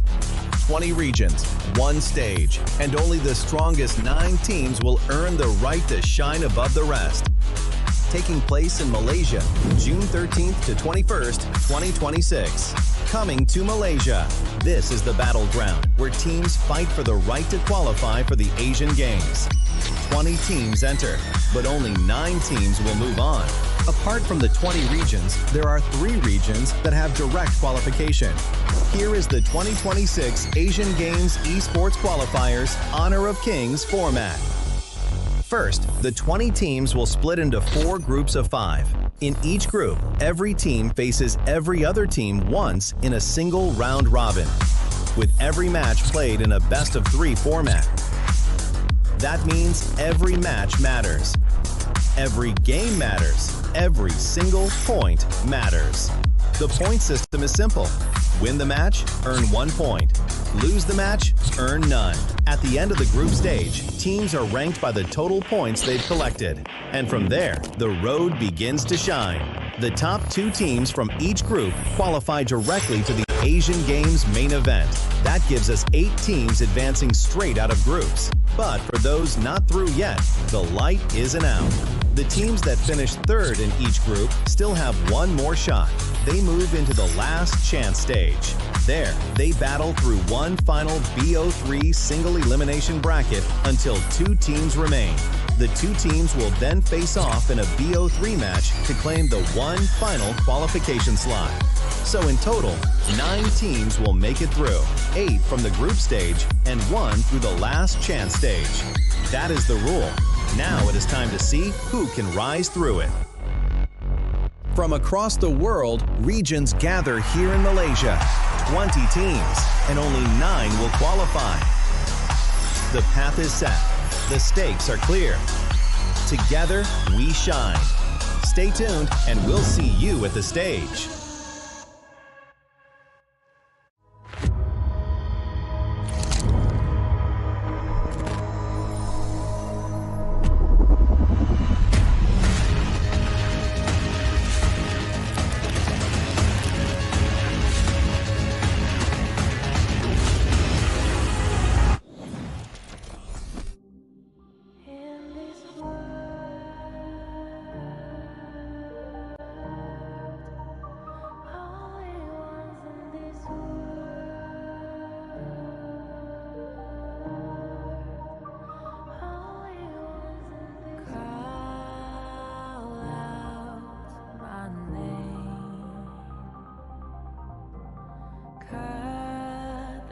Sound of the rain. No matter how I feed the flame, you know I feel the darkness and the pain. All of the ways we tried to break free from the night, you know we made it out, we found the light. I fly so high, light up the skyline. Let's do it this time, like it's a whole new vibrant world.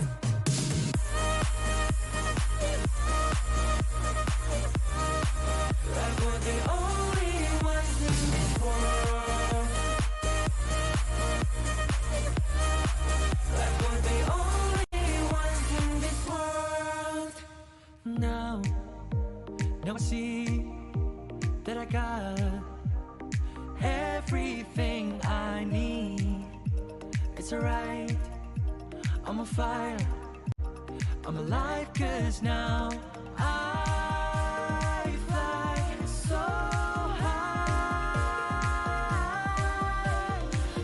high, light up the skyline. Let's do it this time, like it's a whole new colorful world.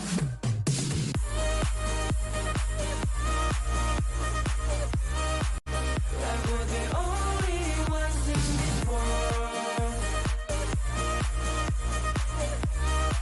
Like we're the only ones in this world. Never thought we'd get this far, burning like the stars. How we get this far, like we're the only ones in this world.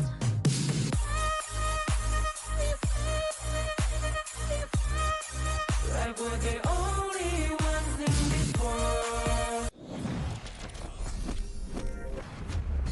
It's time for a epic showdown. My name is Sagi, your desk host for tonight.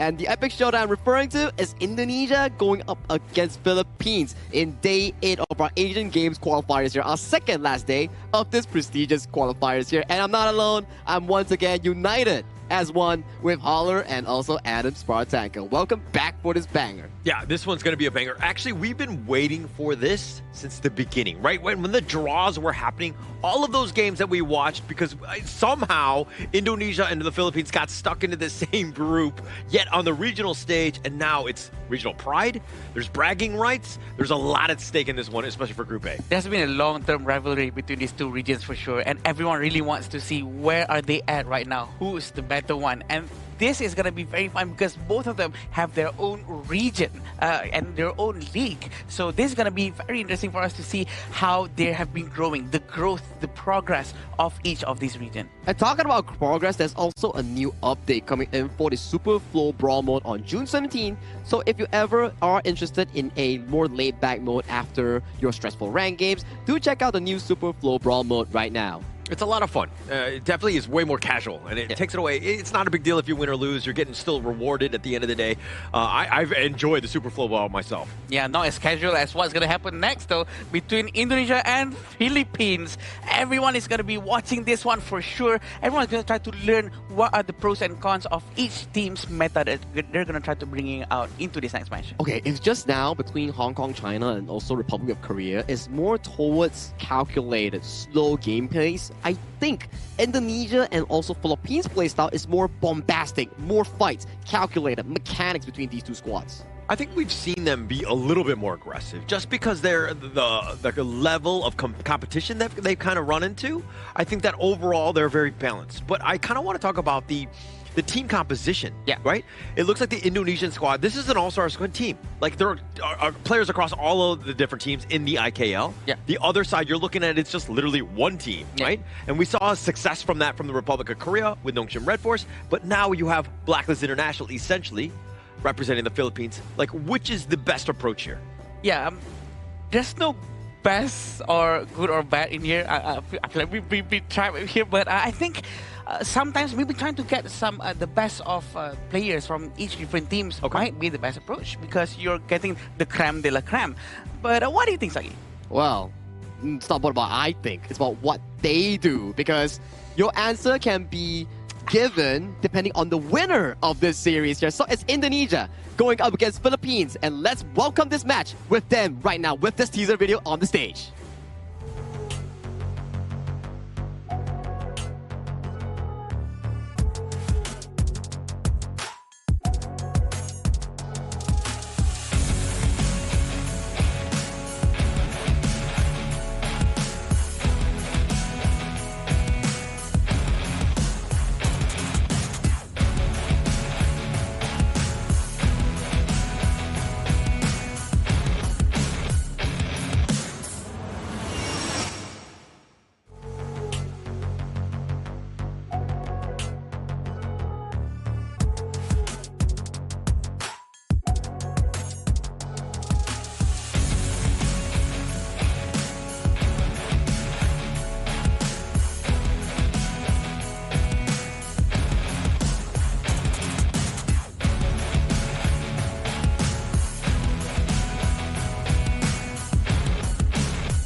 Every match, another statement. Every victory, another reminder of why they are considered one of the strongest contenders in the tournament. Their momentum continues to build, and they show no signs of slowing down.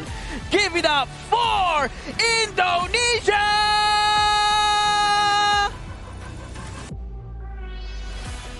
Records have fallen. Opponents have tried and failed to stop them. With an incredible win streak and performance that continues to set the standard, they enter the arena once again looking to make history. Here come the challengers, Philippines! The battle begins between Philippines and Indonesia, the top two teams coming in from Group A. One will claim top spot and the other will claim another defeat. This has been a long rivalry between the two regions, and it's now time to settle it in the 2026 Asian Games Esports qualifiers. This will set the new benchmark and standard for everyone for sure. And this will be the lineup coming in from Indonesia. We have Iqbal on the Clash, Neville on the jungle, Emmanuel on the mid lane, Agung on the farm lane, and Naufal on the roam. We do know that they come from different teams, and we're excited to see how they're going to perform here against the Philippines. I mean, they've been flawless. They didn't die a single time in all of the games they played thus far, and that is a huge feat considering it is like 6 games, right? And the amount of time that they played, very short as well. And their opponents right here, Philippines, they are no short slouch as well, because coming in for this hyped matchup, it has been debuted since the first day, and this is Sybil, Philippines lineup. Yeah, Chammy, Justine, Dragon, Golden, Charles. And actually, you're probably looking, Dragon and Golden, that's actually their real names, right? Correct. Yeah, and they're twins as well. So these are 2 that have just kind of brought that all across to their IGNs here. Yeah, with the twin chemistry coming in with the same team, all 5 of them, a lot of bonding that has happened before, and pretty sure it's going to be giving them a lot of advantage as well throughout the entire match. And it's a clash between 2 philosophies, right? Like you guys were talking about just now. It's a team of superstars from different teams coming in together for Indonesia. And it's also a team that has been known for being the one true representative coming in from Philippines, coming together to represent their nation here. And this is the head-to-head. And so far, Indonesia yet to suffer a single death in any of their 6 games played. That's insane. I mean, 77-0 and 204, and somehow not one person got out of position and died? That is insane. Plus, the hero pool has actually been quite high. But the way that they're balling, I mean, this first strike, right, 100%. That's insane too. And the most important thing is for both sides of the team, they never lost a single game, and they are about to, because it is impossible for any of them to actually not lose in this one, because it's going to be a very fun match and a very tough one to watch. Only one team makes it out unscathed here. Like, okay, maybe we get a 2-1, a 2-0. Okay, it goes back to our discussion once again. Gentlemen, predictions. Oh, even before we see the draft? No. Of course. Yeah. I mean, we kind of did that going in. Look, it's hard to vote against Indonesia, especially when they've been flawless. But I do think that the Philippines, I like their resolve. I like their aggressive play. Yeah. I'm going to go 2-1 Philippines. Ooh, I'm going to go 2-0 Indonesia, actually. Even though it's going to be close. But I think it's going to be 2-0 Indonesia. Wow, I don't know, man. For me, I have friends on both sides. If I vote for Philippines, they're gonna Indonesia friends are gonna be like, why you vote for Philippines? If I vote for Indonesia, Philippines, the Sybil boys be like, Sagi, you voted against us again. I can't pick here, guys. Yeah, I didn't think this through. I'm sorry. I made the prediction without realizing that I too have friends on both sides of the fence. So this is very awkward. But speaking of both sides, we're talking about the head-to-head here. Both average KDAs over 10. I mean, both of them, when you're rolling, the KDAs come very easy, right? Yeah, for sure. And this is where it really shines out for Dragon, because he really excels in his match previously, and the goal per minute is the most important thing. It really shows how they're doing economically and trying to rotate, especially as the mid lane, which is very important to really do the goal sharing technique with the jungle and the roamer. Check out the DPM coming in for Sana Emmanuel here. One of the highest MVP count mid lanes coming in for this specific tournament, and he is piling on towards that damage resources here. Generally speaking, right, you can say that Philippines games are much shorter, but Indonesia games are much cleaner.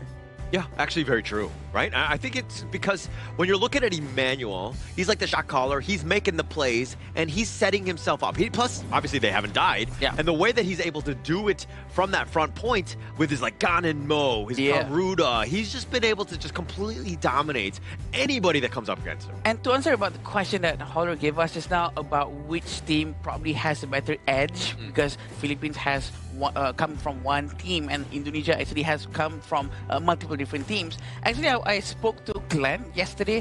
I asked him about this, and he said that what they did was 2 weeks prior to Asian Games, they actually went to a same gaming house and they trained. But after coming here, what they did is every single morning, regardless of what time their game is, all of them have to wake up very early, around 7 to 8 p.m. a.m. And go have breakfast together. They cannot leave one person out. Everyone have to go there together. Secondly, all of them will always go to the swimming pool, which is at the hotel, and they will try to, mingle around and go to the gym, and all of them move together regardless if they're going to swim or not. So I think that's going to be contributing a lot to their chemistry. It's like bonding, right? It's like how you always mention, you gotta go to the cinema, for those bonding sessions here. And they did it in a different way. And I always see them at the breakfast, like they're always there and they're really early up and available here. But gentlemen, let's head towards the pick and bans here coming in for the first game between the two faithful rivals. As Indonesia picks on towards the blue side, they ban away the Dharma and also the Chano here. For Philippines, they go towards the red side. That's the Guan Yu locked away. And what are we seeing on this remaining ban? I mean, we're gonna have to see what they want. The Yukio has been just, tops, right? It's done very well. Definitely something that is heavily targeted. But to kind of go back to the point that you were talking about, Adam, in terms of the bonding, I mean, it's hard for players. These are gamers, right? They're playing till like 4 a.m. And to have to wake up at 7 a.m., that is probably the most difficult part of this training regime that I would think, just waking up on time. It's against our nature as gamers, right? Because we usually, play all the way to late nights, but that's the discipline that the coach, Glenn, is really trying to implement into all of his players. And I think it might give a good impact, but it's going to be reflected into this match. It builds unity in and out of the game where you are closer as a whole with your teammates. You're not just subordinates, you're also friends in and out of the game. So I guess that's the unity that he's trying to build, and we're looking at interesting draft. Oh, Fuzi Daqiao. I haven't seen this since Season 3. Yeah, it's been a while. It's been a while. So basically, the split push is real because you got that Fuzi. He's very tanky, and then he just survives enough. And then you have the Daqiao. You can teleport both of you guys on out.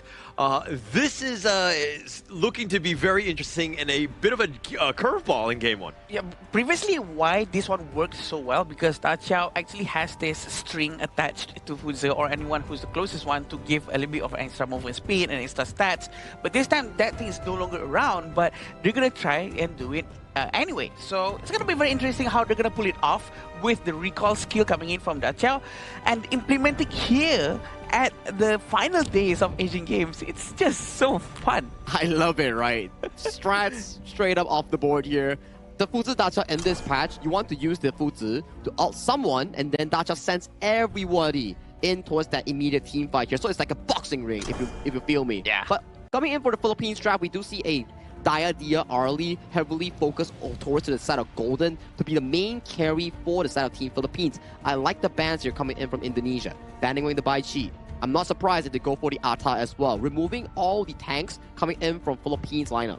What a crazy way to start this one off. I mean, it's just the best of three, but you were talking about Coach Glenn on the Indonesian side, and then you're talking, TG on the other end from the Philippines. Like, these guys know each other, right? Yeah. I think especially when it comes to the draft, and being able to just spring this up is just like, a surprise, if you will. And this is what they want to do as much as they can, right? The surprise factor can really help to really throw people out of their feet, especially for the coach of Philippines, which is TG. So it depends on how he's going to react to this. They're going to try to go with the idea, and they're also trying to remove any fast mobility heroes such as Nakoruru and Musashi, which to me reduces a lot of problems and headaches for the side of their players. And talking about a headache, right? That's 3 Clash laners banned away from Chami in towards the side of Philippines Clash laner here. So they will definitely have to venture into something like the Charlotte, something like the, I would say, different picks, for example, here, because picks are starting to get a pretty low in that Clash lane pool. Yeah, Chami's always incredibly scary, right? I think he is definitely that team fight winning guy,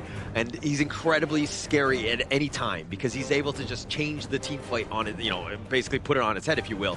But he's the guy, again, you want to target is Indonesia. Yeah, and we also have this Atta that has been picked. It's going to be able to really tank a lot of damage coming in from the side of Indonesia.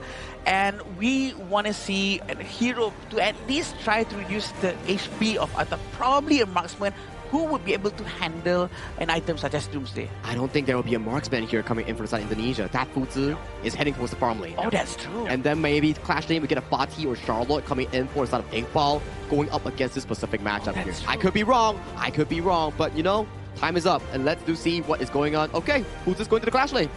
But wait, is Daqiao's gonna be babysitting Fuzi or the Renji? It all depends on what they want to do, right? But I still feel like it makes sense for Daqiao to actually linger around the Clash lane area instead of trying to be closer towards the marksman. Yeah, I think for the beginning, you're just going to play her a little, like in lane, right? She's going to be with the D-Renji.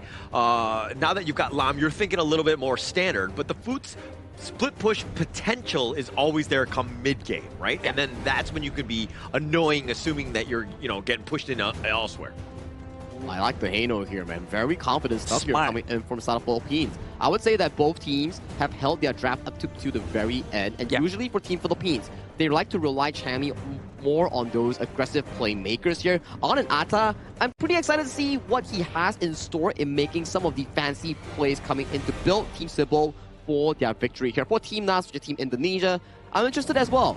What is the game plan on this Futsu Dacia? Like you mentioned here, Adam. Is it supposed to be split push centric, or is it going to be hard engage and jumping in for the fight? And we don't really get much on the Lam here, and this is one of our third or fourth showcasing coming in from Neville. I cannot imagine for it to be a very team fight centric. I cannot imagine that. I think it's gonna be purely split pushing, but here we go for our first game between this match of Indonesia and the Philippines. Yeah, and going into this game, I mean, like Neville getting his last pick, really setting the, changing things up, because Golden, Charles, Dragon to a degree are very vulnerable if he's able to get to that backline. And you know Neville, he's one of the top junglers from Indonesia. Yeah. And he's going to find farm. And you're going to see just how efficient they are. And again, funneling that into him.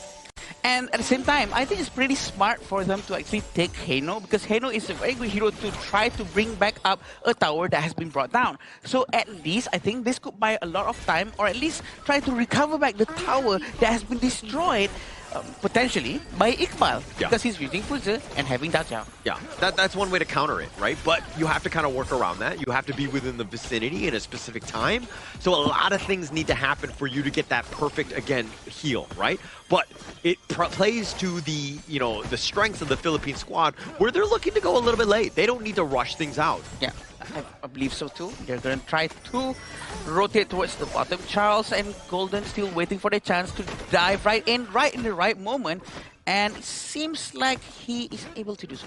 Yeah, it looks like Golden will just be back into the lane. But another thing to take note of, look at the top lane. Iqbal, by himself, they've got two members of the Philippines here. Justine, he's the one that you want, right? Chammy and Justine have been a nice little 1-2 combination. They've definitely threatened. Iqbal needs to really respect these two. And I think it's very important for Chammy to really play around his teammates later on, for his involvement on each team fight is crucial for the entire team, because he is the only hero that is actually quite thick compared to maybe they're going to go with a Heino that is a tank or a semi-tank, but I still believe that Chammy needs to be involved in everything as soon as he can. He does have that early advantage, especially using an Ata. Yeah, when we were talking about predictions, I think that one thing we kind of glossed over was, like, what is the minute mark? I mean, Indonesia does not go flawless in this one, right? Yeah. They don't, like, have a single, like, death in... I mean, they will have a death in this one, right? There's no other way. Yes? Question mark? I think so too. Because, well, they set a very high benchmark for sure, but I don't think they're going to try to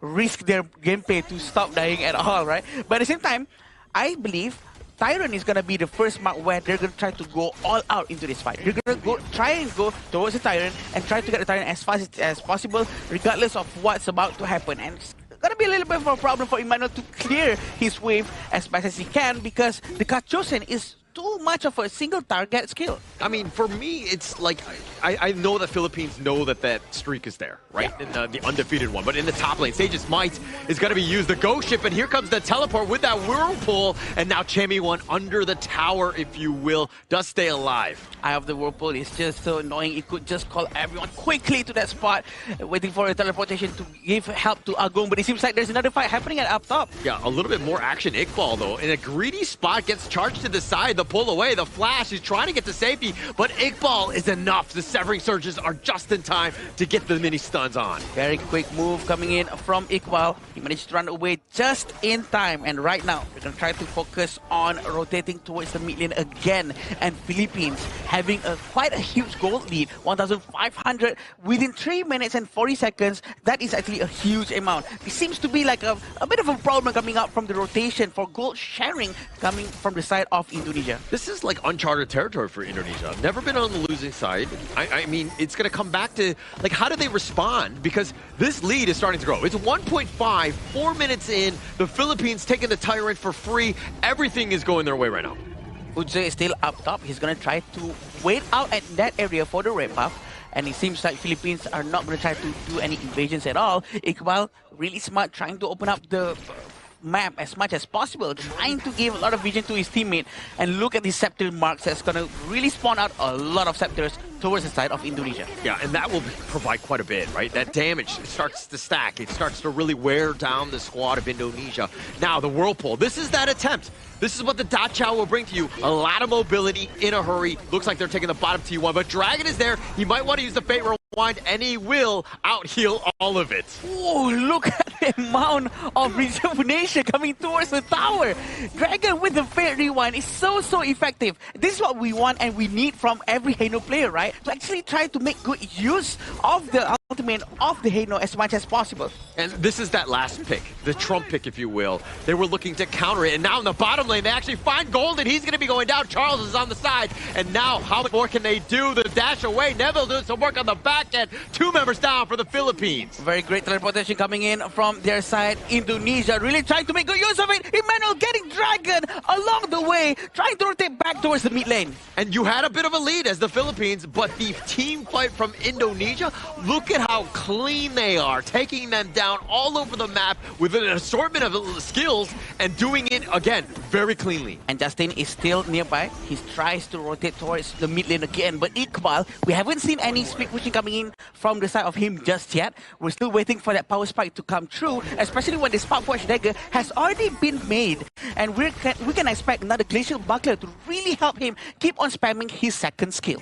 Yeah, but one thing to take note of, Neville is actually about 300 gold behind Justine, even though, you know, he's kind of lost some of those towers. The objectives are definitely shifting in favor of Indonesia, but the kills as well. So, again, Indonesia, the way that they're able to potentially close out and control this map is going to be a problem, is that Neville finds Justine, they dash away from one another. Neville gonna try to maybe run away just a little bit more because he's a little bit overextended and his teammates are quite far away. But that's the beauty of the Dachau, right? He can just use the Eye of the Whirlpool anytime to call his entire teammate to move towards the bottom lane if the Roamer feels like they're gonna get caught out from far away. Yeah, that's so clean. If they're able to do this and to really upset Philippines, it really comes back to this Dachau Pyok. Like, is everybody going to be there on time? How much of an impact are they going to have? Because they've been moving across the map so fluidly that Philippines have been on the defensive. Yes, they're up, but they've lost majority of their towers. Yeah, definitely. And I think Philippines really need to try to counter this as soon as possible, especially when Dachau is around. They know that Iqbal is going to get forced and attacked afterwards. But it seems like Philippines has different ideas for now. They want to do a different idea by going down to the bottom lane instead and try to have a base race. Try to see who can destroy towers faster than each other. Yeah, space was created. Top lane is going to be pushing here. And this is where you see Dragon instantly there. It's like, okay, you want to take down this tower? Fate Rewind. Boom. I'm going to heal this one back up. He's going to time it properly so he gets as much the health bar as possible on that tower. Doesn't want to use it, I guess. Yeah, it seems like they really want to focus down towards the mid lane right now. 2,000 gold in front for Philippines. It's not too big of a deal for Indonesia, but I do feel that they have to keep up with their momentum. They have the advantage though. It seems like they're trying to be much more safer. I don't want it to be too same with the Hong Kong-China situation just now, because if they're trying to make it too safe and trying to really respect their opponent, it might backfire towards them, Holler. Yeah, and look at how the Philippines, like, Indonesia was rotating all the way to the south side. The Philippines were kind of counter-moving, and they're like, okay, this is annoying. Let's deal with the Overlord. That's going to push out all 3 lanes. That's going to give us the space. And now this is the Iqbal, Nafal combination that we've been talking about. The Foots, Dachau. This is going to be super annoying to deal with as the split push begins. And the most important thing is the rest of the team, the other 3, the Renjit, Lam, and also Mai, have to stick together to try to at least clear lanes as safely as possible. But it seems like they really want to try to group up towards the Tyrant, trying to get the Tyrant as fast as possible, and it seems like Chammy cannot do anything about that. They're trying to chase here. Yeah, but Nafal, he's probably going to be left for dead. I don't think he gets on out, but it was a sacrifice, and it was a worthy one because the Tyrant was taken. Indonesia with just enough to get out Iqbal. Oh, he gets spot. Dragon. It looks like he was AFK at the wheel. Yeah, he did not realize that something was happening. Probably opening up some items to buy buy and sell probably.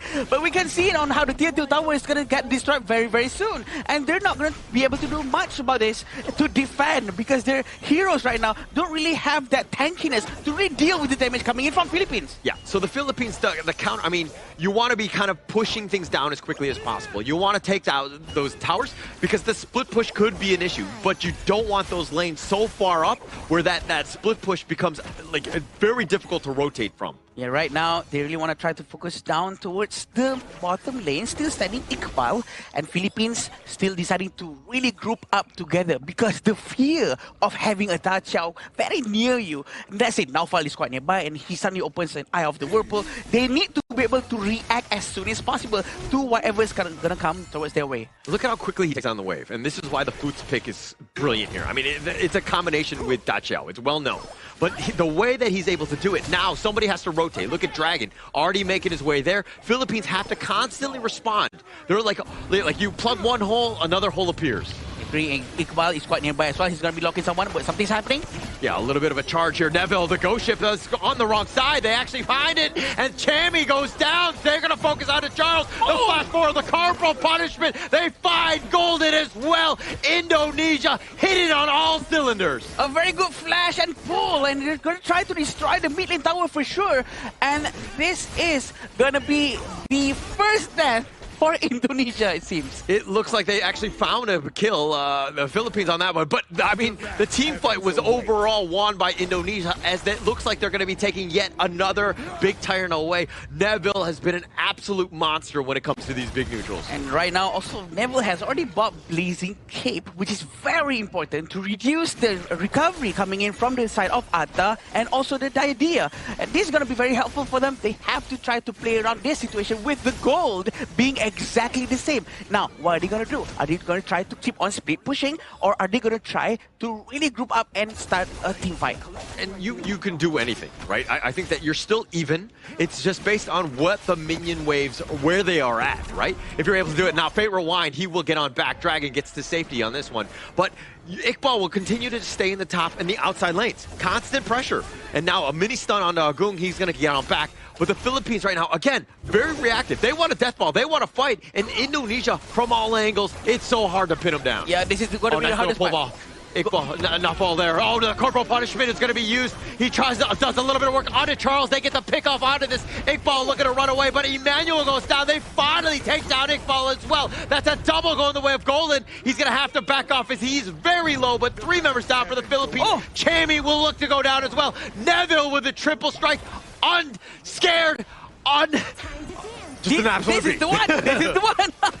The way that they go all in, trying to really get their advantages with the Neville, trying to find one after another. This is the benefit coming in from the Lamb. But looking at this replay again, the way they move around, really trying to capture one after one. Actually, Indonesia actually got caught at first because of the great play coming in from Golden. But afterwards, having Neville really on a spree, he went down, trying to get them from the side, and really a very fast rotation coming in from them.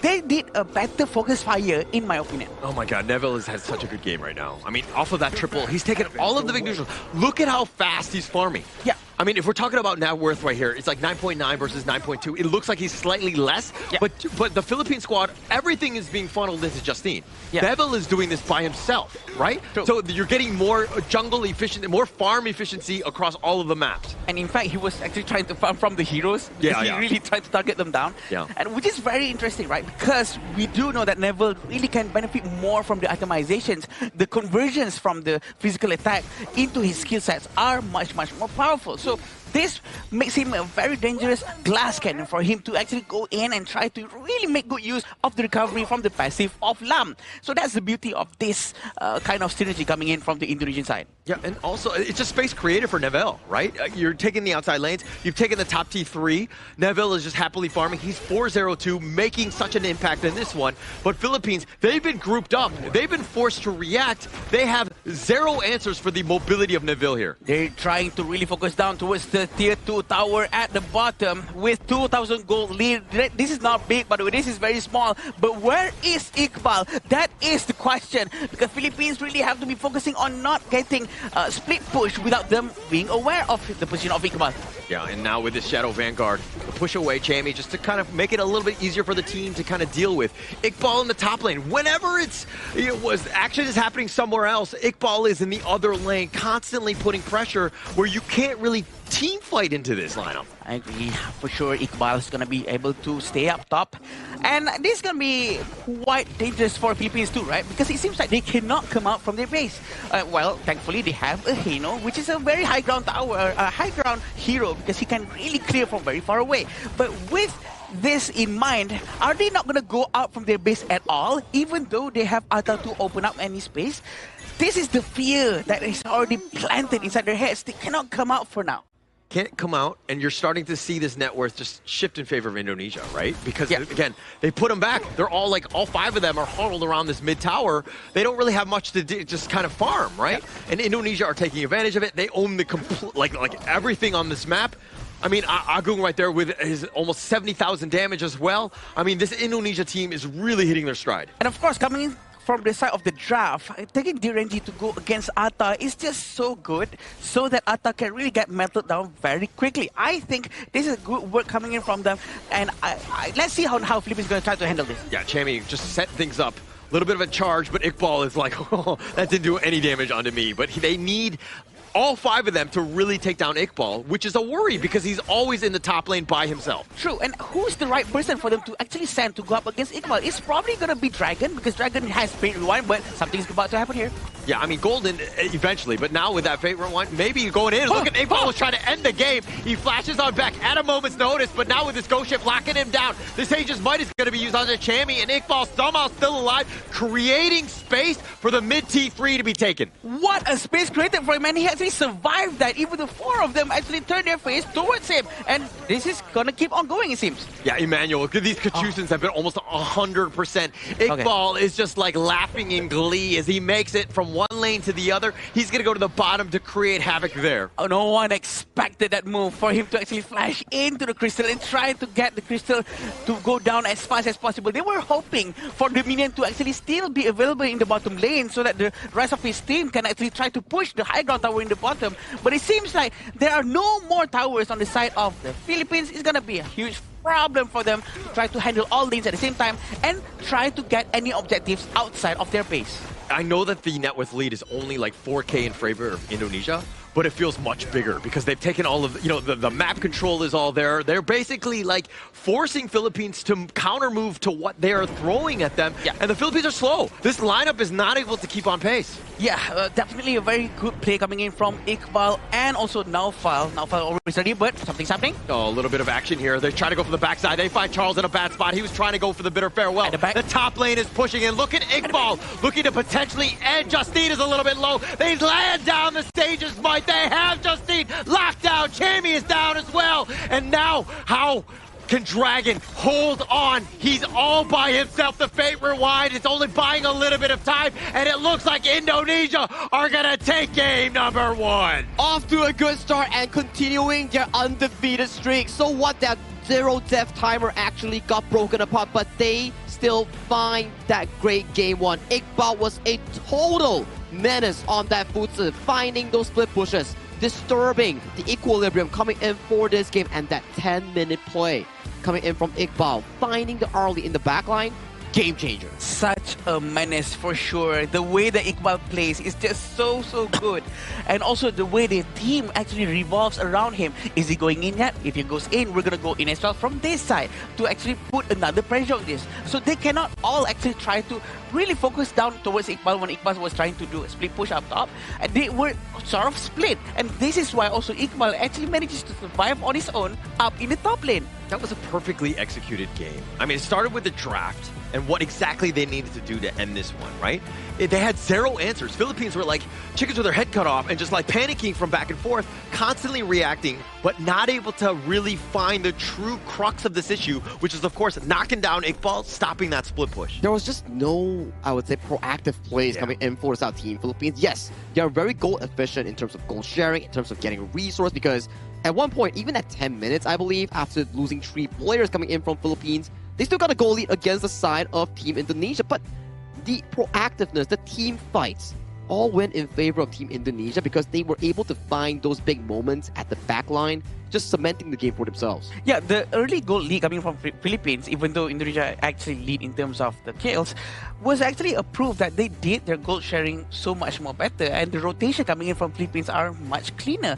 And it's just that when it comes down to a proper fight, with the side pressure coming in from the Futsal, which is very annoying by the way, just too much pressure for them to handle, and it's very hard for them to actually put their resources. How much do we put here? Who are we going to send there? It's totally chaos. So they were losing towers, and you're kind of like, okay, we're okay with losing 1, and then it ended up being 9, right? Yeah. It was just as quickly as it would happen, where everything like just came apart, right? They were not able to kind of take any sort of fight, and by the time they had any inkling to fight, you could see that like Charles was trying to make some sort of play. He would get caught out, and then you can't fight 5 versus 4. And it goes back towards the draft that we want to talk about this real quick, right? It's the 1-2 pickup of the Futsal Daqiao. Yeah. It immediately messed up Philippines' game plan in the second phase of the bans. They're like, okay, do we ban the farm laners here? Because this looks like a Futsal farm lane. And then they started banning all the clash lane, the jungle pickups here going on towards Neville. And then when the second phase came in, Direnji was still available, right? Could counter into the early laning phase, and then the Futsal, every time the early is overly aggressive, immediately outflash. So there was little room coming in from Golden and Charles to actually play this specific matchup that they actually drafted for themselves. The psychological warfare that went on inside the minds of the coach, trying to figure out, is this Futsal gonna go this lane or that lane, is just absurd, and it's just giving a lot of headaches for sure for the coach of the Philippines. The fact that they wouldn't know what to properly ban, that's the question mark that everyone has, and they actually pulled it off very nicely, even though Futsal actually went to the clash lane without any help from the Daqiao from the beginning. Yeah, and you're kind of looking at that draft, and usually the Futs Daqiao is like a last pick, like a trump card, right? It just changes everything up. But they showed it so early, where again, it was more of like the draft of, you know, Gerald, TG in this case, was trying to be like, okay, where does it go? Correct. How do we ban it? How do we play against it? And like you could see just how it was like messing with their minds, if you will. And they played it very standard, but you had that option of that split push, and that just created even more havoc because they were ready. A very big draft win here overall coming in from Indonesia. As you can see and compare between the farm laners here, Agung and also Golden coming in from both different teams. Damage number says a lot because there's just not enough room for Golden to do damage if he goes too deep. No one on this team, aside from Chami, can tank up the Sage Might coming in from Iqbal. And then, if it goes over that line, so many heroes can pounce on towards this early. True, for sure. And there's no one who can actually properly save early, except for maybe Charles. But what else can Charles do aside by just trying to heal early single target in that specific way? But at the same time, we can see on how Dragon managed to deal a lot of damage, and the presence of the Heno was actually there. But it's just that another space that he'd require for more damage output is just not there. Just not there. And I think the Philippine lineup, if you went up against them with a more stock standard, like non-Daqiao Foods pick, I think that they would have had a much better time. That's their playstyle. They're willing to fight that. And then this is that chess match of Indonesia. Glenn, just an amazing draft here. Caught them completely off guard, and they might have just stolen game 1 because of it. And if anyone were to tune in just now and right now looking at this goal chart, you'll be like, wait, what happened? Was this game not in control of Philippines? But actually, it's not. It was entirely in control of Indonesia. Yes, you can say that Philippines, they're more efficient in goal farming, but there was just no proactive plays coming in. It was always Indonesia on the proactive front, not because of players, but because of the draft not allowing Philippines to do so. Seems like we're starting to see a pattern today, where whoever is much more proactive is going to be able to really get an advantage inside the game itself. But from the get-go, Neville has been relentless. He is fierce going into the first fight. Yeah, he's always been aggressive, and he knows just the absolute limits of Islam and how much chaos he creates. He brings them all the way back. Chami had no fight. They didn't want to fight on this one, and they made him pay. The way that he's able to bring it back, and then now you see Iqbal in the second wave, finding Golden as well. This was a team that's really hitting their groove. That pull into the frigid charge was just perfect on towards the early here. And then even though in towards this backside of the game, you don't have enough damage coming in from Team Philippines. It's not as consistent as Agung and also Neville consistently finding those pickoffs. That's a triple strike going into the jungler here. And you can see in these moments here, Charles, when he loses his objective, it's just so hard to play. And coming in from the back, Iqbal sealing the game in the 1-0 fashion. Yeah, that flank coming in from him. He actually had the choice to, I think, go for the crystal, by the way, because there's already a minion inside the crystal. But he decided to, you know what, let's just join the team and try to take down everyone as fast as possible. And they take the game. I think that's probably the better decision in the end. Make sure you win that team fight, but not fall on this Da Chao. Love it. I mean, 0-13. Pedestrian KDA at the end of the day, but his impact, the whirlpool, the Sea of Fates, all of that mobility was just added on by Noful, who is literally just like, he's like a composer, right? Like just sending people back and forth wherever they need to go. Just pulling everybody with the ultimate, right? The Eye of the Whirlpool. Every time he finds a play, faster rotation, 1 up, if not 2 up against the side of Philippines in trying to rotate for those plays. As we can see just now towards the highlights, the main one that broke the game apart, it wasn't any of the stage mites. It was that rotation towards the bottom tower, decimating Golden's Arlie in that play. If Arlie dies even one time in a game, the entire tempo and scaling is over for that pick. And to be honest, the rotation has been enabled by Naufal. Well, he's always there. He always tries to force people to move towards a specific place. And also because of the passive coming from Da Chao, he himself have a very high movement speed. And the fact that he has Eye of the Whirlpool, can always call everyone into a specific place. The possibility of having Naufal with the Da Chao is just endless. Yeah, it's just endless. I mean, they could potentially pick it again in Game 2 here. So you have even more options as you go in. But, I mean, coming into Game 2, the guys that voted against Indonesia, you guys must be feeling a little worried, huh? Hey, I voted I'm on a neutral ground. I don't remember what I voted. Hello? Okay, What? you were saying Philippines 2-1. You said Indonesia 2-0. Indonesia 2-0. You didn't I was say on it. a neutral ground. Yeah. We got footage on that. All right, you can't run someone's got to clip this, send it to me, away. because I don't remember. I don't even know where I am right now. Suddenly, I know where you're at right you now. have memory problems now, huh? Where am I? You are at Petaling Jaya Marriott Hotel here, our official venue sponsor and hotel sponsor here, coming in for the Honor of Kings event, known as the 2026 Asian Games Esports Qualifiers for Honor of Kings. Once again, thank you so much, Petaling Jaya Marriott Hotel, for sponsoring this amazing event. Definitely, and this event has been amazing with them as well, knowing that we are here watching Indonesia and the Philippines in the final match of Day 8. This is just the creme de la creme. Creme de la creme. And going into Game 1, I mean, just the actual summary of that is like, Nafo took us on a ride, man. Sea of Fate Whirlpool, like, where do you want to go? I'm going to send you there. I'm going to play dispatcher on this one. But now Philippines, they're going to go in the blue. They want to pick first. Maybe they, too, will dictate the pace of at least this draft. I think there's lesser stress here when you're on the blue side, where you can always prioritize some of the blue side picks. Lesser ban worry and more priority advantage here. Like we can see just now from the side of the Team Indonesia, the priority was always going over to the side of the Maestro Nui, for example. And you can check out the average KDA coming in for the top 3 players here between these two teams. It's gonna be Charles, Nofo, and also Dragon here, the roam and the mid lane. Yeah, but the KDA for Charles is definitely the highest with 18.8. Even though Indonesia actually, have one of the nicest KDA in the entire game, but Naufal has 11.6. Following with Dragon with 11.3. This just shows on how clean their games were, but I think Philippines really have to step up their game on this particular one, because they're not going up against just any other team. It's gonna be Indonesia, their long-term rival. Yeah, and Philippines right now, they need to fix things in a bit of a hurry, right? Gerald here, I think that the draft really played a key part in why the Philippines were not really able to fight fairly on this one. Glenn has gotten the one up on him. But going into this draft, is Glenn going to go back to that same cookie jar and look for this like Foots Da Chao again, or would you change things up? I mean, if it's not broken, why fix it, right? Now is the ball going into the park of the Team Philippines side, where they need to find a solution for this case. Okay, and it looks like Da Chao, Ukyo, they're like, no. We are not playing against it. Okay, that's ridiculous. Nafa, how dare you? And the respect ban instantly there by Gerald from the Philippines. Definitely. I think the respect ban is the most important thing. You know what? There's nothing to be embarrassed about, because when you know that you have no other way to try to repel the things that is being done by the enemy side, just get them out. Just get them out.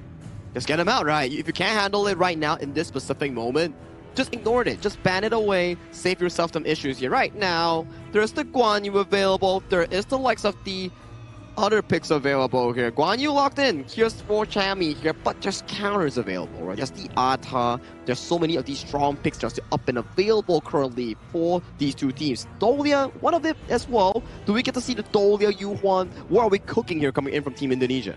I mean, the Ata, you rightly pointed out. The Arlie as well. If it ain't broke, why fix it? I mean, that hero is just an absolute monster in terms of the farm lane. So you're setting things up with both of these heroes, especially against the Guan Yu. But this is definitely looking good for the Philippines for now because they have the Guan Yu, which is one of the heroes that has an insane amount of crowd control and rotation speed because he can really flank quite easily. Now, how do Indonesia find something else that could equalize that kind of ground, which is exactly what happened with Republic of Korea and also Hong Kong, China.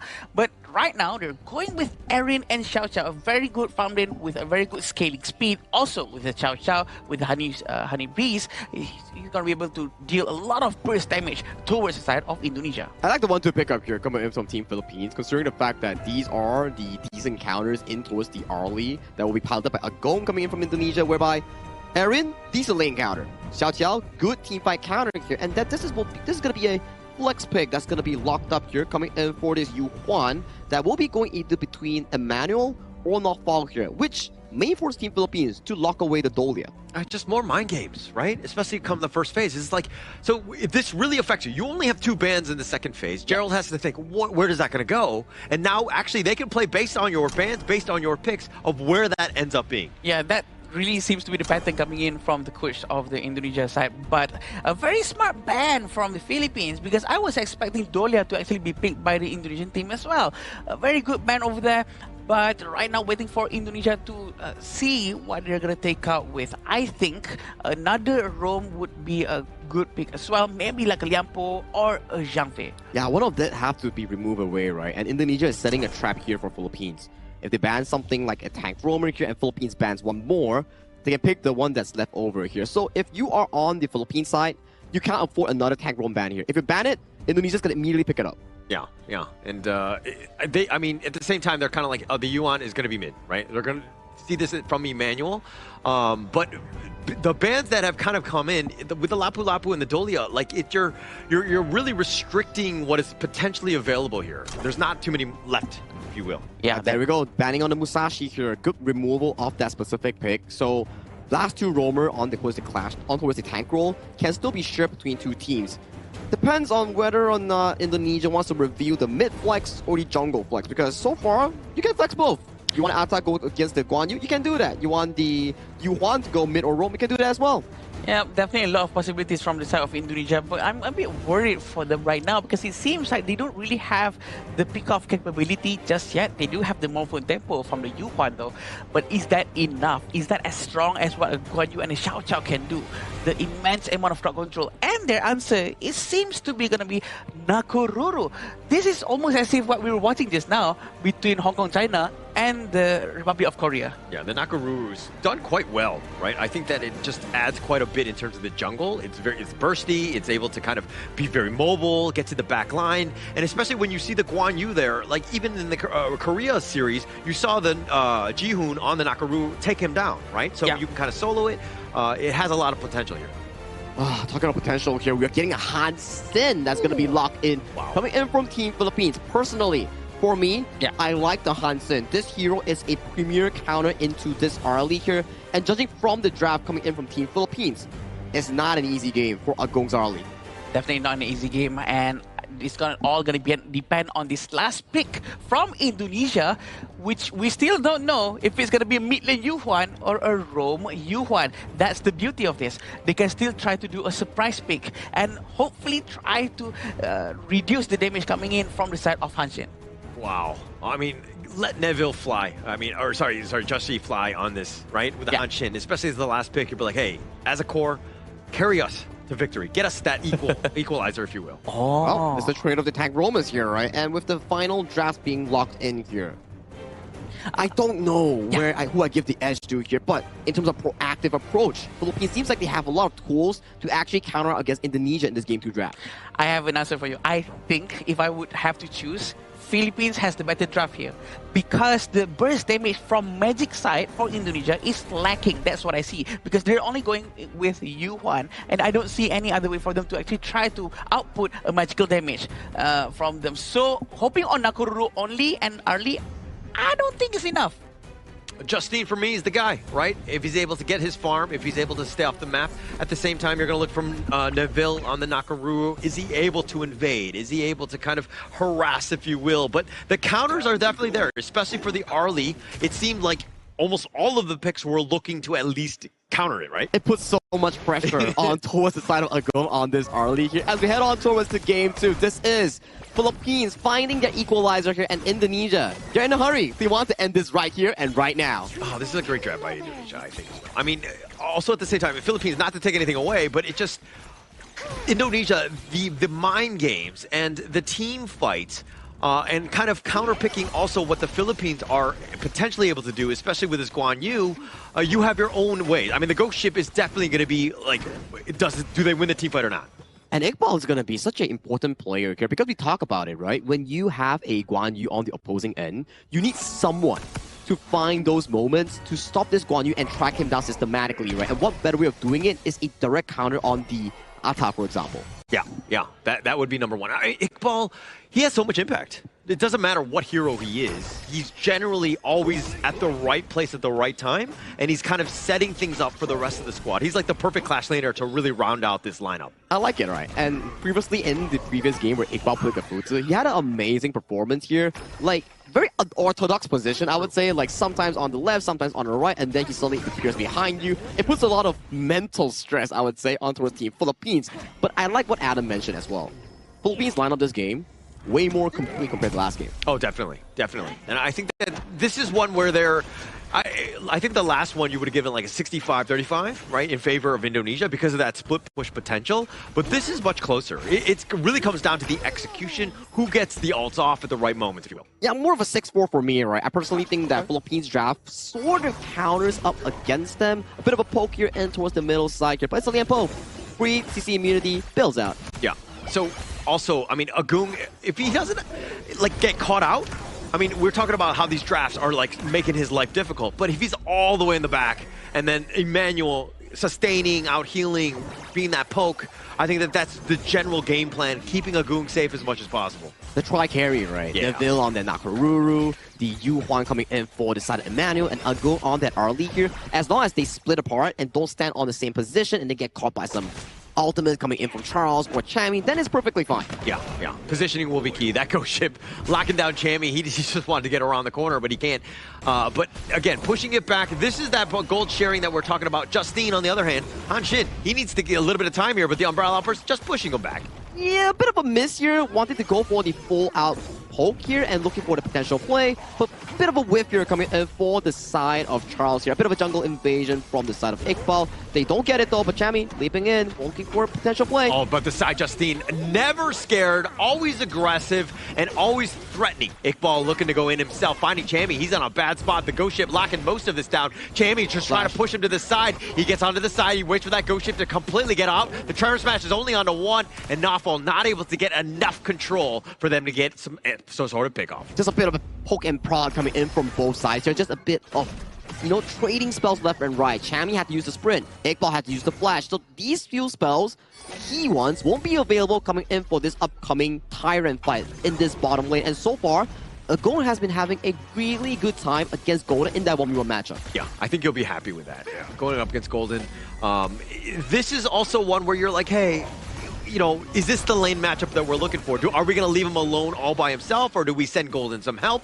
Right now, Charles is looking more for this 4-minute Tyrant here. I think it's okay, right? Yeah. And we do see the priority on both junglers. It's like, okay, let's take Umbrella Outburst. It's going to be on the 2. Unending Sorrow, Emmanuel dodging most of this one as he looks to get on back. The Burst Ram is going to be keeping him back to safety. Iqbal looking, threatening, halfway into the Tyrant. The Stampede is on point. Neville gets the Tyrant. Nice little Trevor Smash. The control is real. Chammy goes down. down. That's going to be first strike, but Knoxville trading his life away. They've got two members as they find Justine and Golden. Team fight galore once again handed over to the side of Indonesia, and with Justine falling, this is a free Azure Golem going into the pockets of Team Indonesia here at mid lane tower. Might not be for long. Not might be for long. Iqbal on the chase, but on the backside, Agung is showing up. He gets the final pick off, and Dragon is not able to run away. It's a suffocating feeling that Philippines is actually feeling right now. Indonesia is outplaying them. Agung.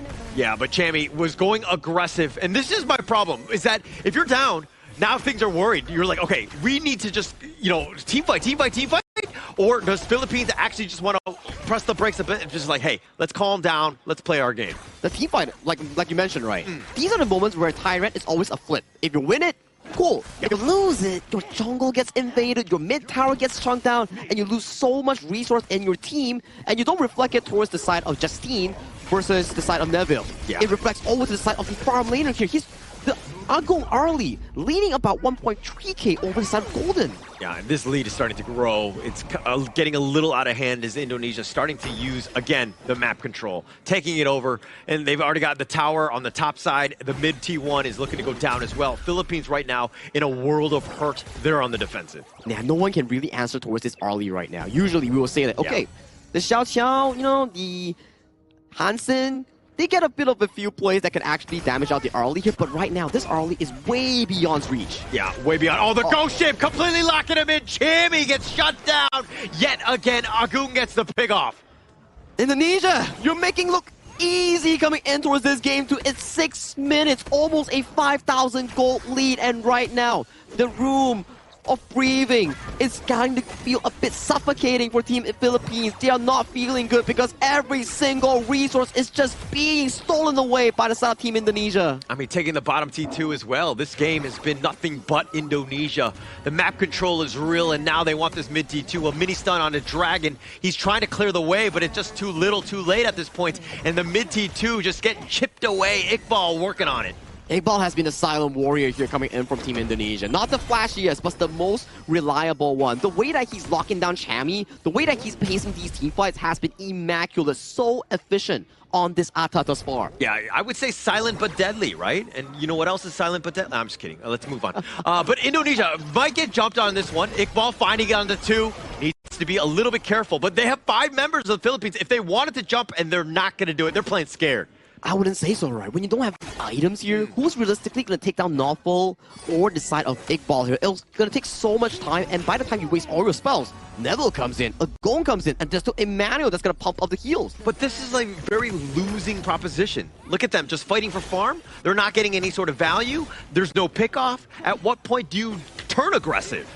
Only during item spike strike. At the very least, we look at Golden probably at like Sparks Doomsday, which he just got it right now, and Justine probably level 12, 3 items locked in. But like you say, it's a dead end. It's suffocating because they have no choice but just to do this. If they force it, it's pretty much game over if they lose the next fight. But it's looking to be game over regardless. They're getting choked out. It's down about 6k net worth. That's an absolute massive mountain to climb at this stage. Well, we have to see what Philippines actually have in store right now. With a 6,000 gold difference coming in from both teams, Indonesia, they just need to play it slow. Get the next few objectives. 10 minutes, get the Overlord, get the Tyrant, and then that's GG. For Philippines, it's about a miracle play. Can they find Manuel? Can they find Agung? These are key targets that need to answer to. If they can't, I have no answers for them. Yeah, no answers at all. And I think that the Philippines, the way that they're playing, it seems like they're just playing very carefully. The Ghost Ship locking it down. They find Dragon in a bad spot. They're diving the tower. The Umbrella Alpers just keeping him alive. Not enough. Charles too will fall. He's trying to run away. Chammy, that is. He too will fall. And Agung finding all of the pickoffs.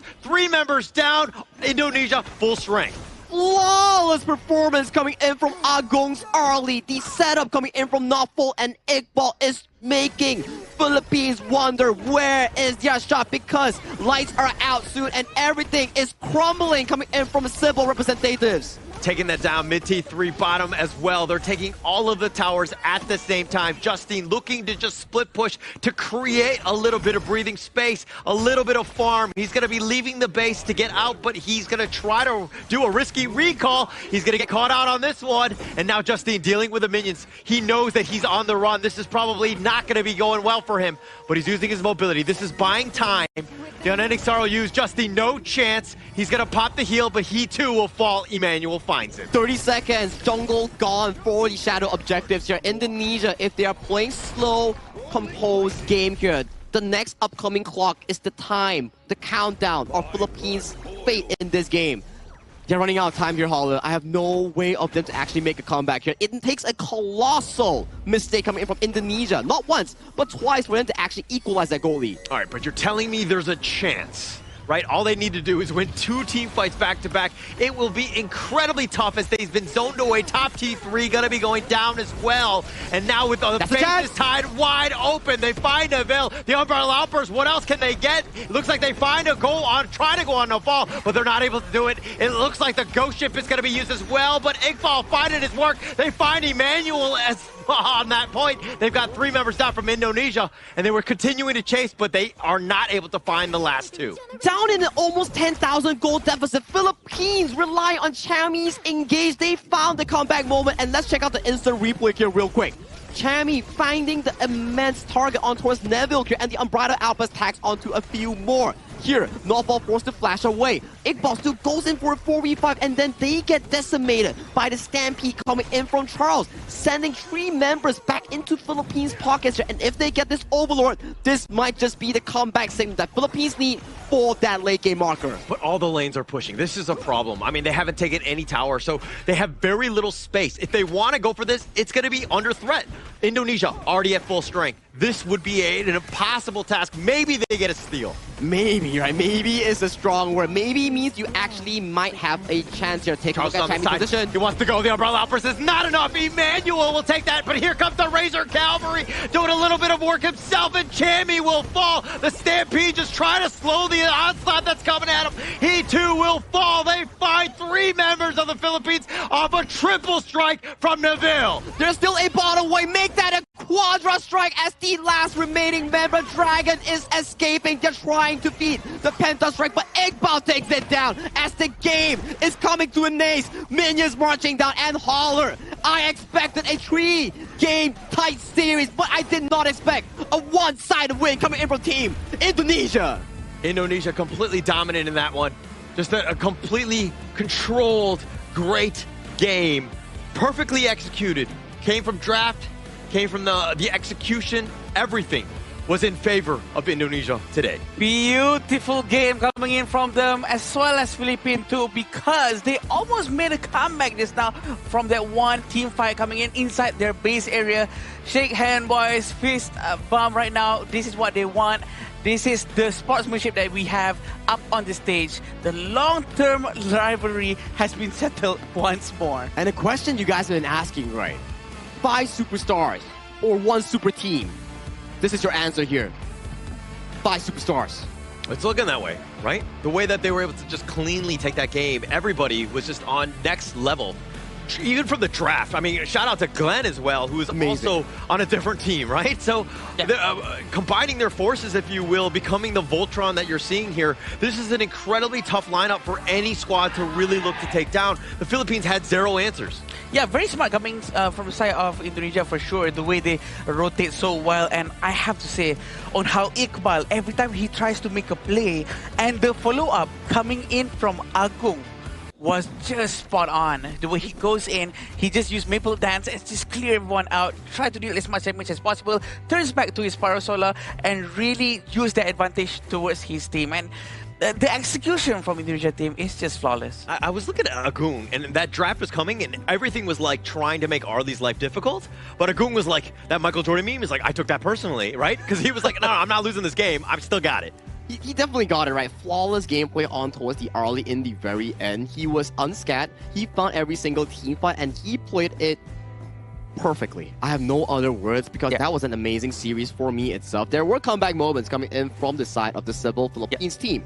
too little too late for me. Yeah, I wanted to say that out of all heroes inside Honor of Kings, the heroes that really have the comeback capability is always Zhang Fei, Dharma, and Guan Yu. And they had 2 of them just now, and they almost made it work. But when they tried to really go out and try to deal all the damage and try to go towards the objective, they got caught up again because of the traps that has been set by the Indonesian just now, with the Iqbal going in and again Agong sweeping everyone away. Yeah, Indonesia, though, knew that those were the win conditions. They never grouped up.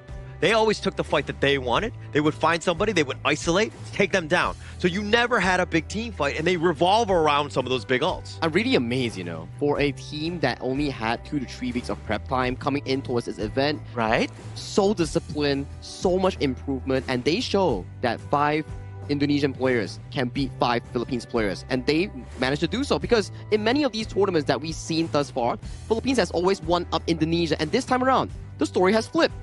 Yeah, I wouldn't be surprised if, maybe other region might do the same, try to get the best of the best from each team, maybe like a dream team, if you will. And this will be the itemization coming in from the side of both Philippines and Indonesia. It's not much something that is maybe too odd, but we can see that Chami actually go with the Breezy Charge first, and then the Dragon Rage try to reduce the amount of damage coming in towards him because Agong was just relentless. He doesn't care about anyone who's in front of him. Yeah, I mean, his 507 is not as good as 607, but it's still good enough where it was able to kind of just control and take over this game. And that's what you want from this Arlie.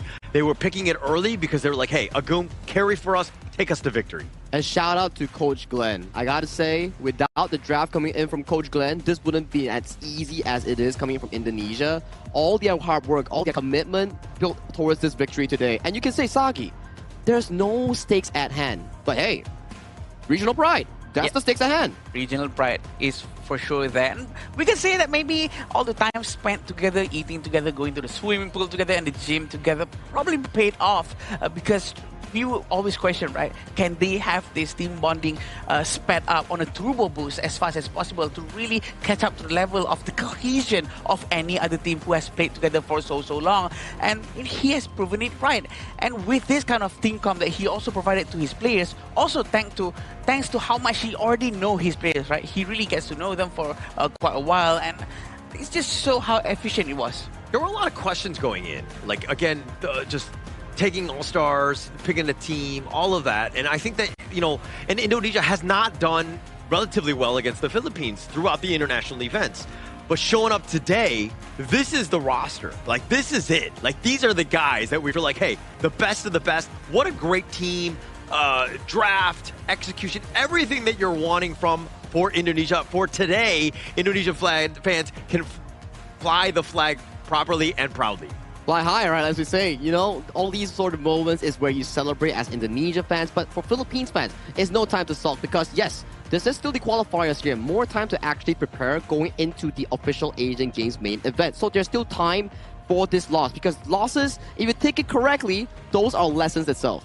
Yeah, definitely lessons, and pretty sure that they have still a lot more things to look forward to, such as the main event that's going to be happening very soon. So don't worry, don't fret. There's a lot of things that can be done from the Philippine side for sure, because every team have proven that they were able to progress so quick, adapt and improvise based on what they've gone through here. So what about the next couple of months? Pretty sure a lot of things can be done to turn things around. Yeah, overall KDA by Indonesia throughout the Asia Games qualifier, 105-7-283. Philippines was the only team to take down Indonesia. I mean, at least 7 times. That's infinitely better than the other squads. So they should be proud about that. But again, going back to the drawing board, finding a way to just to solve this Indonesian squad is going to be a tough one. Well, look at that 4th minute mark. The moment it hits, Tyrant spawns. Indonesia just step on the pedal field. Wow. And that's it. The slope was exactly steep. I was actually imagining a much more softer curve, but imagine that what happened just now, the way they actually went all in, the commitment coming in from Philippines themselves as well, which is also sort of course, this is exactly where it started on minute 4, and yeah, they all really get punished for just being a bit overextended into the area but coming in from them as well. I mean, look at Agung and Neville. They're largely untouched. They were always on the back line. So Philippines were like so willing to brawl, but they were brawling into Nafal, Iqbal, both tanky guys, plus Emmanuel, who has on an star, which can bait things out. And then at that moment, then they had map control. They would find people, ambush you, and it was pretty much all she wrote at that point. Look at Iqbal, man. Just highlight reels for days.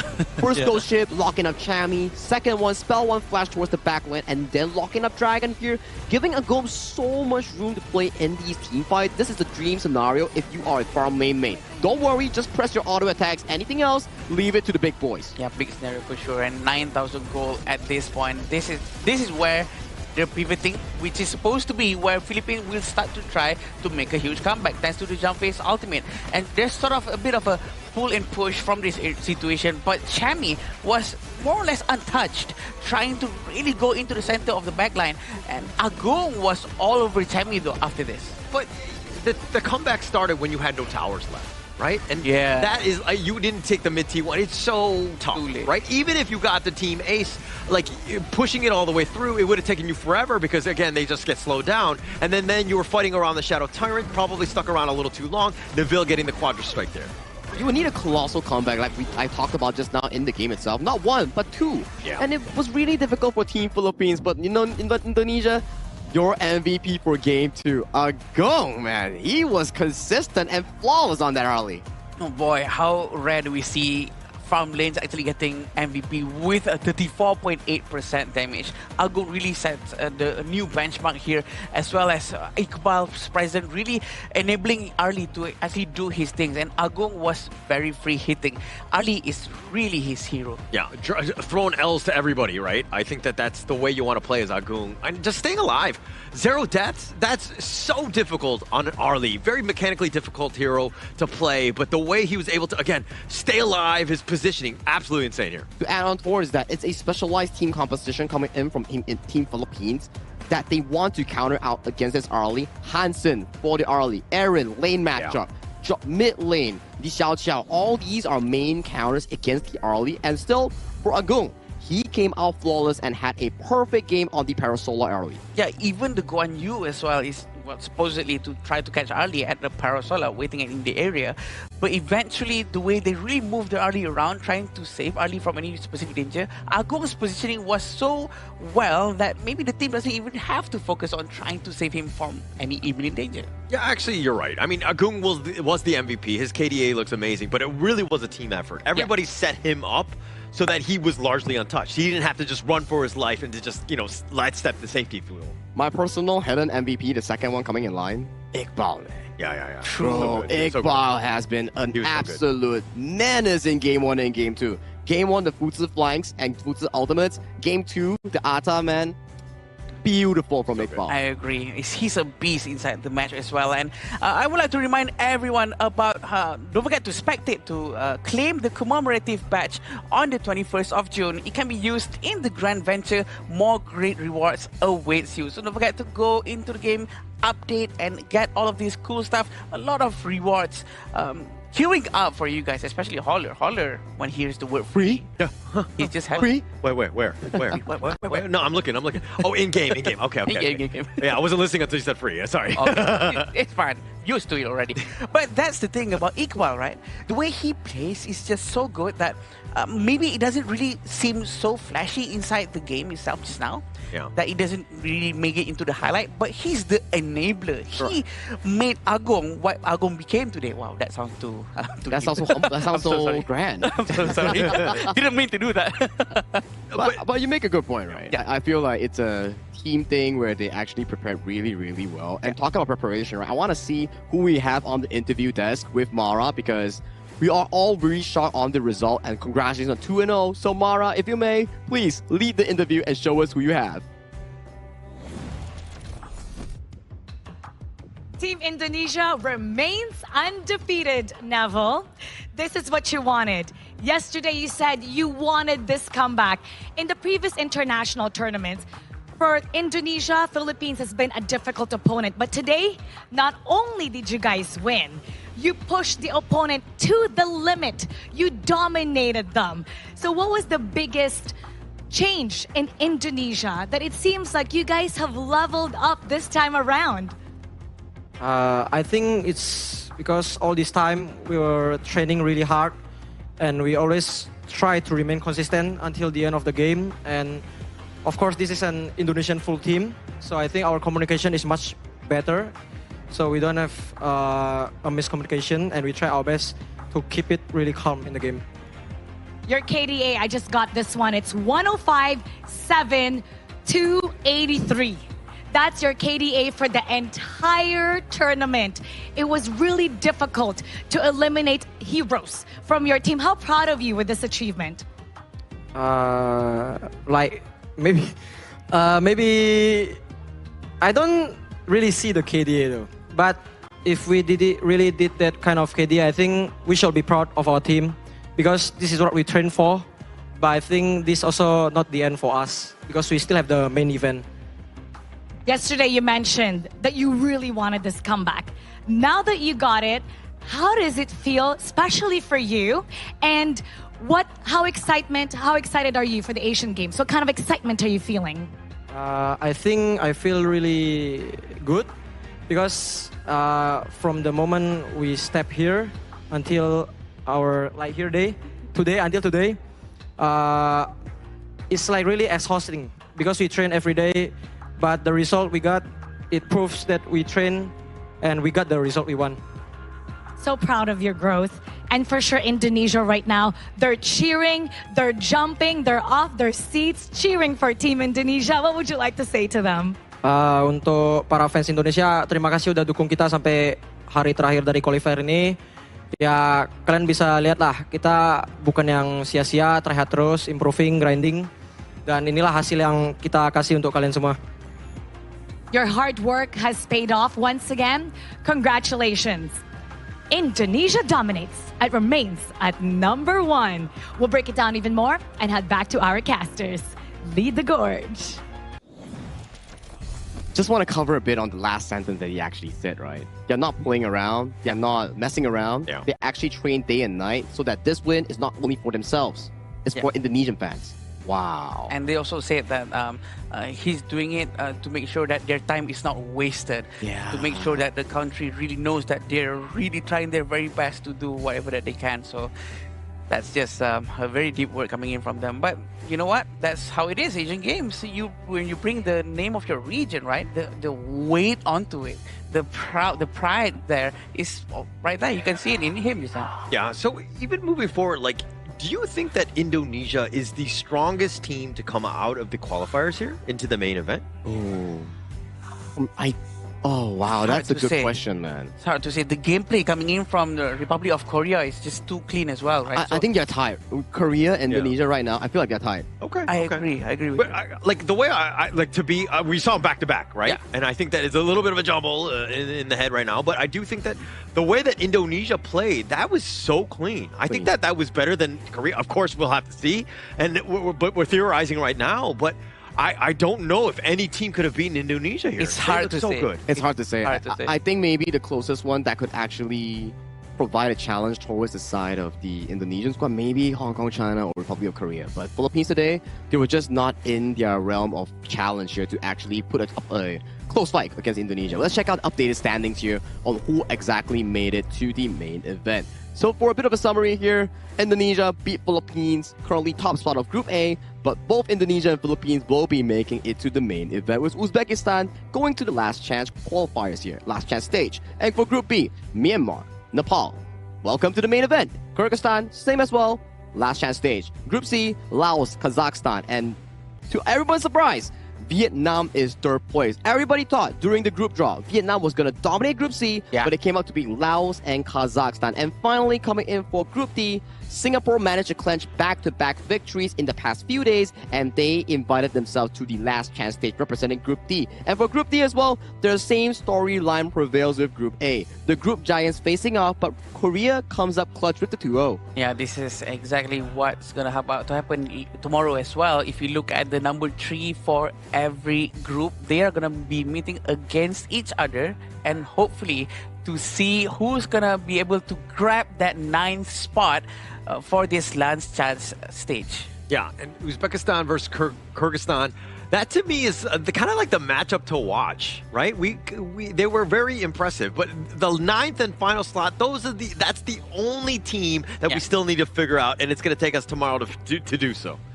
And these are your qualified teams, right? Like we have Indonesia, Philippines from Group A, Myanmar, Laos coming in from Group B, Kazakhstan, and also the side of Nepal coming in as well. And then Hong Kong and also Korea. All these teams are your representatives coming in from Asia, going into the Asian Games main event. And the final little slot with the Honor of Kings logo, that's going to be coming with this last chance stage hauler. Yeah, and as we go into this one, Uzbekistan versus Kyrgyzstan at the top of the one, and then we're going to see Vietnam versus Singapore. Who comes out of that? And then again, one final best of 3 to see only one team move on to the main. Oh, this is very interesting. Apparently, it's A versus B and then C versus B. I was actually questioning myself, who's going to fight against who? But this is how it's going to be happening, right? So Singapore going up against Vietnam, that is so close to each other, including Kyrgyzstan and Uzbekistan. If you ask me right now who's going to be able to win tomorrow's matches, I don't know. I wouldn't know until we see it again.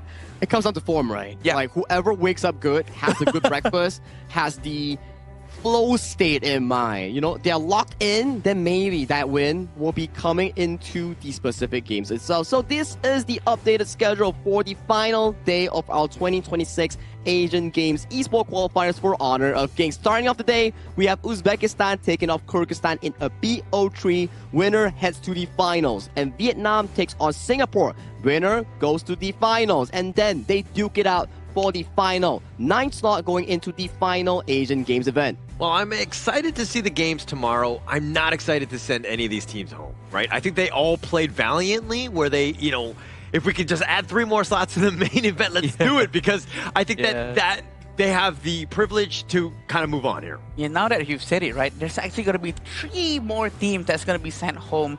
I mean, the fact that they're not going to get a ticket to the main event is going to be quite painful. But this is where it comes to. The 9th spot, which is the most important one right now, because at the very least for number 1 and number 2, they've already made it to the main event. They've already got their tickets. This is going to be heavy one tomorrow. Well, let's light it up a bit, right? Because tomorrow is for tomorrow here. And if you're interested in another free stuff, log in to get 1,000 limited tokens and a free new floorboard outfit right here, right now. Because who doesn't like free stuff? Limited time tokens, you can probably use it in the consignment market or do daily stuff. And there was also the updated limited time token skins as well. So do check them out. Yep. Wow, updated limited time token skin. And where else can we see the HD tokens? Is going to be at the iQOO 15R, the official gaming phone for 2026 Asian Games Esports Events Honor of Kings qualifier with 120 FPS with a very good cooling into the phone. That's the exact device that's being used by all of our athletes that's playing up on the stage. Is that iQOO phone for free? Nah, not for you, but maybe for the players. Holder, calm down, Holder. I mean, why not? All he wants is the word free. Everything is about free, but I think we've had some 8 days, right? Yeah. Going through the groups, I think that all of the teams just fought valiantly. I think that there were some great games to kind of finish this one off. It couldn't have been a better event here as we get into the last day tomorrow. Yep, congratulations to all 8 teams who have secured their slot from Group A all the way to Group D. And we congratulate you and wish you all the best into the main event of the Asian Games. But the mission is not over. We will have to wait until the finale for tomorrow to find out who deserves the 9th spot. See you tomorrow. Ever changing, some chameleon. Blood, sweat, and tears. We'll never make it if we fall to everything that brings us down. With a comeback is now. Blood, sweat, and tears. Fight for what we want. Doesn't matter the cost. Every day, put in work. Blood, sweat, and tears. Nothing comes overnight. Strength in numbers start to line. We don't bow to fear. Blood, sweat, and tears.